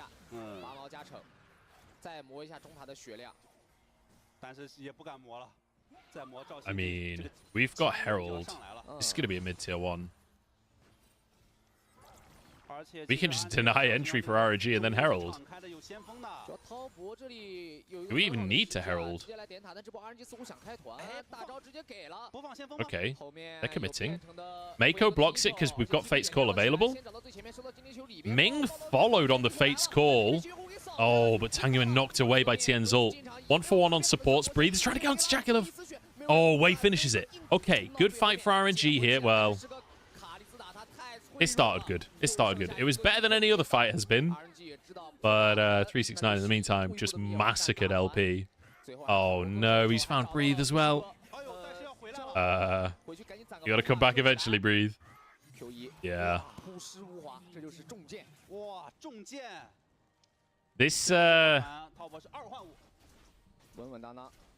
This counter pick ain't working out so hot.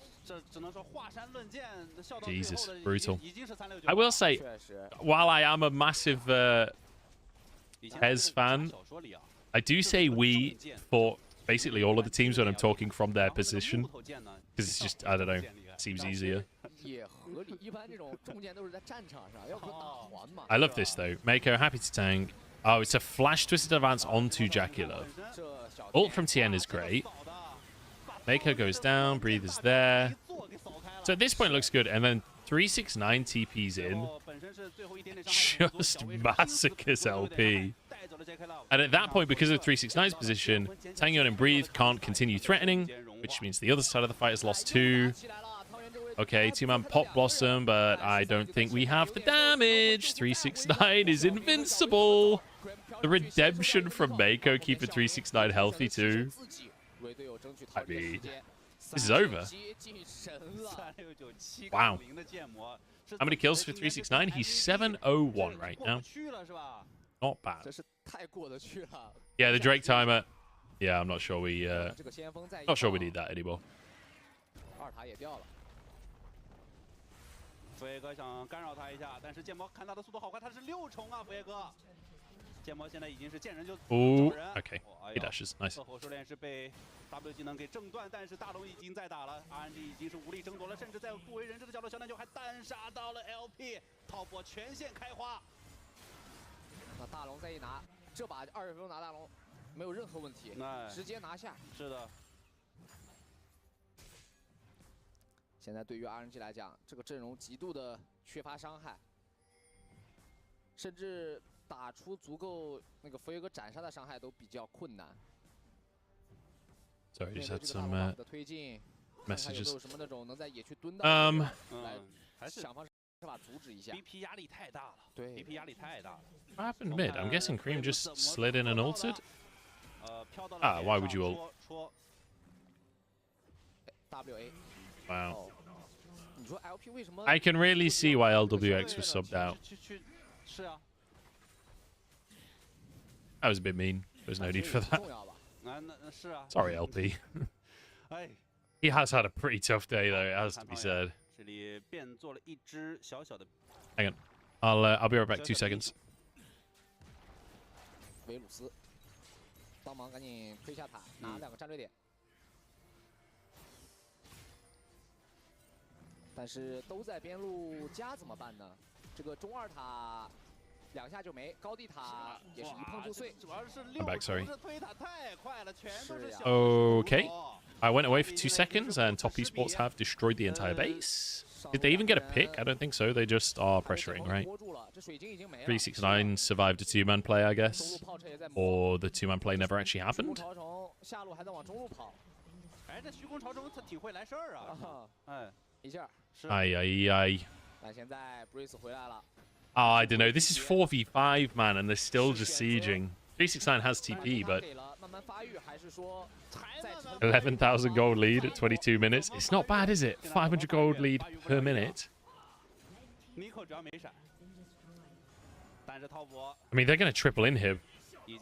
They're going to triple inhib at 22 minutes into the game. Holy fuck. This is a massacre.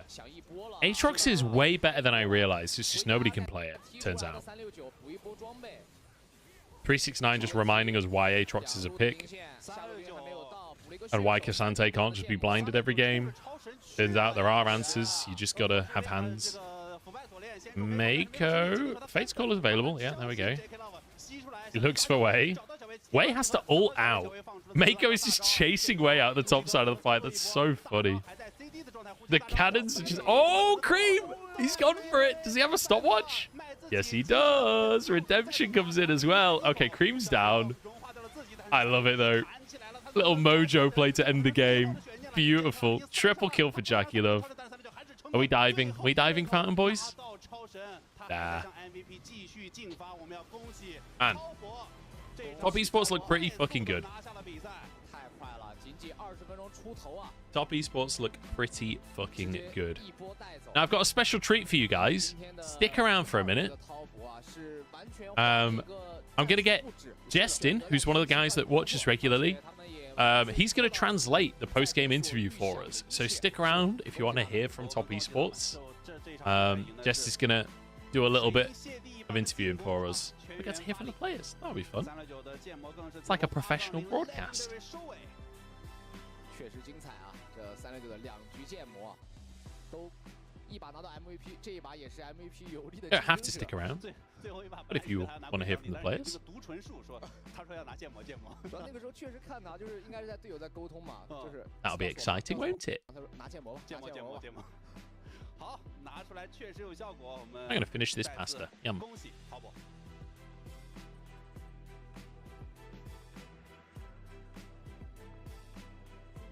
It's gone completely cold.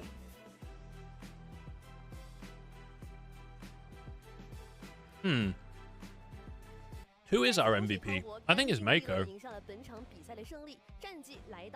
I think 369 might win it, but I think the actual MVP is Mako. 同时啊，他们也的确打出了优势，并且呢，凭借稳定的运营，将优势辐射到了其他路。再加上精彩建模啊，真的 the vote just not come up? Did I miss it? 团战也是轻松拿下，最终成功获得了胜利。那么现在呢，也来到我们的赛后共进时刻。英雄联盟全新活动来喽！首次仅需6元即可获得未解锁高价值皮肤，现在扫码即可参与。Fair warning, everyone. By the way, I won't be live on this channel tomorrow. I'm going to be on the main broadcast tomorrow, so watch on the proper LPL channel tomorrow. 不得不说，这2场对局，滔博的 BP 做的都是非常的漂亮。让2位解说老师怎么评价滔博今天的发挥呢？这水银泻地一般的进攻。 我们如何评价？评价不了，他太猛确实，这个就是怎么说呢？就从一开始 I guess we don't get to vote for MVP today. 就是一路通，然后路路都通。你来干克为友，然后我继续领先。是的。对，这你把我干克回家，我继续领先，这太没办法呀。对呀，是吧？下路的压制实在是这一把太到位了。LP 这一整局游戏其实真的是从对线就在坐牢，然后到团战呢更没机会去操作，一个大招交完他就走了。是，然后369。Pasta was great. 领先10几刀、20刀，然后一到团开砍了。基本上369对线应该要落后个700-800块，甚至小1000了已经。但是一波团完全打回来了，甚至你就会发现就是这个永恩这英雄真的就是赢线不赢团，对吧？他在团战里他真的很尽力去表现、去操作，但是这英雄的 After the interviews and stuff, I am gonna have to go at least for a bit today. I need to sort out because we did the podcast yesterday. I need to go get that up on Spotify and all of that stuff. I've got a few like personal errands I need to run. I might stream again later. I'm not sure yet. I'm saying Mako. I'm saying Mako. 4%? 4%? Mako literally won all of the early fights. Are you kidding me?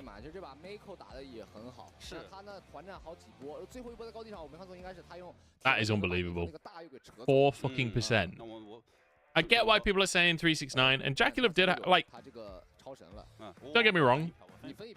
Jackulov and 369 both had great games. Well, Mako played insane on this Renata. I guess he died early. Maybe that's why people are not voting for him. Like, watch this, right? Pulls in way, sets up for Cream, and his ult across the team as well. Forces another flash at the end of the fight.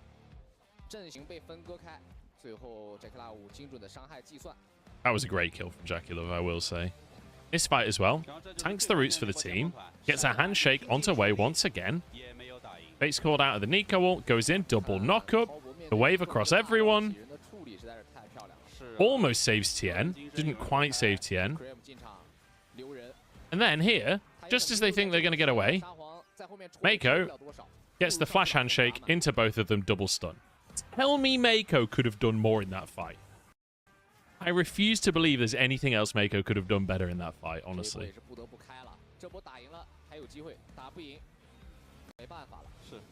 Not be a support, true. Base.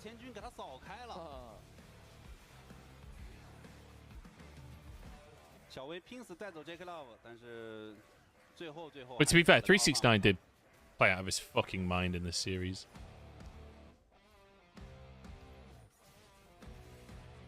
The fact that 369 wins this matchup as well, like...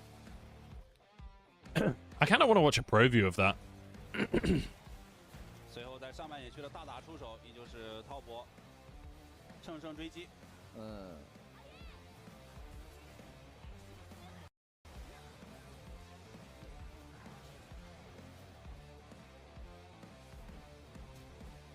I love this from Cream. So unnecessary. I absolutely love it. Oh my god, 369's Q3 damage is disgusting. Oh dear. Great stuff.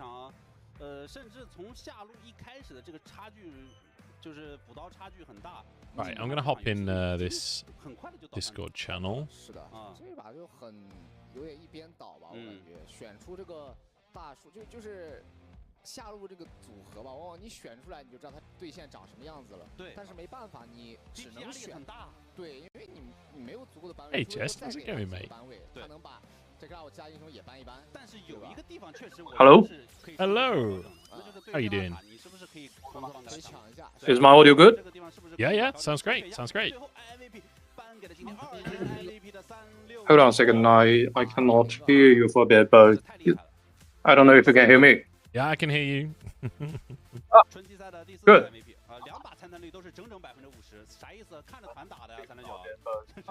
I mean, I'm on board with the 369 MVP. I think Mako deserved it, but I get this. I think Jackulov did well as well. I think the whole team did well, to be fair. I'm gonna mute my Twitch, and I'm watching on Huya, so I could be slightly ahead of you guys. I am also watching on Huya, but I guess I'm further away from Huya. Or I could stream the stream to you on Discord. Oh, that would be nice. So then you're watching it at the same time. 这个你讲话也非常的给面子是吧？BP 很努力 ，BP 还有很努力吗 Okay, can you hear that? Is that loud enough?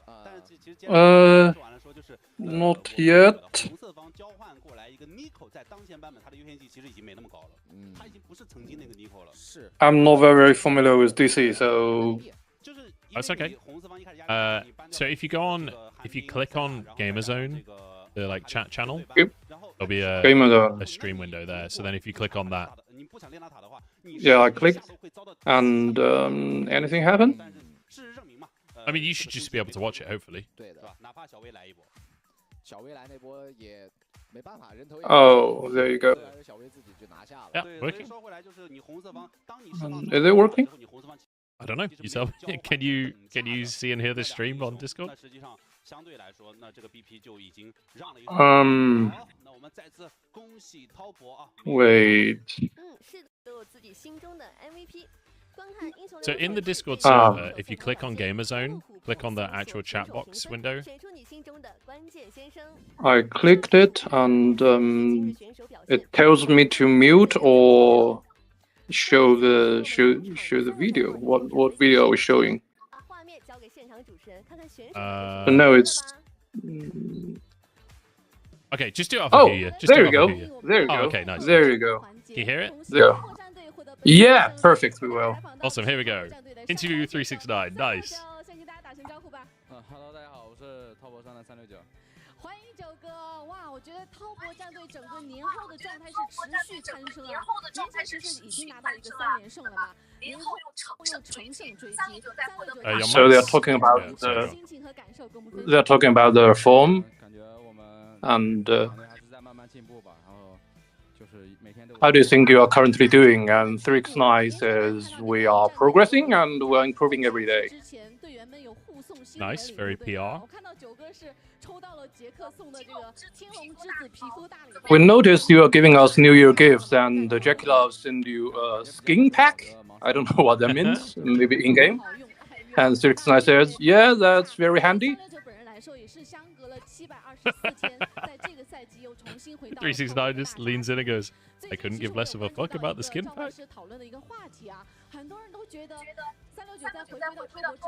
So it's been over 700 days since you played in Top Esports, and they said you become the spear again. I explain that later. 今年的话，好像就是回滔博，就是想多玩一点，比较就全面一点嘛，就是进攻和防御都会多。Yeah, I want to be more all around. I want to be better in the aggressive picks and the weak side picks. Nice.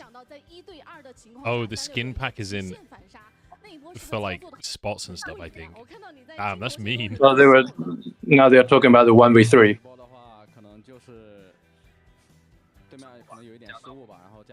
Yeah, they misplayed and I got lucky.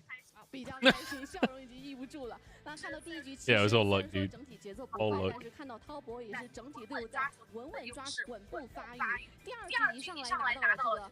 Yeah, they were talking about the difference. The first game was slow and methodical, and the second game was very explosive, and the comp is very different. And during the draft, you're already given a lot of pressure to the enemy. So what is your special prep? Yeah, our bot laner's champion pool is very good, and the coach did a good job. Very PR, again. Not too surprising, really. He's not Ali. He's not Ali. Nobody is. Not the old Ali. Only Ali is Ali. So we were talking about Top Esports is first on kill per game in the league right now. So, any comments? Oh, hold on, I'm lagging. 我们团队就个人实力都比较强吧，然后我们就需要做好，大家就联动好就可以了。还是要保住自己的一个。Yeah, we just play coherently and 我相信这场 yeah. 也是会吸引到很多召唤师的关注。369有没有自己心里的一个预期比分呢？预期比分吗？肯定希望。 So what do you expect coming to RNG? And 369 was like, yeah, we expected 2-0. I love that he was grinning when he said it as well. Okay, now it's a fan meeting, and if you guys are interested, I can do that as well. Yeah, sure. The last fan meeting with Weibo was a bit funny and troll. I don't know how this one is going, but we have Jackie Love, we have Mako, we have 369, all have a lot of fans. Yeah. It's so weird to see Mako in a top esports jersey. It like doesn't make sense. Okay, I'm a long top esports fan, and this is my first time in the arena. And I'm very lucky. I want to share this to my friends. Oh my god, we're talking about high school days when we were watching the top esports matches. Well, that's nice.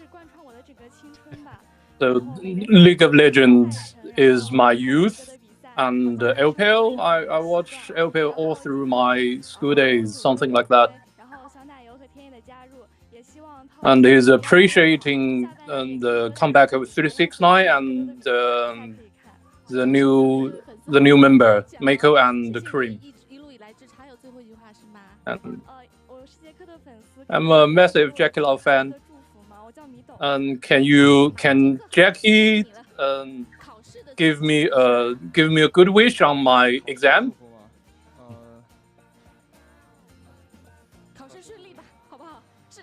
No. Can you tell us what kind of exam is that? Yeah, wish you have a happy exam. What, Jackie? Wish you a happy exam.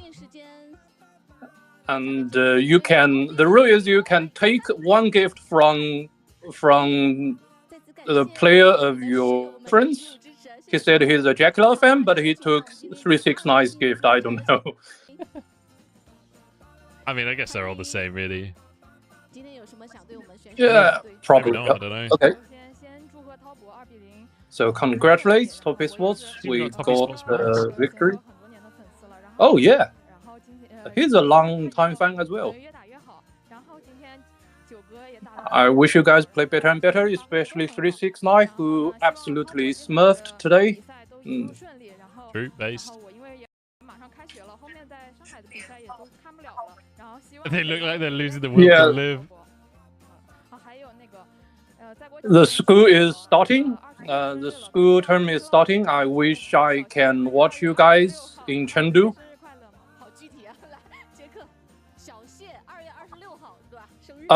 My birthday is not necessarily herself, but she said a name and wished that name happy birthday on the 26th of February.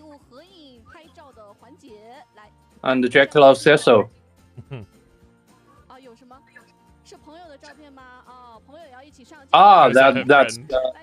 That's her friend. Okay. And the Jack Love fan took 10's gift as well. But Jackie Love's just there like, can someone take my fucking gift now? What the fuck? I don't want to carry this. Yeah, you missed all the games, man. Congratulations again. And Jayo. Jack Love fans again. Keep healthy. And good things will happen. I just... Jackie Love just like death staring the camera. Fucking hell, dude. All these people coming up like, I fucking love this guy. And he's like, I don't give a fuck.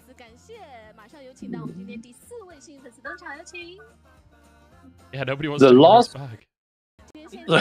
the last fan meeting was really weird. One of them said I shared my birthday with Light, and she ends up taking another gift. I don't know.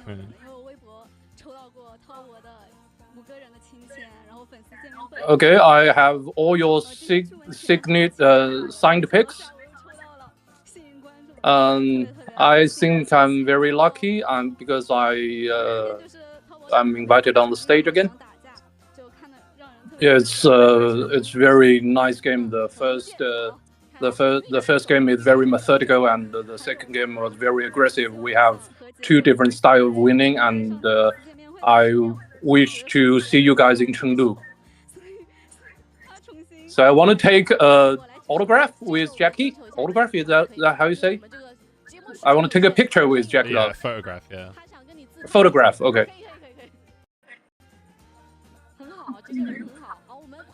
Okay. You know you're short when Jackie Love has to bend down to take a picture with you. Well.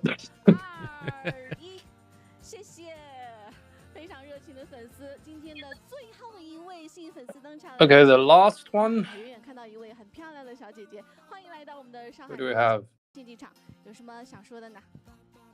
首先恭喜套国夺下这场比赛的胜利。我是杰克的粉丝，然后从以前 Congratulations again. 非常喜欢他的打法。I like your style, and I witness your growth.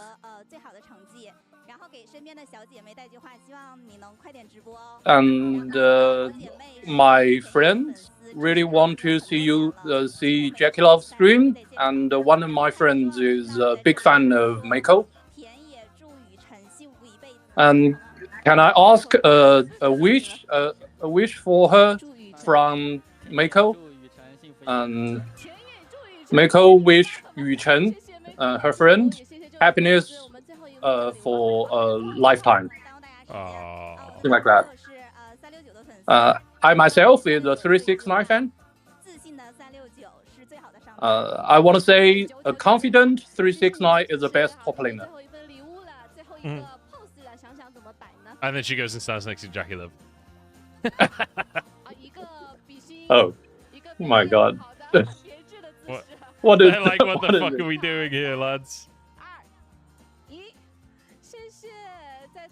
Dude, Jackie Love just straight up wrecked her. He's like, nah, I'm not doing the heart, bro.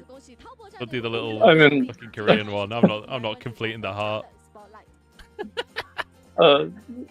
The last fan meeting was all about Chris, and somebody threw a bomb to Xiaohu, I believe. Yeah, that's about it. Oh god, that must be so awkward for the players. Here's the voice com. They're like fan meets. I bet it's so awkward. 369 is not saying anything. I can't tell whose voice is that. They are saying slow down at the same time they went in. What the fuck? They say protect Azir. And they are calling Oriana. But Oriana, Oriana is still alive. Wait, save. No flash. Yeah, and end. Before they killed anybody. Did they not even call that he was going to recall TP? No. That's kind of crazy that that's just a given. They don't even have to communicate that kind of thing. Yeah, and kill. Yeah. Okay, that's about it. This is my unprofessional and unofficial translation. Oh, it was sick. Thank you very much, man. I really appreciate it. No problem, man. I will not be watching on Monday and Wednesday. Any other day, feel free to call me. Oh yeah, thank you, man. Appreciate that. Okay, so yeah, cool. I'll check your message, man. Thank you so much for the translations. Everyone in chat, say thank you to Jest for the translation. No problem. It's great to hear from 369. It was kind of cool just to have a translation on the stream. Official translator. How sick is that? Yeah, thank you, man. I really appreciate it. And also, shout out to Jest anyway, because he always DMs me all of cool stuff from interviews and stuff. I've had so many like tweets that have popped off from either Chinese social media or interviews or whatever it is. So Jest, I just want to say publicly thank you for always sending me cool shit. I do appreciate it, man.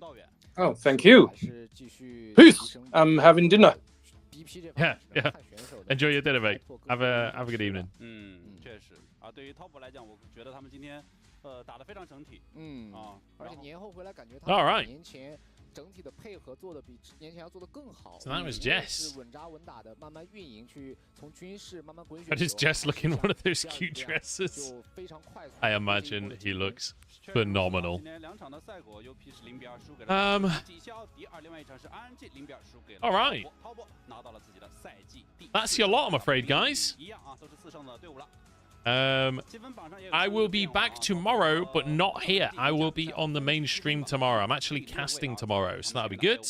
Very fast day today. I might stream later this evening, but I'm not 100% sure. We'll see how we go. I've got quite a few things to get done. Okay, who you just died. Cool. All right, thanks for watching, everyone. And I will catch you on the main broadcast tomorrow. See you later.